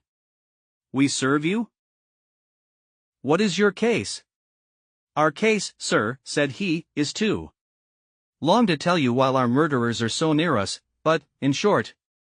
sir, I was commander of that ship. My men have mutinied against me. They have been hardly prevailed on not to murder me, and, at last, have set me on shore in this desolate place, with these 2 men with me, one my mate, the other a passenger, where we expected to perish, believing the place to be uninhabited, and know not yet what to think of it." "Where are these brutes, your enemies?" said I. "Do you know where they are?" "Gone? There they lie, sir," said he, pointing to a thicket of trees. "My heart trembles for fear they have seen us and heard you speak. If they have, they will certainly murder us all." "Have they any firearms?" said I. He answered, they had only 2 pieces, one of which they left in the boat. Well, then, said I, leave the rest to me. I see they are all asleep. It is an easy thing to kill them all, but shall we rather take them prisoners? He told me there were two desperate villains among them, that it was scarce safe to show any mercy. Two, but if they were secured, he believed all the rest would return to their duty. I asked him which they were. He told me he could not at that distance distinguish them, but he would obey my orders in anything I would direct. Well, says I, let us retreat out of their view or hearing, lest they awake, and we will resolve further. So they willingly went back with me, till the woods covered us from them. Look you, sir, said I, if I venture upon your deliverance, are you willing to make two conditions with me? He anticipated my proposals by telling me that both he and the ship, if recovered, should be wholly directed and commanded by me in everything, and if the ship was not recovered, he would live and die with me in what part of the world soever I would send him, and the two other men said the same. Well, says I, my conditions are but two. First, that while you stay in this island with me, you will not pretend to any authority here, and if I put arms in your hands, you will, upon all occasions, give them up to me, and do no prejudice to me or mine upon this island, and in the meantime be governed by my orders. Secondly, that if the ship is or may be recovered, you will carry me and my man to England passage free. He gave me all the assurances that the invention or faith of man could devise, that he would comply with these most reasonable demands, and besides would owe his life to me, and acknowledge it upon all occasions, as long as he lived. Well, then, said I, here are 3 muskets for you, with powder and ball. Tell me next what you think is proper to be done. He showed all the testimonies of his gratitude that he was able, but offered to be wholly guided by me. I told him I thought it was very hard venturing anything, but the best method I could think of was to fire on them at once as they lay, and if any were not killed at the first volley, and offered to submit, we might save them, and so put it wholly upon God's providence to direct the shot. He said, very modestly, that he was loath to kill them if he could help it, but that those two were incorrigible villains, and had been the authors of all the mutiny in the ship, and if they escaped, we should be undone still. For they would go on board and bring the whole ship's company, and destroy us all. Well, then, says I, necessity legitimates my advice, for it is the only way to save our lives. However, seeing him still cautious of shedding blood, I told him they should go themselves, and manage as they found convenient. In the middle of this discourse we heard some of them awake, and soon after we saw 2 of them on their feet. I asked him if either of them were the heads of the mutiny. He said, no. Well, then, said I, you may let them escape, and Providence seems to have awakened them on purpose to save themselves. Now, says I, if the rest escape you, it is your fault. Animated with this, he took the musket I had given him in his hand, and a pistol in his belt, and his 2 comrades with him, with each a piece in his hand. The 2 men who were with him going first made some noise, at which one of the seamen who was awake turned about, and seeing them coming, cried out to the rest, but was too late. Then, for the moment he cried out, they fired, I mean the 2 men, the captain wisely reserving his own piece. They had so well aimed their shot at the men they knew, that one of them was killed on the spot, and the other very much wounded, but not being dead, he started up on his feet, and called eagerly for help to the other, but the captain, stepping to him, told him it was too late to cry for help, he should call upon God to forgive his villainy, and with that word knocked him down with the stock of his musket, so that he never spoke more. There were 3 more in the company, and one of them was slightly wounded. By this time I was come, and when they saw their danger, and that it was in vain to resist, they begged for mercy. The captain told them he would spare their lives if they would give him an assurance of their abhorrence of the treachery they had been guilty of, and would swear to be faithful to him in recovering the ship, and afterwards in carrying her back to Jamaica, from whence they came. They gave him all the protestations of their sincerity that could be desired, and he was willing to believe them, and spare their lives, which I was not against, only that I obliged him to keep them bound hand and foot while they were on the island. While this was doing, I sent Friday with the captain's mate to the boat, with orders to secure her, and bring away the oars and sails, which they did, and by 3 straggling men, that were, happily for them, parted from the rest, came back upon hearing the guns fired, and seeing the captain, who was before their prisoner, now their conqueror, they submitted to be bound also, and so our victory was complete. It now remained that the captain and I should inquire into one another's circumstances. I began first, and told him my whole history, which he heard with an attention even to amazement, and particularly at the wonderful manner of my being furnished with provisions and ammunition, and, indeed, as my story is a whole collection of wonders, it affected him deeply. But when he reflected from thence upon himself, and how I seemed to have been preserved there on purpose to save his life, the tears ran down his face, and he could not speak a word more.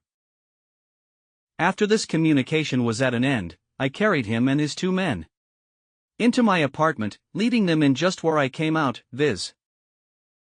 at the top of the house, where I refreshed them with such provisions as I had, and showed them all the contrivances I had made during my long inhabiting that place. All I showed them, all I said to them, was perfectly amazing, but above all, the captain admired my fortification, and how perfectly I had concealed my retreat with a grove of trees, which having been now planted nearly 20 years, and the trees growing much faster than in England, was become a little wood, so thick that it was impassable in any part of it but at that one side where I had reserved my little winding passage into it. I told him this was my castle and my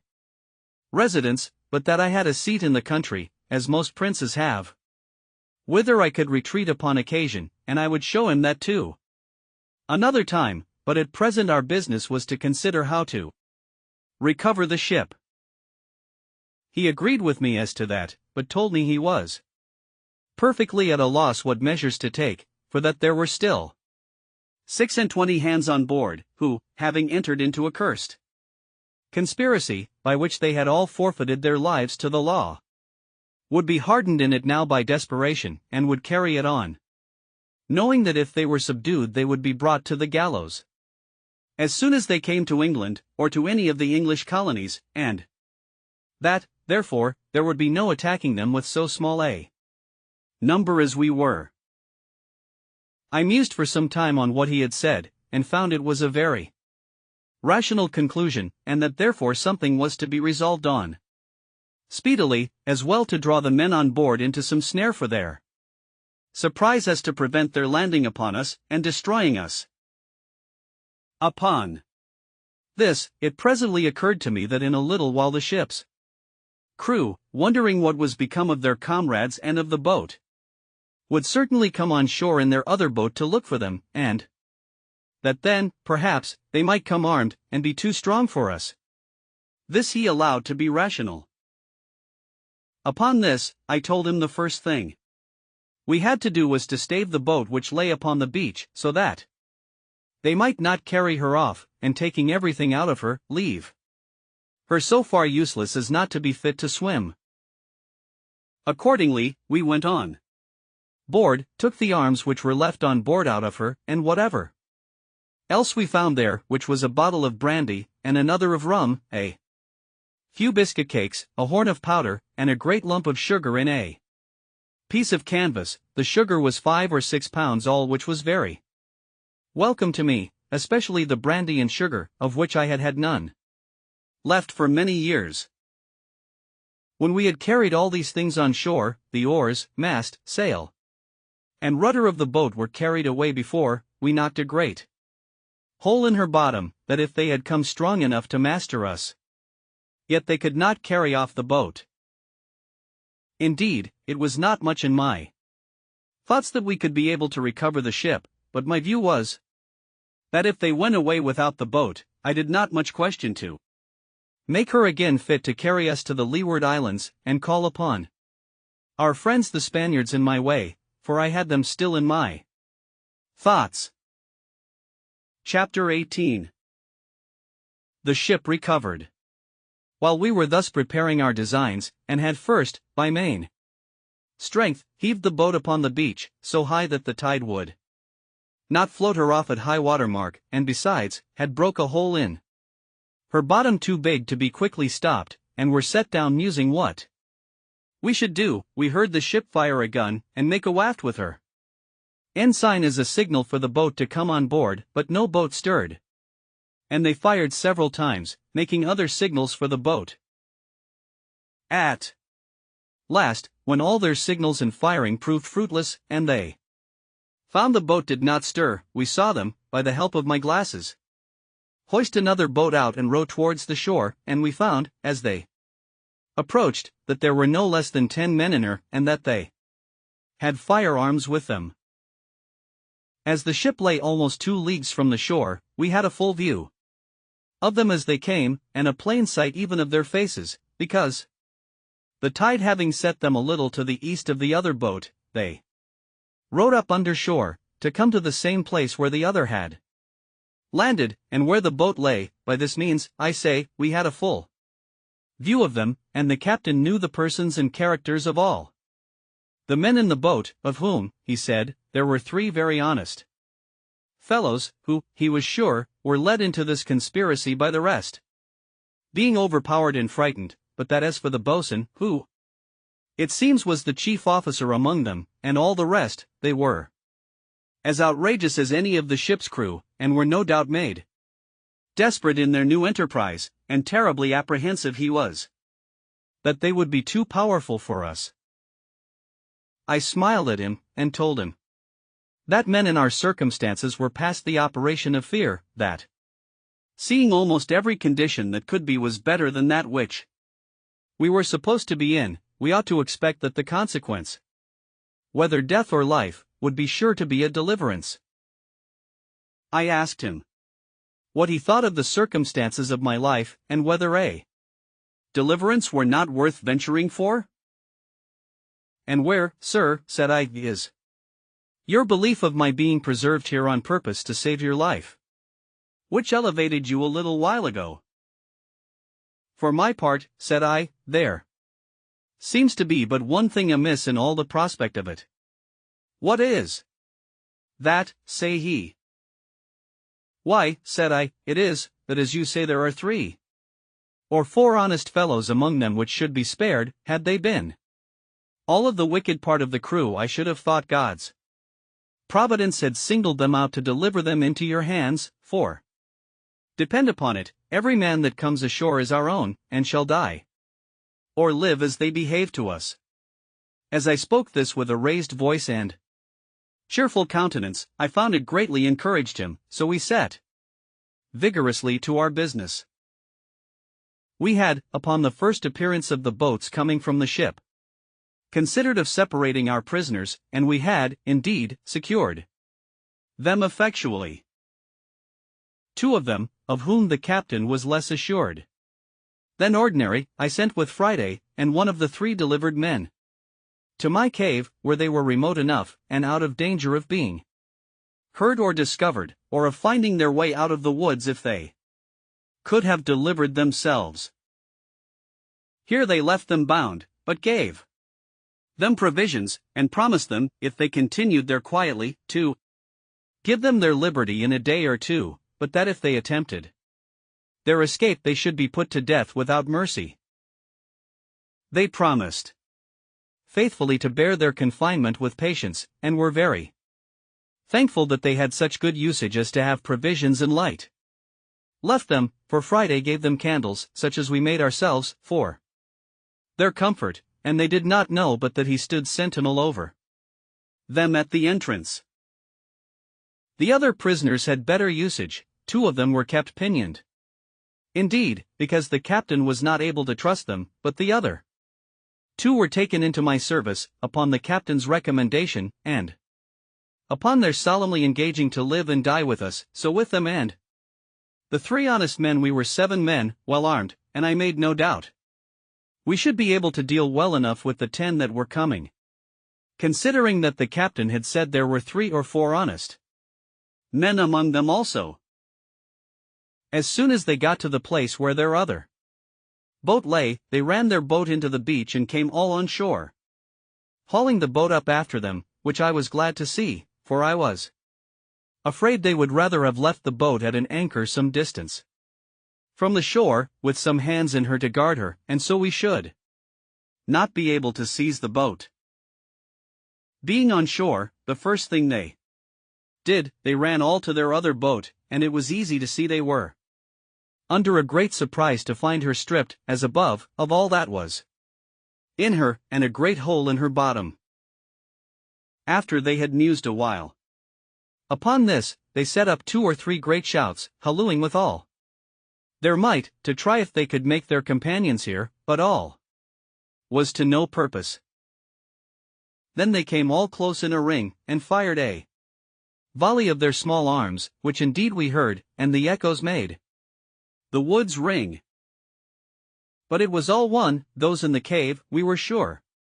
could not hear, and those in our keeping, though they heard it well enough, yet durst give no answer to them. They were so astonished at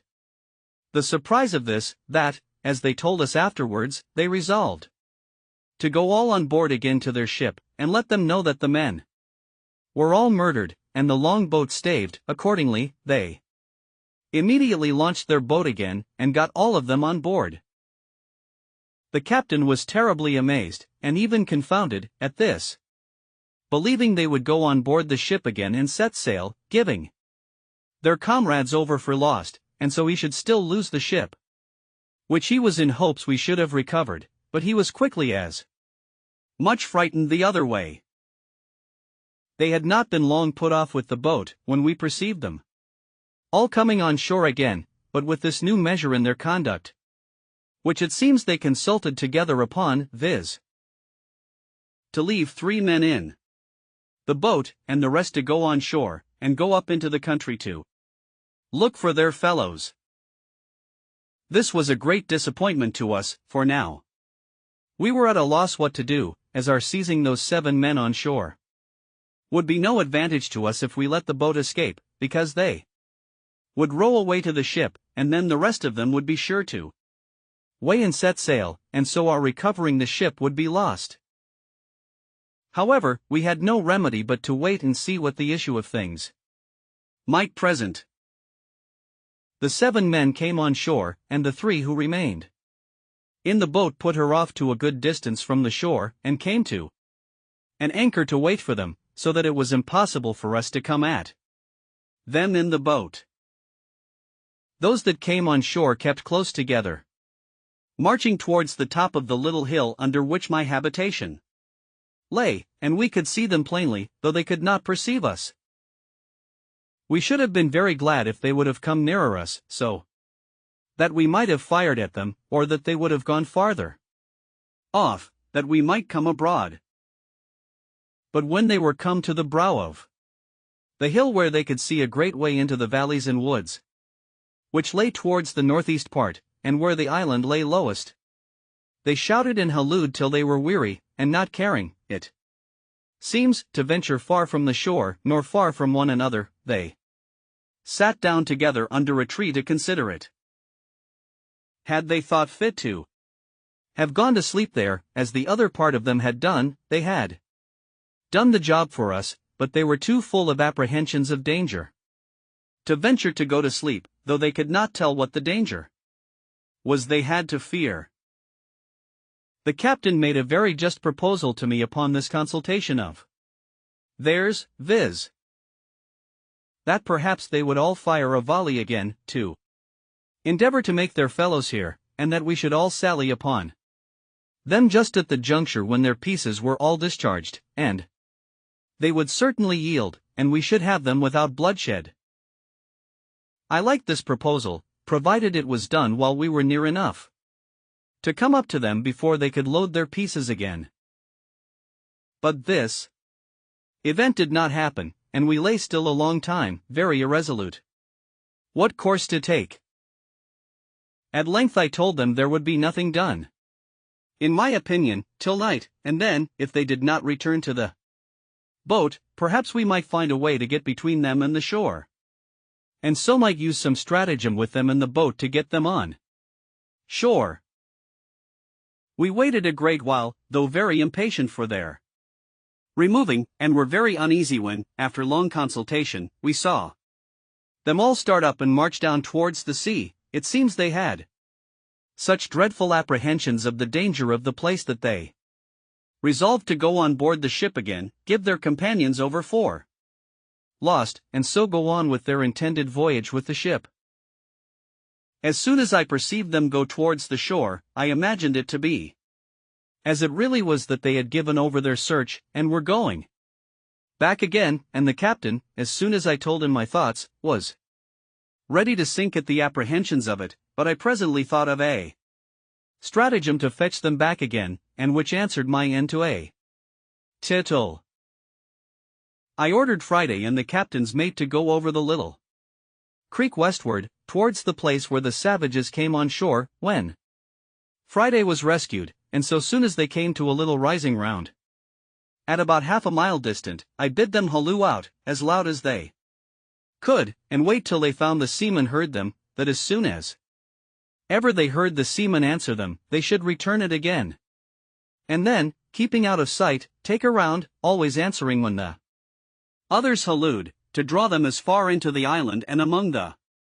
woods as possible, and then wheel about again to me by such ways as I directed them. They were just going into the boat when Friday and the mate hallooed, and they presently heard them, and answering, ran along the shore westward, towards the voice they heard, when they were stopped by the creek, where the water being up, they could not get over, and called for the boat to come up and set them over, as, indeed, I expected. When they had set themselves over, I observed that the boat being gone a good way into the creek, and, as it were, in a harbor within the land, they took one of the 3 men out of her, to go along with them, and left only 2 in the boat, having fastened her to the stump of a little tree on the shore. This was what I wished for, and immediately leaving Friday and the captain's mate to their business, I took the rest with me, and, crossing the creek out of their sight, we surprised the 2 men before they were aware, one of them lying on the shore, and the other being in the boat. The fellow on shore was between sleeping and waking, and going to start up. The captain, who was foremost, ran in upon him, and knocked him down, and then called out to him in the boat to yield, or he was a dead man. They needed very few arguments to persuade a single man to yield, when he saw 5 men upon him and his comrade knocked down. Besides, this was, it seems, one of the 3 who were not so hearty in the mutiny as the rest of the crew, and therefore was easily persuaded not only to yield, but afterwards to join very sincerely with us. In the meantime, Friday and the captain's mate so well managed their business with the rest that they drew them, by hallooing and answering, from one hill to another, and from one wood to another, till they not only heartily tired them, but left them where they were, very sure they could not reach back to the boat before it was dark, and, indeed, they were heartily tired themselves also, by the time they came back to us. We had nothing now to do but to watch for them in the dark, and to fall upon them, so as to make sure work with them. It was several hours after Friday came back to me before they came back to their boat, and we could hear the foremost of them, long before they came quite up, calling to those behind to come along, and could also hear them answer and complain how lame and tired they were, and not able to come any faster, which was very welcome news to us. At length they came up to the boat, but it is impossible to express their confusion when they found the boat fast aground in the creek. The tide ebbed out, and there 2 men gone. We could hear them call one to another in a most lamentable manner, telling one another they were got into an enchanted island, that either there were inhabitants in it, and they should all be murdered, or else there were devils and spirits in it, and they should be all carried away and devoured. They hallooed again, and called their 2 comrades by their names a great many times, but no answer. After some time we could see them, by the little light there was, run about, wringing their hands like men in despair, and sometimes they would go and sit down in the boat to rest themselves, then come ashore again, and walk about again, and so the same thing over again. My men would fain have had me give them leave to fall upon them at once in the dark, but I was willing to take them at some advantage, so as to spare them, and kill as few of them as I could, and especially I was unwilling to hazard the killing of any of our men, knowing the others were very well armed. I resolved to wait, to see if they did not separate, and therefore, to make sure of them, I drew my ambuscade nearer, and ordered Friday and the captain to creep upon their hands and feet, as close to the ground as they could, that they might not be discovered, and get as near them as they could possibly before they offered to fire. They had not been long in that posture when the boatswain, who was the principal ringleader of the mutiny, and had now shown himself the most dejected and dispirited of all the rest, came walking towards them with 2 more of the crew. The captain was so eager at having this principal rogue so much in his power, that he could hardly have patience to let him come so near as to be sure of him, for they only heard his tongue before, but when they came nearer, the captain and Friday, starting up on their feet, let fly at them. The boatswain was killed upon the spot, the next man was shot in the body, and fell just by him, though he did not die till an hour or 2 after, and the third ran for it. At the noise of the fire I immediately advanced with my whole army, which was now 8 men, viz. myself, Generalissimo; Friday, my lieutenant general; the captain and his 2 men, and the 3 prisoners of war whom we had trusted with arms. We came upon them, indeed, in the dark, so that they could not see our number, and I made the man they had left in the boat, who was now one of us, to call them by name, to try if I could bring them to a parley, and so perhaps might reduce them to terms, which fell out just as we desired, for indeed it was easy to think, as their condition then was, they would be very willing to capitulate. So he calls out as loud as he could to one of them, Tom Smith. Tom Smith. Tom Smith answered immediately, Is that Robinson? For it seems he knew the voice. The other answered, I, for God's sake, Tom Smith, throw down your arms and yield, or you are all dead men this moment. Who must we yield to? Where are they? Says Smith again. Here they are, says he. Here's our captain, and 50 men with him, have been hunting you these 2 hours. The boatswain is killed, Wolfry is wounded, and I am a prisoner, and if you do not yield you are all lost. Will they give us quarter, then? Says Tom Smith, and we will yield. I'll go and ask, if you promise to yield, said Robinson. So he asked the captain, and the captain himself then calls out, You, Smith, you know my voice. If you lay down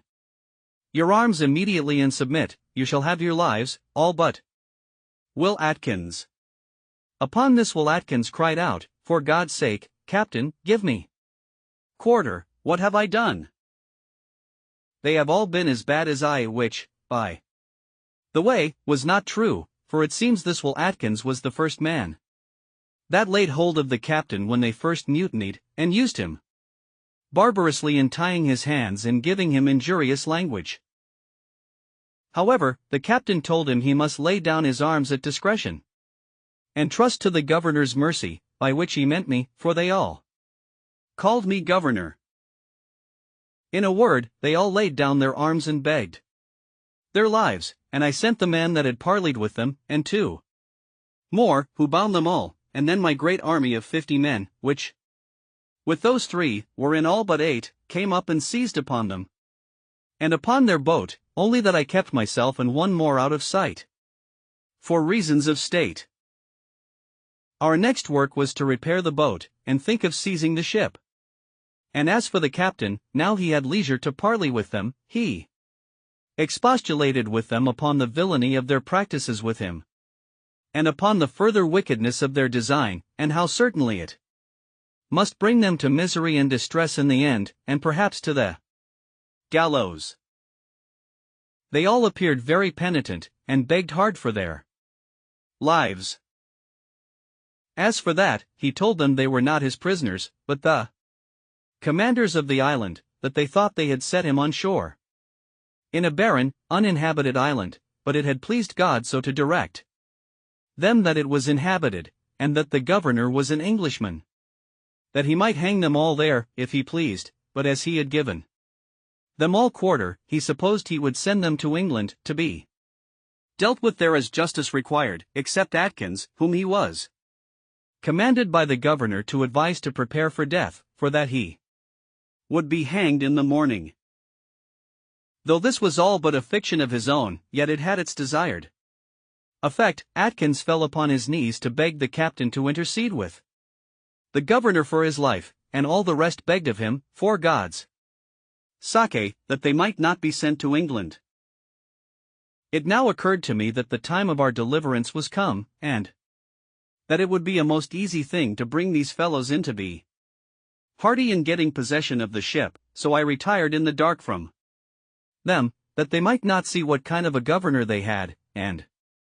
called the captain to me. When I called, at a good distance, one of the men was ordered to speak again, and say to the captain, "Captain, the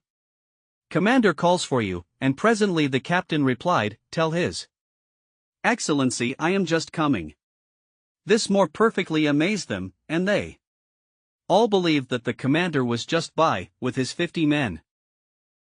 Upon the captain coming to me, I told him my project for seizing the ship, which he liked wonderfully well, and resolved to put it in execution the next morning.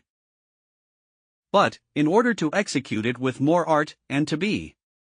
secure of success, I told him we must divide the prisoners, and that he should go and take Atkins, and 2 more of the worst of them, and send them pinioned to the cave where the others lay. This was committed to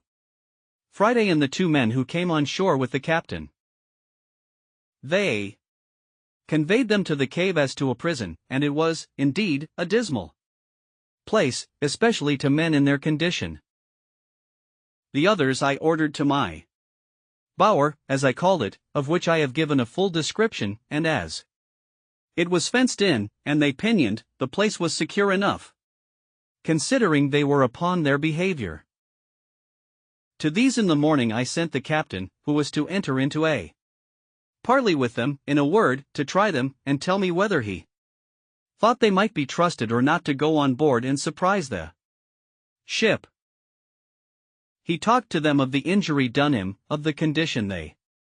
were brought to, and that though the governor had given them quarter for their lives as to the present action, yet that if they were sent to England they would all be hanged in chains, but that if they would join in so just an attempt as to recover the ship, he would have the governor's engagement for their pardon. Anyone may guess how readily such a proposal would be accepted by men. In their condition, they fell down on their knees to the captain, and promised, with the deepest imprecations, that they would be faithful to him to the last drop, and that they should owe their lives to him, and would go with him all over the world, that they would own him as a father to them as long as they lived. "Well," says the captain, "I must go and tell the governor what you say, and see what I can do to bring him to consent to it." So he brought me an account of the temper he found them in, and that he verily believed they would be faithful. However, that we might be very secure, I told him he should go back again and choose out those 5, and tell them that they might see he did not want men, that he would take out those 5 to be his assistants, and that the governor would keep the other 2, and the 3 that were sent prisoners to the castle, my cave, as hostages for the fidelity of those 5, and that if they proved unfaithful in the execution, the 5 hostages should be hanged in chains alive on the shore. This looked severe, and convinced them that the governor was in earnest. However, they had no way left them but to accept it, and it was now the business of the prisoners, as much as of the captain, to persuade the other 5 to do their duty. Our strength was now thus ordered for the expedition: first, the captain, his mate, and passenger; second, the 2 prisoners of the first gang, to whom, having their character from the captain, I had given their liberty, and trusted them with arms; third, the other 2 that I had kept till now in my bower, pinioned, but on the captain's motion had now released; fourth, these 5 released at last, so that there were 12 in all, besides 5 we kept prisoners in the cave. 4 hostages. I asked the captain if he was willing to venture with these hands on board the ship, but as for me and my man Friday, I did not think it was proper for us to stir, having 7 men left behind, and it was employment enough for us to keep them asunder, and supply them with victuals. As to the 5 in the cave, I resolved to keep them fast, but Friday went in twice a day to them, to supply them with necessaries. And I made the other 2 carry provisions to a certain distance, where Friday was to take them. When I showed myself to the 2 hostages, it was with the captain, who told them I was the person the governor had ordered to look after them, and that it was the governor's pleasure they should not stir anywhere,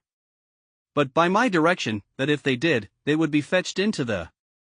castle, and be laid in irons, so that as we never suffered them to see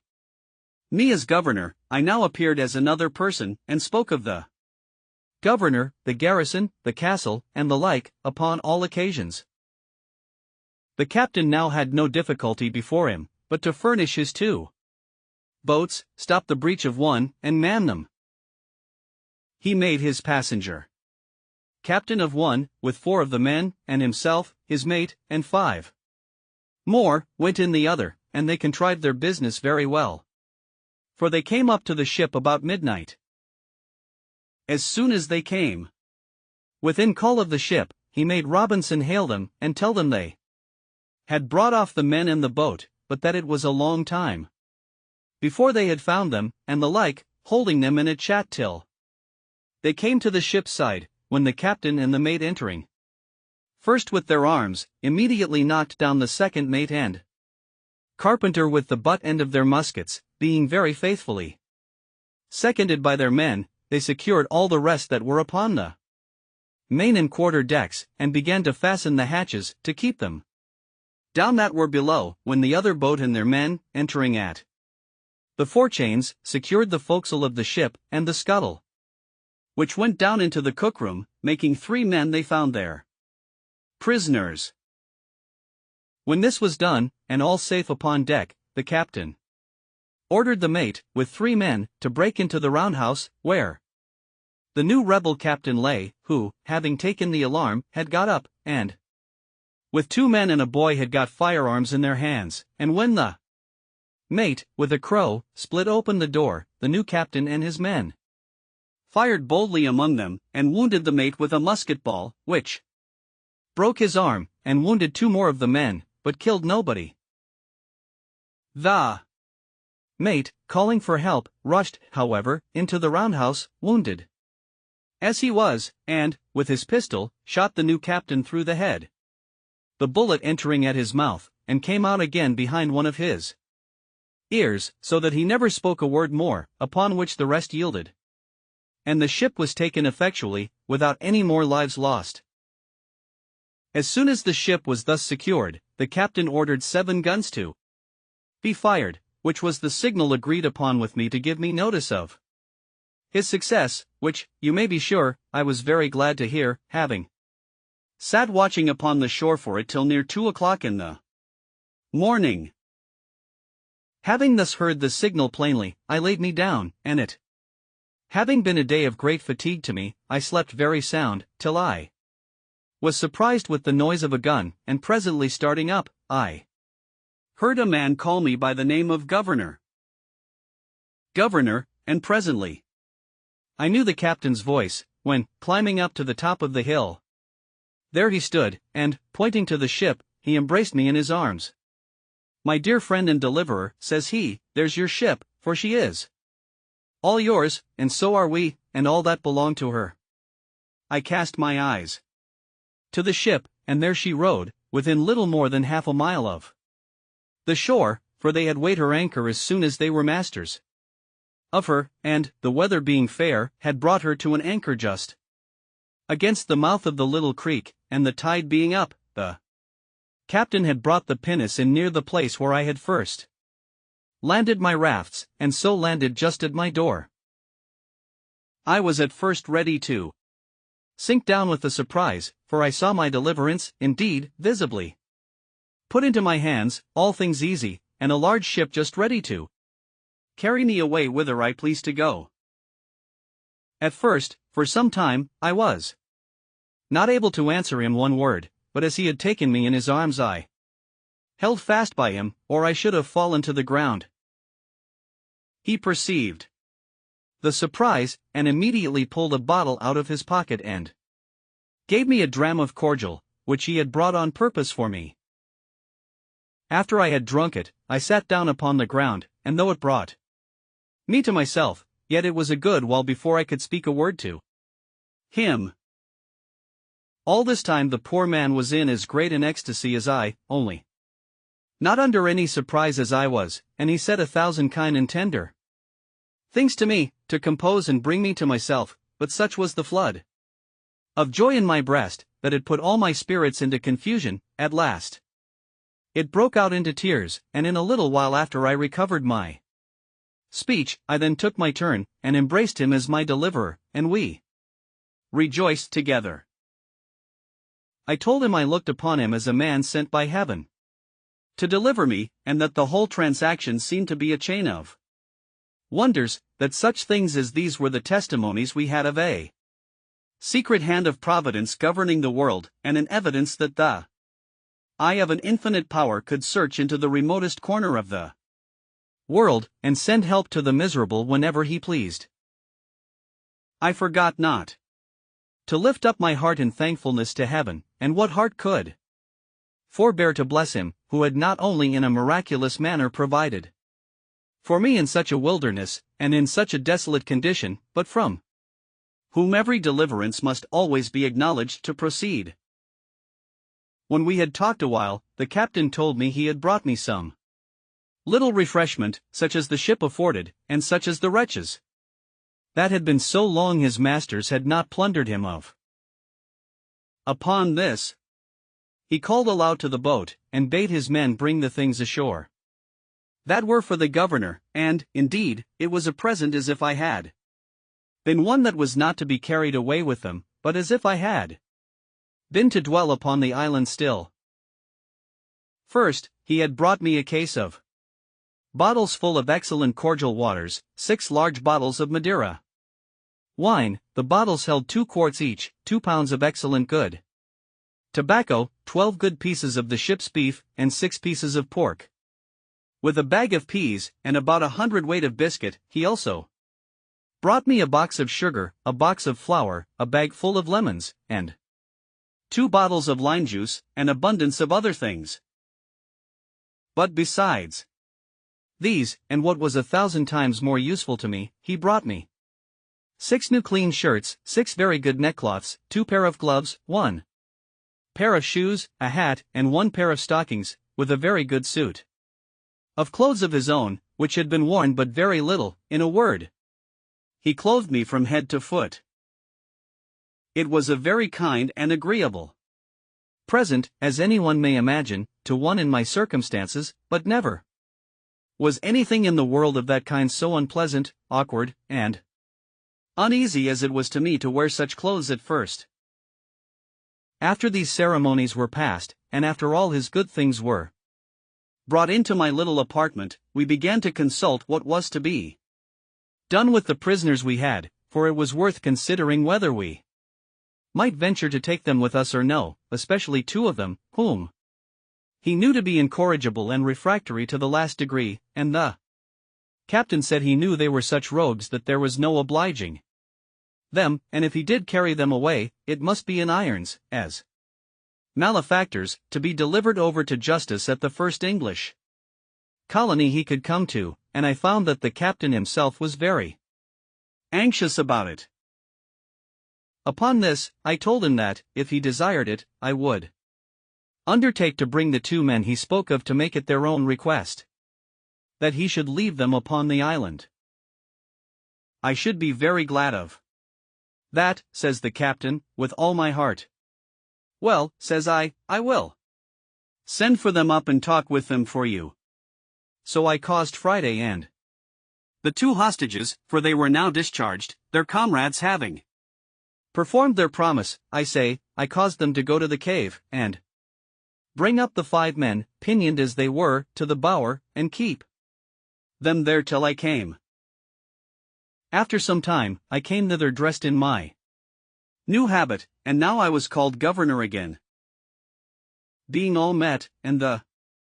captain with me, I caused the men to be brought before me, and I told them I had got a full account of their villainous behavior to the captain, and how they had run away with the ship, and were preparing to commit further robberies, but that Providence had ensnared them in their own ways, and that they were fallen into the pit which they had dug for others. I let them know that by my direction the ship had been seized, that she lay now in the road, and they might see by and by that their new captain had received the reward of his villainy, and that they would see him hanging at the yard arm, that, as to them, I wanted to know what they had to say why I should not execute them as pirates. Taken in the fact, as by my commission they could not doubt but I had authority so to do. One of them answered in the name of the rest, that they had nothing to say but this, that when they were taken the captain promised them their lives, and they humbly implored my mercy. But I told them I knew not what mercy to show them, for as for myself, I had resolved to quit the island with all my men, and had taken passage with the captain to go to England, and as for the captain, he could not carry them to England other than as prisoners in irons, to be tried for mutiny and running away with the ship, the consequence of which, they must needs know, would be the gallows, so that I could not tell what was best for them, unless they had a mind to take their fate in the island. If they desired that, as I had liberty to leave the island, I had some inclination to give them their lives, if they thought they could shift on shore. They seemed very thankful for it, and said they would much rather venture to stay there than be carried to England to be hanged. So I left it on that issue. However, the captain seemed to make some difficulty of it, as if he durst not leave them there. Upon this I seemed a little angry with the captain, and told him that they were my prisoners, not his, and that, seeing I had offered them so much favor, I would be as good as my word, and that if he did not think fit to consent to it I would set them at liberty, as I found them, and if he did not like it he might take them again if he could catch them. Upon this they appeared very thankful, and I accordingly set them at liberty, and bade them retire into the woods, to the place whence they came, and I would leave them some firearms, some ammunition, and some directions how they should live very well if they thought fit. Upon this I prepared to go on board the ship, but told the captain I would stay that night to prepare my things, and desired him to go on board in the meantime, and keep all right in the ship, and send the boat on shore next day for me, ordering him, at all events, to cause the new captain, who was killed, to be hanged at the yard arm, that these men might see him. When the captain was gone I sent for the men up to me to my apartment, and entered seriously into discourse with them on their circumstances. I told them I thought they had made a right choice, that if the captain had carried them away they would certainly be hanged. I showed them the new captain hanging at the yard arm of the ship and told them they had nothing less to expect. When they had all declared their willingness to stay, I then told them I would let them into the story of my living there, and put them into the way of making it easy to them. Accordingly, I gave them the whole history of the place, and of my coming to it, showed them my fortifications, the way I made my bread, planted my corn, cured my grapes, and, in a word, all that was necessary to make them easy. I told them the story also of the 17 Spaniards that were to be expected, for whom I left a letter, and made them promise to treat them in common with themselves. Here it may be noted that the captain, who had ink on board, was greatly surprised that I never hit upon a way of making ink of charcoal and water, or of something else, as I had done things much more difficult. I left them my firearms, viz. 5 muskets, 3 fowling pieces, and 3 swords.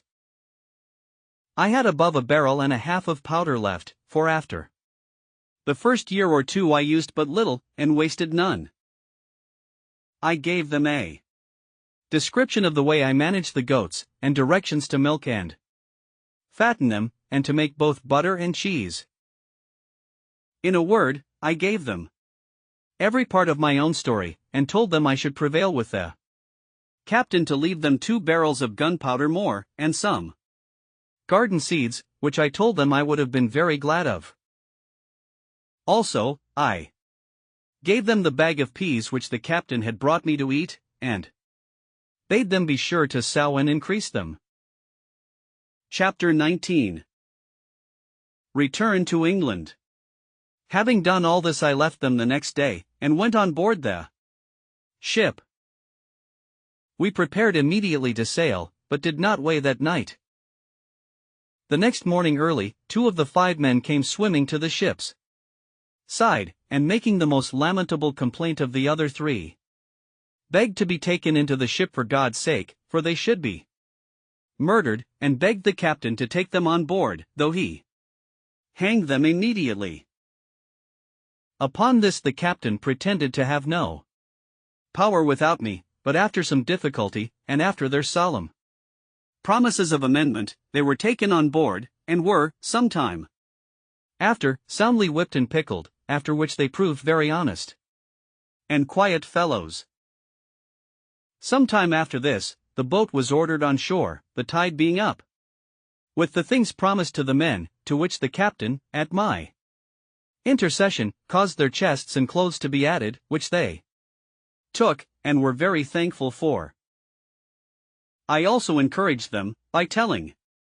them that if it lay in my power to send any vessel to take them in, I would not forget them. When I took leave of this island, I carried on board, for relics, the great goatskin cap I had made, my umbrella, and one of my parrots.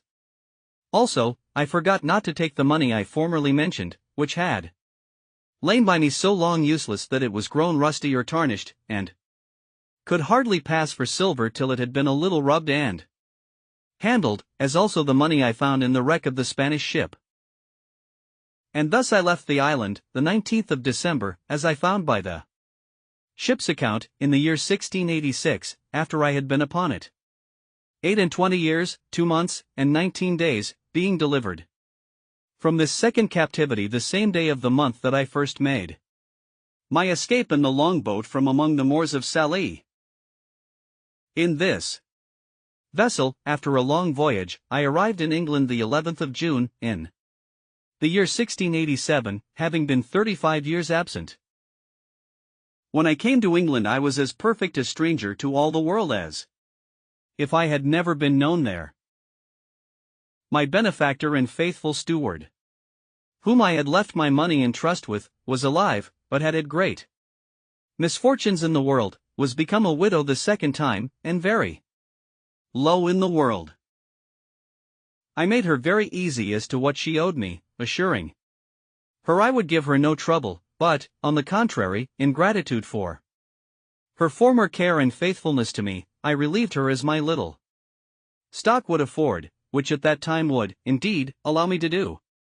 but little for her, but I assured her I would never forget her former kindness to me, nor did I forget her when I had sufficient to help her, as shall be observed in its proper place. I went down afterwards into Yorkshire, but my father was dead, and my mother and all the family extinct, except that I found 2 sisters, and 2 of the children of one of my brothers, and as I had been long ago given over for dead, there had been no provision made for me, so that, in a word, I found nothing to relieve or assist me, and that the little money I had would not do much for me as to settling in the world. I met with one piece of gratitude indeed, which I did not expect, and this was, that the master of the ship, whom I had so happily delivered, and by the same means saved the ship and cargo, having given a very handsome account to the owners of the manor how I had saved the lives of the men in the ship, they invited me to meet them and some other merchants concerned, and altogether made me a very handsome compliment upon the subject, and a present of almost £200 sterling. But after making several reflections upon the circumstances of my life, and how little way this would go towards settling me in the world, I resolved to go to Lisbon, and see if I might not come at some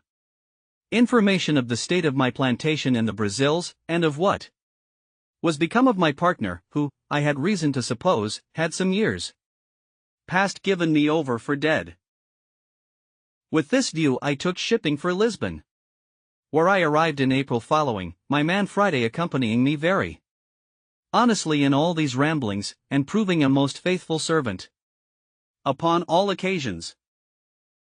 When I came to Lisbon, I found out, by inquiry, and to my particular satisfaction, my old friend, the captain of the ship, who first took me up at sea off the shore of Africa. He was now grown old, and had left off going to sea, having put his son, who was far from a young man, into his ship, and who still used the Brazil trade. The old man did not know me, and indeed I hardly knew him. But I soon brought him to my remembrance, and as soon brought myself to his remembrance, when I told him who I was. After some passionate expressions of the old acquaintance between us, I inquired, you may be sure, after my plantation and my partner. The old man told me he had not been in the Brazils for about 9 years, but that he could assure me that when he came away my partner was living. But the trustees whom I had joined with him to take cognizance of my part were both dead, that, however, he believed I would have a very good account of the improvement of the plantation, for that, upon the general belief of my being cast away and drowned, my trustees had given in the account of the produce of my part of the plantation to the procurator fiscal, who had appropriated it, in case I never came to claim it, 1/3 to the king, and 2/3 to the monastery of St. Augustine, to be expended for the benefit of the poor, and for the conversion of the Indians to the Catholic faith, but that, if I appeared, or anyone for me, to claim the inheritance, it would be restored, only that the improvement, or annual production, being distributed to charitable uses, could not be restored, but he assured me that the steward of the king's revenue from lands, and the providor, or steward of the monastery, had taken great care all along that the incumbent, that is to say my partner, gave every year a faithful account of the produce, of which they had duly received my moiety. I asked him if he knew to what height of improvement he had brought the plantation, and whether he thought it might be worth looking after, or whether, on my going thither, I should meet with any obstruction to my possessing my just right in the moiety. He told me he could not tell exactly to what degree the plantation was improved, but this he knew, that my partner was grown exceeding rich upon the enjoying his part of it, and that, to the best of his remembrance, he had heard that the king's third of my part, which was, it seems, granted away to some other monastery or religious house, amounted to above 200 moidores a year, that as to my being restored to a quiet possession of it, there was no question to be made of that, my partner being alive to witness my title, and my name being also enrolled in the register of the country. Also he told me that the survivors of my 2 trustees were very fair, honest people, and very wealthy, and he believed I would not only have their assistance for putting me in possession, but would find a very considerable sum of money in their hands for my account, being the produce of the farm, while their fathers held the trust, and before it was given up, as above, which, as he remembered, was for about 12 years. I showed myself a little concerned and uneasy at this account, and inquired of the old captain how it came to pass that the trustees should thus dispose of my effects, when he knew that I had made my will, and had made him, the Portuguese captain, my universal heir, N.C. He told me that was true, but that as there was no proof of my being dead, he could not act as executor until some certain account should come of my death, and, besides, he was not willing to intermeddle with a thing so remote, that it was true he had registered my will, and put in his claim, and could he have given any account of my being dead or alive, he would have acted by procuration, and taken possession of the ingenio, so they call the sugar house, and have given his son, who was now at the Brazils, orders to do it. But, says the old man, I have one piece of news to tell you, which perhaps may not be so acceptable to you as the rest, and that is, believing you were lost, and all the world believing so also, your partner and trustees did offer to account with me, in your name, for the first 6 or 8 years' profits, which I received. There being at that time great disbursements for increasing the works, building an ingenio, and buying slaves, it did not amount to near so much as afterwards it produced. However, says the old man, I shall give you a true account of what I have received in all, and how I have disposed of it. After a few days' further conference with this ancient friend, he brought me an account of the first 6 years' income of my plantation, signed by my partner and the merchant trustees, being always delivered in goods, viz. tobacco and roll, and sugar in chests, besides rum, molasses, and sea, which is the consequence of a sugar work, and I found by this account, that every year the income considerably increased, but as above, the disbursements being large, the sum at first was small. However, the old man let me see that he was debtor to me 470 moidores of gold, besides 60 chests of sugar and 15 double rolls of tobacco, which were lost in his ship, he having been shipwrecked coming home to Lisbon, about 11 years after my having the place. The good man then began to complain of his misfortunes, and how he had been obliged to make use of my money to recover his losses, and buy him a share in a new ship. However, my old friend, says he, you shall not want a supply in your necessity, and as soon as my son returns you shall be fully satisfied. Upon this he pulls out an old pouch, and gives me 160 Portugal moidores in gold, and giving the writings of his title to the ship, which his son was gone to the Brazils in, of which he was quarter part owner, and his son another, he puts them both into my hands for security of the rest. I was too much moved with the honesty and kindness of the poor man to be able to bear this, and remembering what he had done for me, how he had taken me up at sea, and how generously he had used me on all occasions, and particularly how sincere a friend he was now to me, I could hardly refrain weeping at what he had said to me. Therefore I asked him if his circumstances admitted him to spare so much money at that time, and if it would not straiten him. He told me he could not say, but it might straiten him a little, but, however, it was my money, and I might want it more than he. Everything the good man said was full of affection, and I could hardly refrain from tears while he spoke. In short, I took 100 of the moidores, and called for a pen and ink to give him a receipt for them.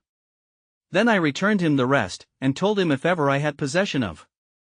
the plantation I would return the other to him also, as, indeed, I afterwards did, and that as to the bill of sale of his part in his son's ship, I would not take it by any means, but that if I wanted the money, I found he was honest enough to pay me, and if I did not, but came to receive what he gave me reason to expect, I would never have a penny more from him. When this was past, the old man asked me if he should put me into a method to make my claim to my plantation. I told him I thought to go over to it myself. He said I might do so if I pleased, but that if I did not, there were ways enough to secure my right, and immediately to appropriate the profits to my use, and as there were ships in the river of Lisbon just ready to go away to Brazil, he made me enter my name in a public register, with his affidavit, affirming, upon oath, that I was alive, and that I was the same person who took up the land for the planting the said plantation at first. This being regularly attested by a notary, and a procuration affixed, he directed me to send it, with a letter of his writing, to a merchant of his acquaintance at the place, and then proposed my staying with him till an account came of the return. Never was anything more honorable than the proceedings upon this procuration, for in less than 7 months I received a large packet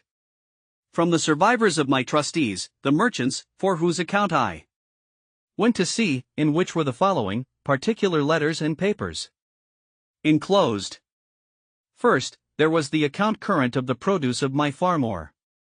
plantation, from the year when their fathers had balanced with my old Portugal captain, being for 6 years, the balance appeared to be 1,174 moidores in my favor. Secondly, there was the account of 4 years more, while they kept the effects in their hands, before the government claimed the administration, as being the effects of a person not to be found, which they called civil death, and the balance of this, the value of the plantation increasing, amounted to 19,446 cruzados, being about 3,240 moidores. Thirdly, there was the prior of St. Augustine's account, who had received the profits for above 14 years, but not being able to account for what was disposed of by the hospital, very honestly declared he had 872 moidores not distributed, which he acknowledged to my account, as to the king's part, that refunded nothing. There was a letter of my partners, congratulating me very affectionately upon my being alive, giving me an account how the estate was improved, and what it produced a year, with the particulars of the number of squares, or acres that it contained, how planted, how many slaves there were upon it, and making 22 crosses for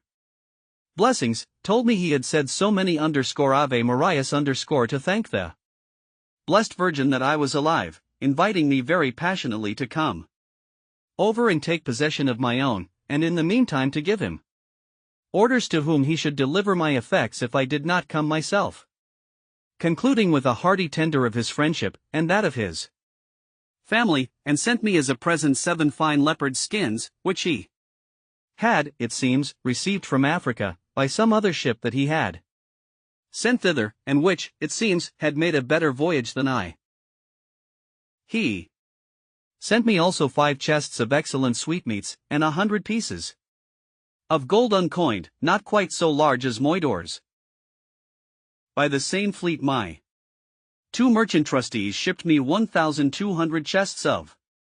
sugar, 800 rolls of tobacco, and the rest of the whole account in gold. I might well say now, indeed, that the latter end of job was better than the beginning. It is impossible to express the flutterings of my very heart when I found all my wealth about me, for as the Brazil ships come all in fleets, the same ships which brought my letters brought my goods, and the effects were safe in the river before the letters came to my hand. In a word, I turned pale, and grew sick, and, had not the Old man run and fetched me a cordial. I believe the sudden surprise of joy had overset nature, and I had died upon the spot. Nay, after that I continued very ill, and was so some hours, till a physician being sent for, and something of the real cause of my illness being known, he ordered me to be let blood, after which I had relief, and grew well. But I verily believe, if I had not been eased by event given in that manner to the spirits, I should have died.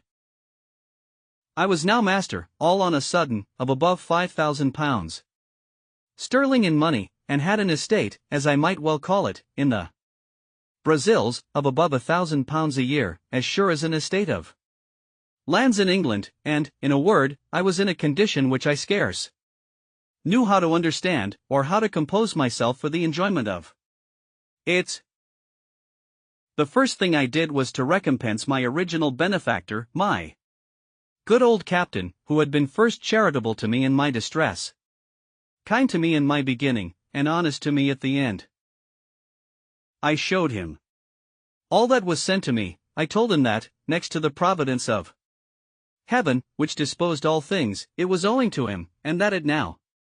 lay on me to reward him, which I would do 100-fold. So I first returned to him the 100 moidores I had received of him, then I sent for a notary, and caused him to draw up a general release or discharge from the 470 moidores, which he had acknowledged he owed me, in the fullest and firmest manner possible. After which I caused a procuration to be drawn, empowering him to be the receiver of the annual profits of my plantation, and appointing my partner to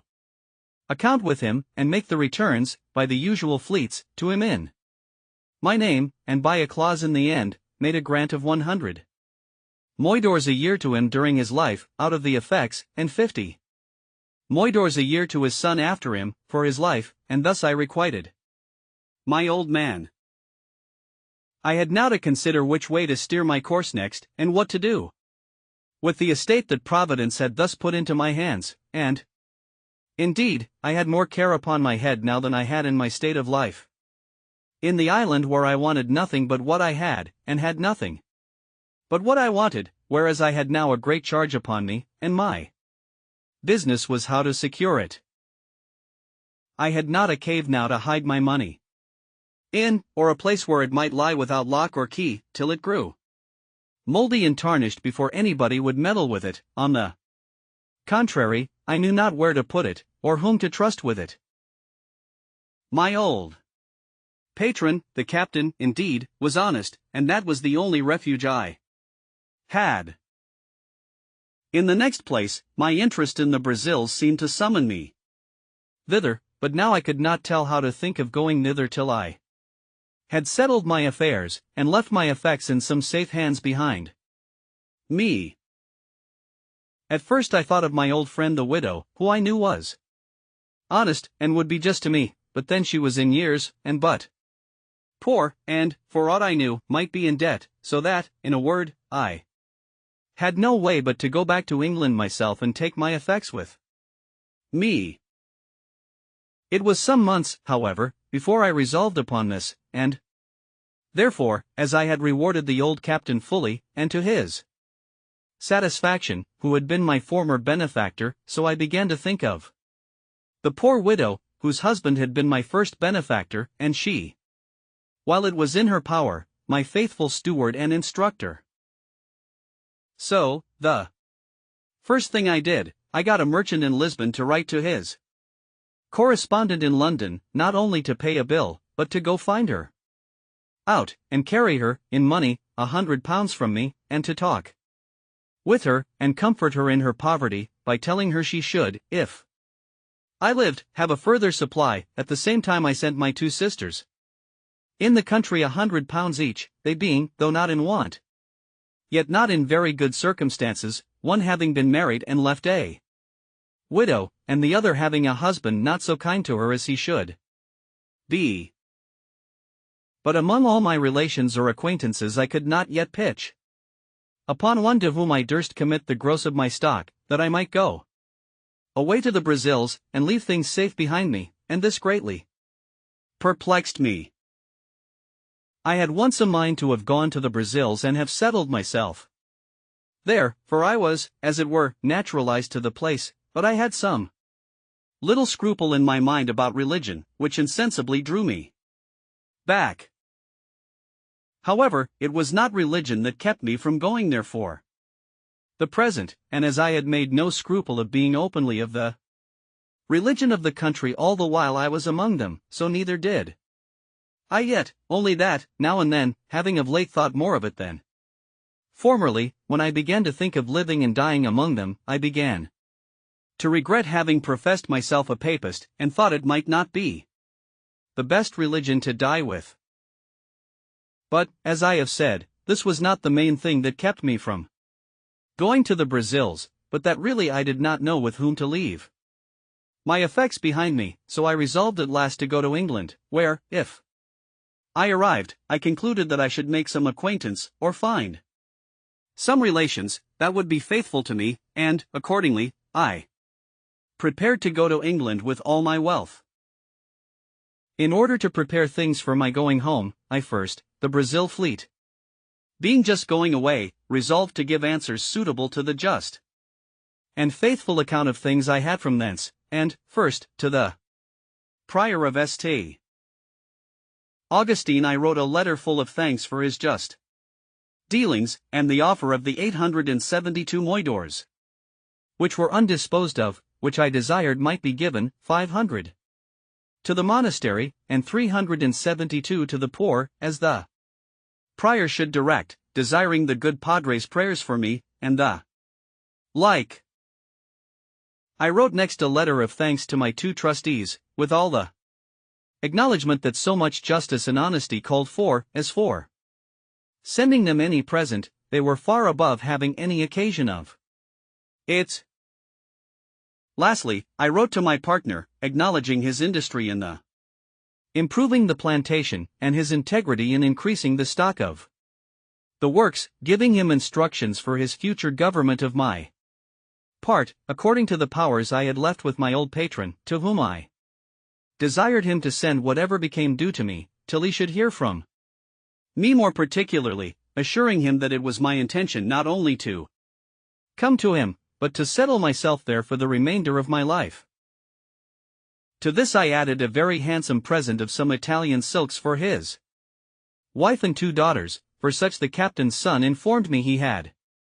with 2 pieces of fine English broadcloth, the best I could get in Lisbon, 5 pieces of black baize, and some Flanders lace of a good value. Having thus settled my affairs, sold my cargo, and turned all my effects into good bills of exchange, my next difficulty was which way to go to England. I had been accustomed enough to the sea, and yet I had a strange aversion to go to England by the sea at that time, and yet I could give no reason for it, yet the difficulty increased upon me so much, that though I had once shipped my baggage in order to go, yet I altered my mind, and that not once but 2 or 3 times. It is true I had been very unfortunate by sea, and this might be one of the reasons, but let no man slight the strong impulses of his own thoughts in cases of such moment. 2 of the ships which I had singled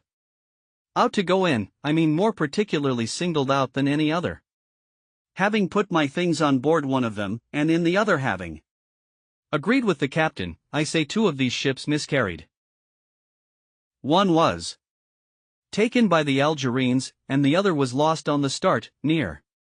Torbay, and all the people drowned except 3, so that in either of those vessels I had been made miserable. Having been thus harassed in my thoughts, my old pilot, to whom I communicated everything, pressed me earnestly not to go by sea, but either to go by land to the Groine, and cross over the Bay of Biscay to Rochelle, from whence it was but an easy and safe journey by land to Paris, and so to Calais and Dover, or to go up to Madrid, and so all the way by land through France. In a word, I was so prepossessed against my going by sea at all, except from Calais to Dover, that I resolved to travel all the way by land, which, as I was not in haste, and did not value the charge, was by much the pleasanter way, and to Make it more so, my old captain brought an English gentleman, the son of a merchant in Lisbon, who was willing to travel with me, after which we picked up 2 more English merchants also, and 2 young Portuguese gentlemen, the last going to Paris only, so that in all there were 6 of us and 5 servants, the 2 merchants and the 2 Portuguese, contenting themselves with 1 servant between 2 to save the charge. And as for me, I got an English sailor to travel with me as a servant, besides my man Friday, who was too much a stranger to be capable of supplying the place of a servant on the road. In this manner I set out from Lisbon, and our company being very well mounted and armed, we made a little troop, whereof they did me the honor to call me captain, as well because I was the oldest man, as because I had 2 servants, and, indeed, was the origin of the whole journey. As I have troubled you with none of my sea journals, so I shall trouble you now with none of my land journals, but some adventures that happened to us in this tedious and difficult journey I must not omit. When we came to Madrid, we, being all of us strangers to Spain, were willing to stay some time to see the court of Spain, and what was worth observing, but it being the latter part of the summer, we hastened away, and set out from Madrid about the middle of October, but when we came to the edge of Navarre, we were alarmed, at several towns on the way, with an account that so much snow was falling on the French side of the mountains, that several travelers were obliged to come back to Pampeluna, after having attempted at an extreme hazard to pass on. When we came to Pampeluna itself, we found it so indeed, and to me, that had been always used to a hot climate, and to countries where I could scarce bear any clothes on, the cold was insufferable, nor, indeed, was it more painful than surprising to come but 10 days before out of Old Castile, where the weather was not only warm but very hot, and immediately to feel a wind from the Pyrenean mountains so very keen, so severely cold, as to be intolerable and to endanger benumbing and perishing of our fingers and toes. Poor Friday was really frightened when he saw the mountains all covered with snow, and felt cold weather, which he had never seen or felt before in his life. To mend the matter, when we came to Pampeluna it continued snowing with so much violence and so long, that the people said winter was come before its time, and the roads, which were difficult before, were now quite impassable, for, in a word, the snow lay in some places too thick for us to travel, and being not hard frozen, as is the case in the northern countries, there was no going without being in danger of being buried alive every step. We stayed no less than 20 days at Pampeluna, when, seeing the winter coming on, and no likelihood of its being better, for it was the severest winter all over Europe that had been known in the memory of man, I proposed that we should go away to Fontarabia, and there take shipping for Bordeaux, which was a very little voyage. But, while I was considering this, there came in 4 French gentlemen, who, having been stopped on the French side of the passes, as we were on the Spanish, had found out a guide, who, traversing the country near the head of Languedoc, had brought them over the mountains by such ways that they were not much incommoded with the snow, for where they met with snow in any quantity, they said it was frozen hard enough to bear them and their horses. We sent for this guide, who told us he would undertake to carry us the same way, with no hazard from the snow, provided we were armed sufficiently to protect ourselves from wild beasts, for, he said, in these great snows it was frequent for some wolves to show themselves at the foot of the mountains, being made ravenous for want of food, the ground being covered with snow. We told him we were well enough prepared for such creatures as they were, if he would insure us from a kind of 2-legged wolves, which we were told we were in most danger from, especially on the French side of the mountains. He satisfied us that there was no danger of that kind in the way that we were to go, so we readily agreed to follow him, as did also 12 other gentlemen, with their servants, some French, some Spanish, who, as I said, had attempted to go, and were obliged to come back again. Accordingly, we set out from Pampeluna with our guide on the 15th of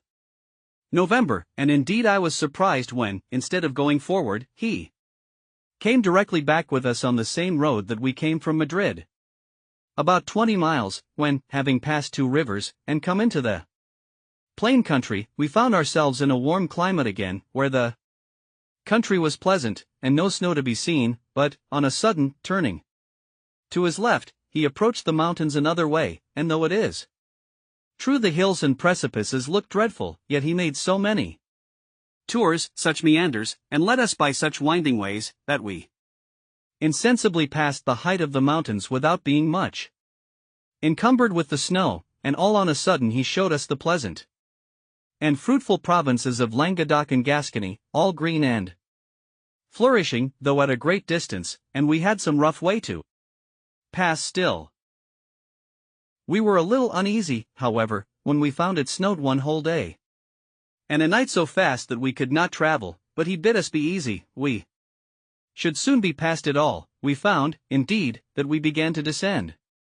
every day, and to come more north than before, and so, depending upon our guide, we went on. It was about 2 hours before night when, our guide being something before us, and not just in sight, out rushed 3 monstrous wolves, and after them a bear, from a hollow way adjoining to a thick wood. 2 of the wolves made at the guide, and had he been far before us, he would have been devoured before we could have helped him. One of them fastened upon his horse, and the other attacked the man with such violence, that he had not time, or presence of mind enough, to draw his pistol, but hallooed and cried out to us most lustily. My man Friday being next me, I bade him ride up and see what was the matter. As soon as Friday came in sight of the man, he hallooed out as loud as the other, "O master! O master!" but like a bold fellow, rode directly up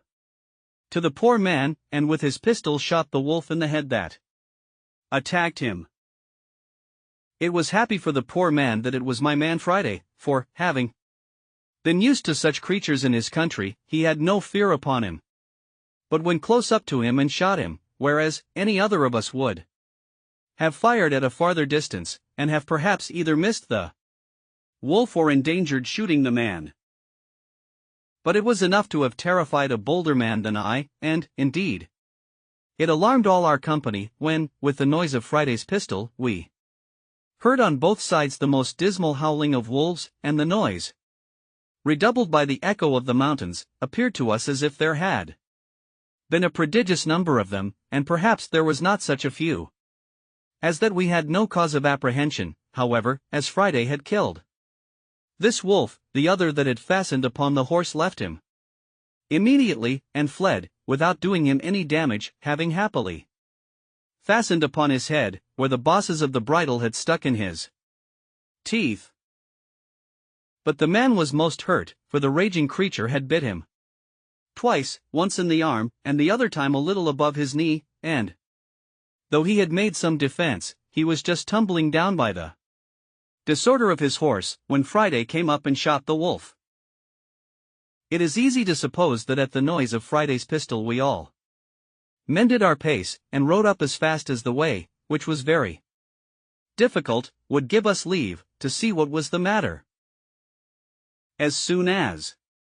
we came clear of the trees, which blinded us before, we saw clearly what had been the case, and how Friday had disengaged the poor guide, though we did not presently discern what kind of creature it was he had killed. Chapter 20. Fight between Friday and a bear. But never was a fight managed so hardily, and in such a surprising manner as that which followed between Friday and the bear, which gave us all, though at first we were surprised and afraid for him, the greatest diversion imaginable. As the bear is a heavy, clumsy creature, and does not gallop as the wolf does, who is swift and light, so he has 2 particular qualities, which generally are the rule of his actions. First, as to men, who are not his proper prey, he does not usually attempt them, except they first attack him, unless he be excessively hungry, which it is probable might now be the case, the ground being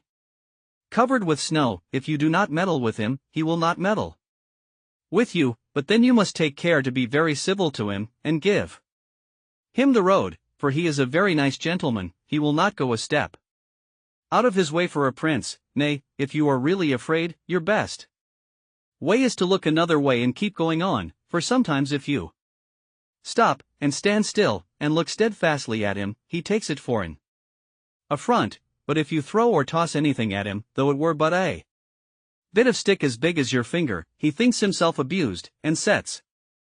all other business aside to pursue his revenge, and will have satisfaction in point of honor. That is his first quality. The next is, if he be once affronted, he will never leave you, night or day, till he has his revenge, but follows at a good round rate till he overtakes you. My man Friday had delivered our guide, and when we came up to him he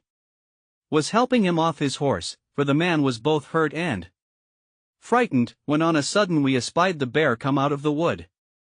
And a monstrous one it was, the biggest by far that ever I saw. We were all a little surprised when we saw him, but when Friday saw him, it was easy to see joy and courage in the fellow's countenance. "Oh! Oh! Oh!" says Friday, 3 times, pointing to him. "Oh master, you give me te leave, me shocky te hand with him, me make he you good laugh." I was surprised to see the fellow so well pleased. "You fool," says I. "He will eat you up. Eaty me up. Eaty me up," says Friday, twice. Over again, "Me eaty him up, me make he you good laugh, you all stay here, me show you good laugh." So down he sits, and gets off his boots in a moment, and puts on a pair of pumps, as we call the flat shoes they wear, and which he had in his pocket, gives my other servant his horse, and with his gun away he flew, swift like the wind. The bear was walking softly on, and offered to meddle with nobody, till Friday, coming pretty near, calls to him, as if the bear could understand him. Hark ye, says Friday, "me speaky with you." We followed at a distance, for now being down on the Gascony side of the mountains, we were entered a vast forest, where the country was plain and pretty open, though it had many trees in it scattered here and there. Friday, who had, as we say, the heels of the bear, came up with him quickly, and took up a great stone, and threw it at him, and hit him just on the head, but did him no more harm than if he had thrown it against a wall. But it answered Friday's end, for the rogue was so void of fear that he did it purely to make the bear follow him, and show us some laugh, as he called it. As soon as the bear felt the blow, and saw him, he turns about and comes after him, taking very long strides, and shuffling on at a strange rate, so as would have put a horse to a middling gallop. Away runs Friday, and takes his course as if he ran towards us for help, so we all resolved to fire at once upon the bear, and deliver my man, though I was angry at him for bringing the bear back upon us, when he was going about his own business another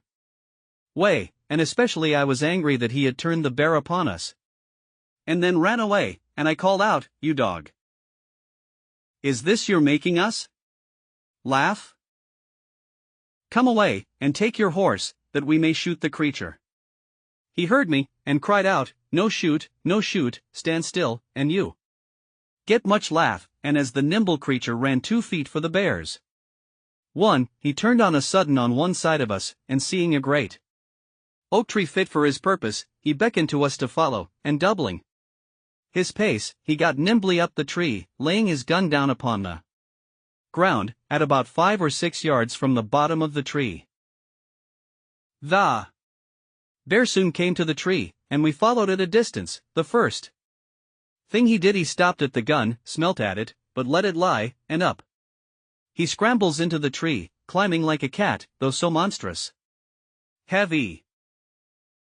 I was amazed at the folly, as I thought it, of my man, and could not for my life see anything to laugh at, till seeing the bear get up the tree, we all rode near to him.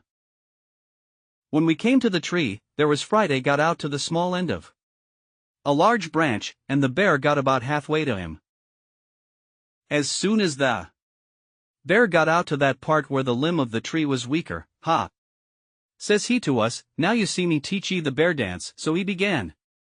jumping and shaking the bough, at which the bear began to totter, but stood still, and began to look behind him, to see how he should get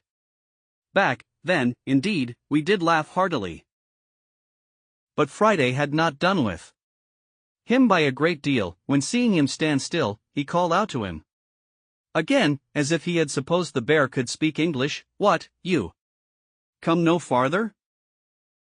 Pray you come farther." So he left jumping and shaking the tree, and the bear, just as if he understood what he said, did come a little farther. Then he began jumping again, and the bear stopped again. We thought now was a good time to knock him in the head, and called to Friday to stand still and we should shoot the bear, but he cried out earnestly, "Oh, pray! Oh, pray! No shoot, me shoot by and." Then, he would have said by and by. However, to shorten the story, Friday danced so much, and the bear stood so ticklish, that we had laughing enough, but still could not imagine what the fellow would do. For first we thought he depended upon shaking the bear off, and we found the bear was too cunning for that too, for he would not go out far enough to be thrown down, but clung fast with his great broad claws and feet, so that we could not imagine what would be the end of it, and what the jest would be at last. But Friday put us out of doubt quickly. For seeing the bear cling fast to the bough, and that he would not be persuaded to come any farther, "Well, well," says Friday, "you no come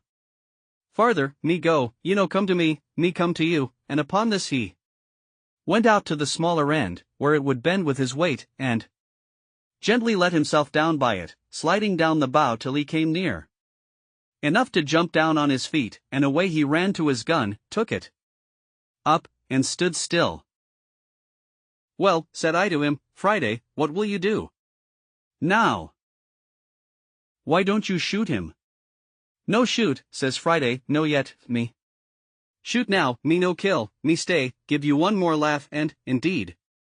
so he did, for when the bear saw his enemy gone, he came back from the bough, where he stood, but did it very cautiously, looking behind him every step, and coming backward till he got into the body of the tree. Then, with the same hinder end foremost, he came down the tree, grasping it with his claws, and moving one foot at a time, very leisurely. At this juncture, and just before he could set his hind foot on the ground, Friday stepped up close to him, clapped the muzzle of his piece into his ear, and shot him dead. Then the rogue turned about to see if we did not laugh, and when he saw we were pleased by our looks, he began to laugh very loud. "So we kill bear in my country," says Friday. "So you kill them," says I, "why, you have no guns." "No," says he, "no gun, but shoot great much long arrow." This was a good diversion to us, but we were still in a wild place, and our guide very much hurt, and what to do we hardly knew. The howling of wolves ran much in my head, and, indeed, except the noise I once heard on the shore of Africa, of which I have said something already, I never heard anything that filled me with so much horror. These things, and the approach of night, called us off, or else, as Friday would have had us, we should certainly have taken the skin of this monstrous creature off, which was worth saving, but we had near 3 leagues to go, and our guide hastened us, so we left him, and went forward on our journey. The ground was still covered with snow, though not so deep and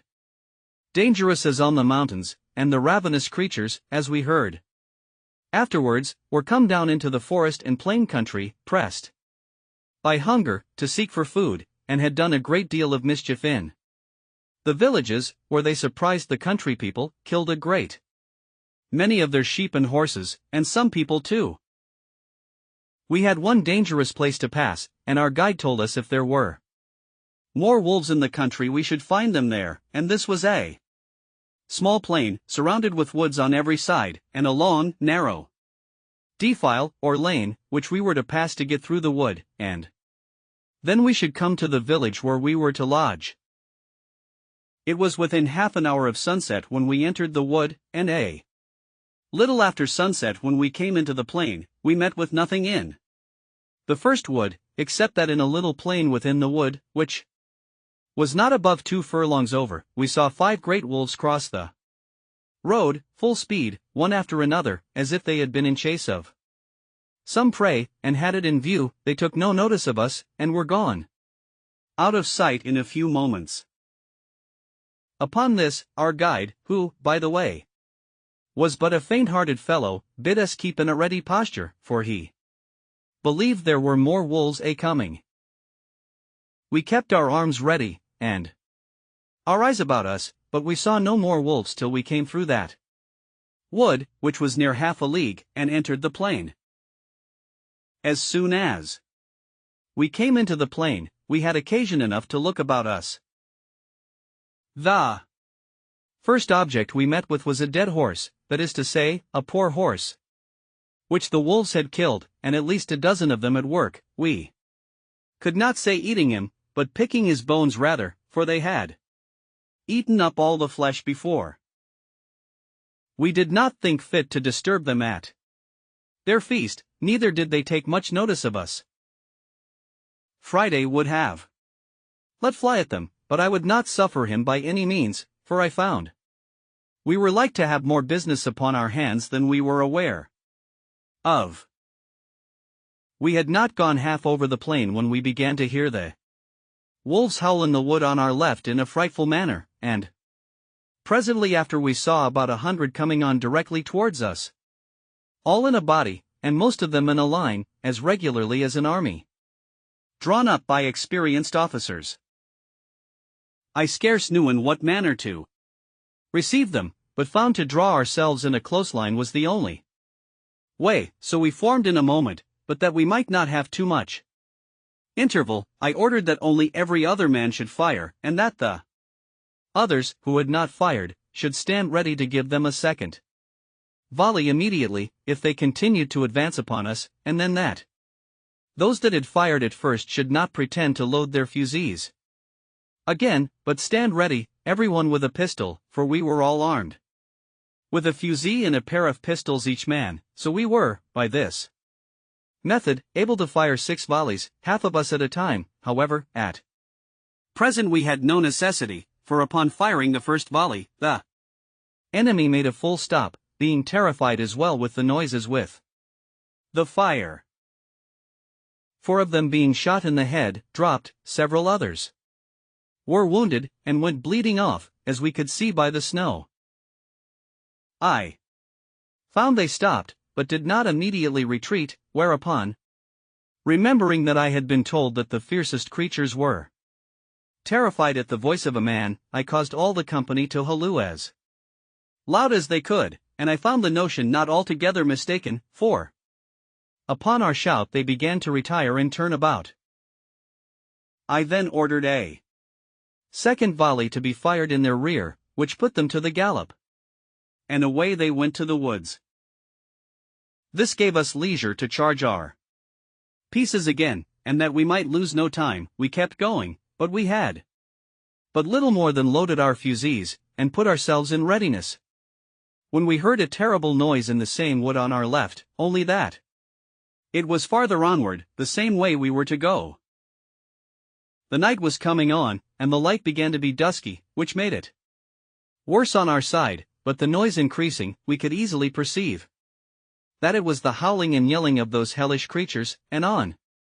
a sudden we perceived 3 troops of wolves, one on our left, one behind us, and one in our front, so that we seemed to be surrounded with them. However, as they did not fall upon us, we kept our way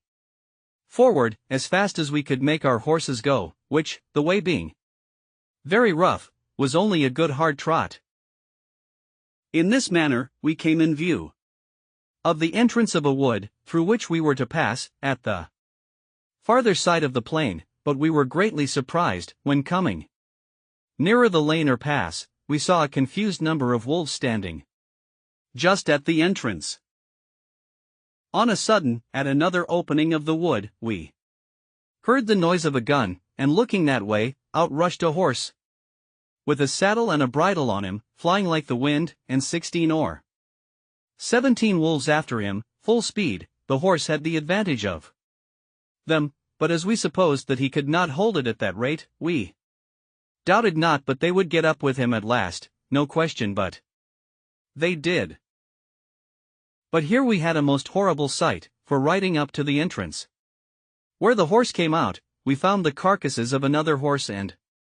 of 2 men, devoured by the ravenous creatures, and one of the men was no doubt the same whom we heard fire the gun, for there lay a gun just by him fired off, but as to the man, his head and the upper part of his body was eaten up. This filled us with horror, and we knew not what course to take, but the creatures resolved us soon, for they gathered about us presently, in hopes of prey, and I verily believe there were 300 of them. It happened, very much to our advantage, that at the entrance into the wood, but a little way from it, there lay some large timber trees, which had been cut down the summer before, and I suppose lay there for carriage. I drew my little troop in among those trees, and placing ourselves in a line behind one long tree, I advised them all to alight, and keeping that tree before us for a breastwork, to stand in a triangle, or 3 fronts, enclosing our horses in the center. We did so, and it was well we did, for never was a more furious charge than the creatures made upon us in this place. They came on with a growling kind of noise, and mounted the piece of timber, which, as I said, was our breastwork, as if they were only rushing upon their prey. And this fury of theirs, it seems, was principally occasioned by their seeing our horses behind us. I ordered our men to fire as before, every other man, and they took their aim so sure that they killed several of the wolves at the first volley, but there was a necessity to keep a continual firing, for they came on like devils, those behind pushing on those before. When we had fired a second volley of our fusees, we thought they stopped a little, and I hoped they would have gone off, but it was but a moment, for others came forward again, so we fired 2 volleys of our pistols, and I believe in these 4 firings we had killed 17 or 18 of them, and lamed twice as many, yet they came on again. I was loath to spend our shot too hastily, so I called my servant, not my man Friday, for he was better employed, for, with the greatest dexterity imaginable, he had charged my fusee in his own while we were engaged, but, as I said, I called my other man, and giving him a horn of powder, I had him lay a train all along the piece of timber, and let it be a large train. He did so, and had but just time to get away, when the wolves came up to it, and some got upon it, when I, snapping an uncharged pistol close to the powder, set it on fire. Those that were upon the timber were scorched with it, and 6 or 7 of them fell, or rather jumped in among us with the force and fright of the fire. We dispatched these in an instant, and the rest were so frightened with the light, which the night, for it was now very near dark, made more terrible, that they drew back a little, upon which I ordered our last pistols to be fired off in 1 volley, and after that we gave a shout. Upon this the wolves turned tail, and we sallied immediately upon near 20 lame ones that we found struggling on the ground, and fell to cutting them with our swords, which answered our expectation, for the crying and howling they made was better understood by their fellows, so that they all fled and left us. We had, first and last, killed about 60 of them, and had it been daylight we had killed many more. The field of battle being thus cleared, we made forward again, for we had still near a league to go. We heard the ravenous creatures howl and yell in the woods as we went several times, and sometimes we fancied we saw some of them, but the snow dazzling our eyes, we were not certain. In about an hour more we came to the town where we were to lodge, which we found in a terrible fright and all in arms, for, it seems, the night before the wolves and some bears had broken into the village, and put them in such terror that they were obliged to keep guard night and day, but especially in the night, to preserve their cattle, and indeed their people. The next morning our guide was so ill, and his limbs swelled so much with the rankling of his 2 wounds, that he could go no farther, so we were obliged to take a new guide here, and go to Toulouse, where we found a warm climate, a fruitful, pleasant country, and no snow, no wolves, nor anything like them. But when we told our story at Toulouse, they told us it was nothing but what was ordinary in the great forest at the foot of the mountains, especially when the snow lay on the ground. But they inquired much what kind of guide we had got who would venture to bring us that way in such a severe season, and told us it was surprising we were not all devoured. When we told them how we placed ourselves and the horses in the middle, they blamed us exceedingly, and told us it was 50 to 1, but we had been all destroyed, for it was the sight of the horses which made the wolves so furious, seeing their prey, and that at other times they are really afraid of a gun, but being excessively hungry, and raging on that account, the eagerness to come at the horses had made them senseless of danger, and that if we had not by the continual fire, and at last by the stratagem of the train of powder, mastered them, it had been great odds but that we had been torn to pieces, whereas, had we been content to have sat still on horseback, and fired as horsemen, they would not have taken the horses so much for their own, when men were on their backs, as otherwise, and withal, they told us that at last, if we had stood all together, and left our horses, they would have been so eager to have devoured them, that we might have come off safe, especially having our firearms in our hands, being so many in number. For my part, I was never so sensible of danger in my life, for, seeing above 300 devils come roaring in open mouth to devour us, and having nothing to shelter us or retreat to, I gave myself over for lost, and, as it I believe I shall never care to cross those mountains again. I think I would much rather go 1,000 leagues by sea, though I was sure to meet with a storm once a week. I have nothing uncommon to take notice of in my passage through France, nothing but what other travelers have given an account of with much more advantage than I can. I traveled from Toulouse to Paris, and without any considerable stay came to Calais, and landed safe at Dover. The 14th of January, after having had a severe cold season to travel in. I was now come to the center of my travels, and had in a little time all my new discovered estate safe about me, the bills of exchange which I brought with me having been currently paid.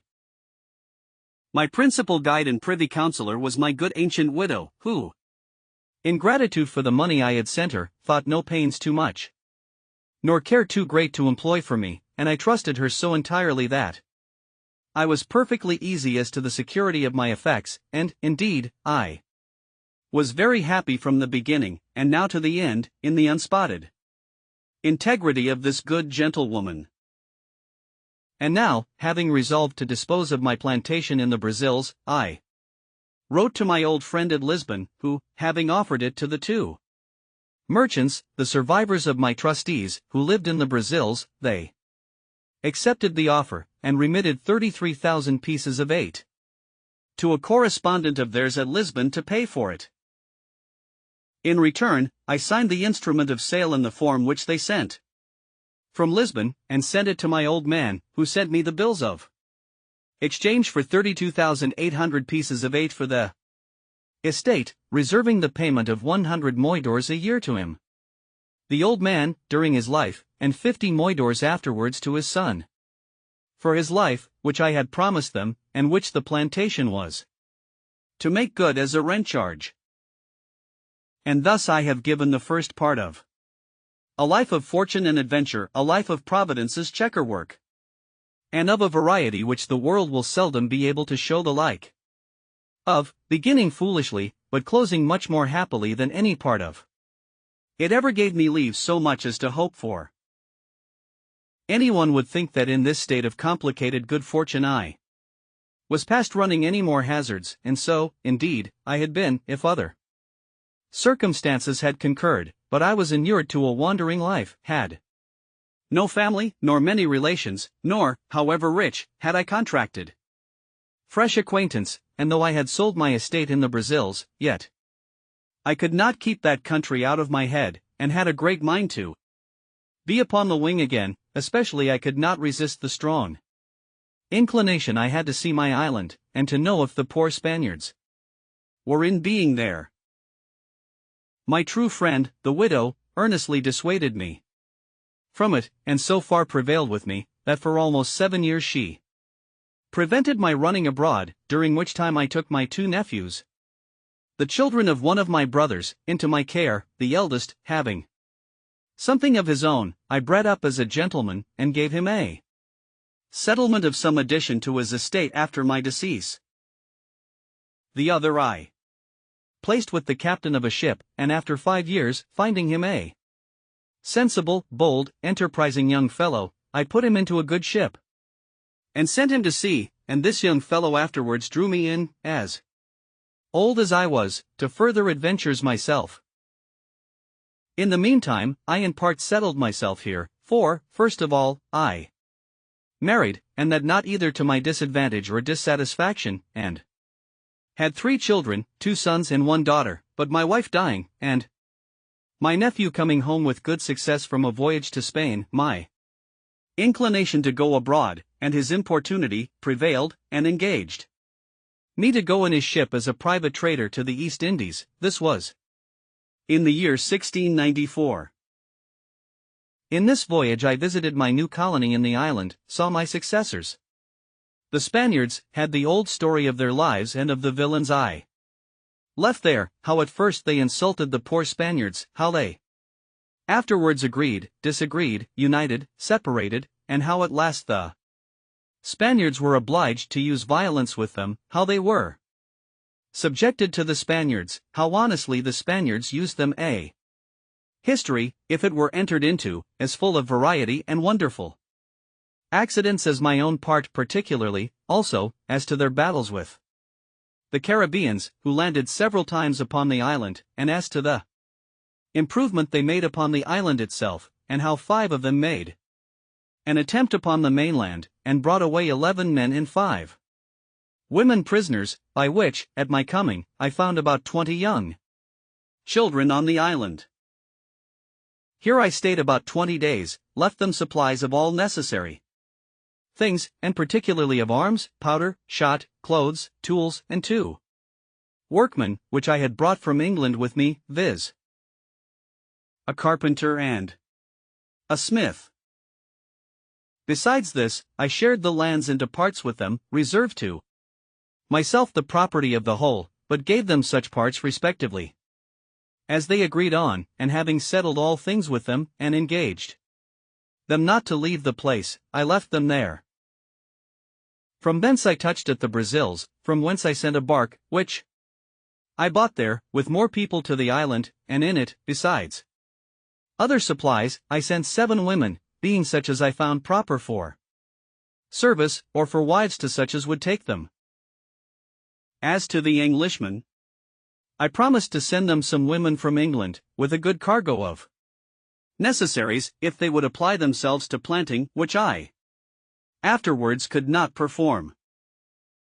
The fellows proved very honest and diligent after they were mastered and had their properties set apart for them.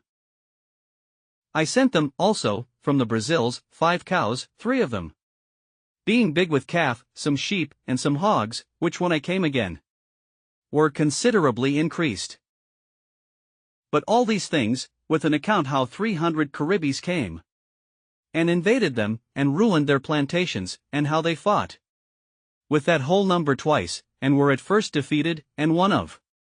them killed, but at last, a storm destroying their enemies' canoes, they famished or destroyed almost all the rest, and renewed and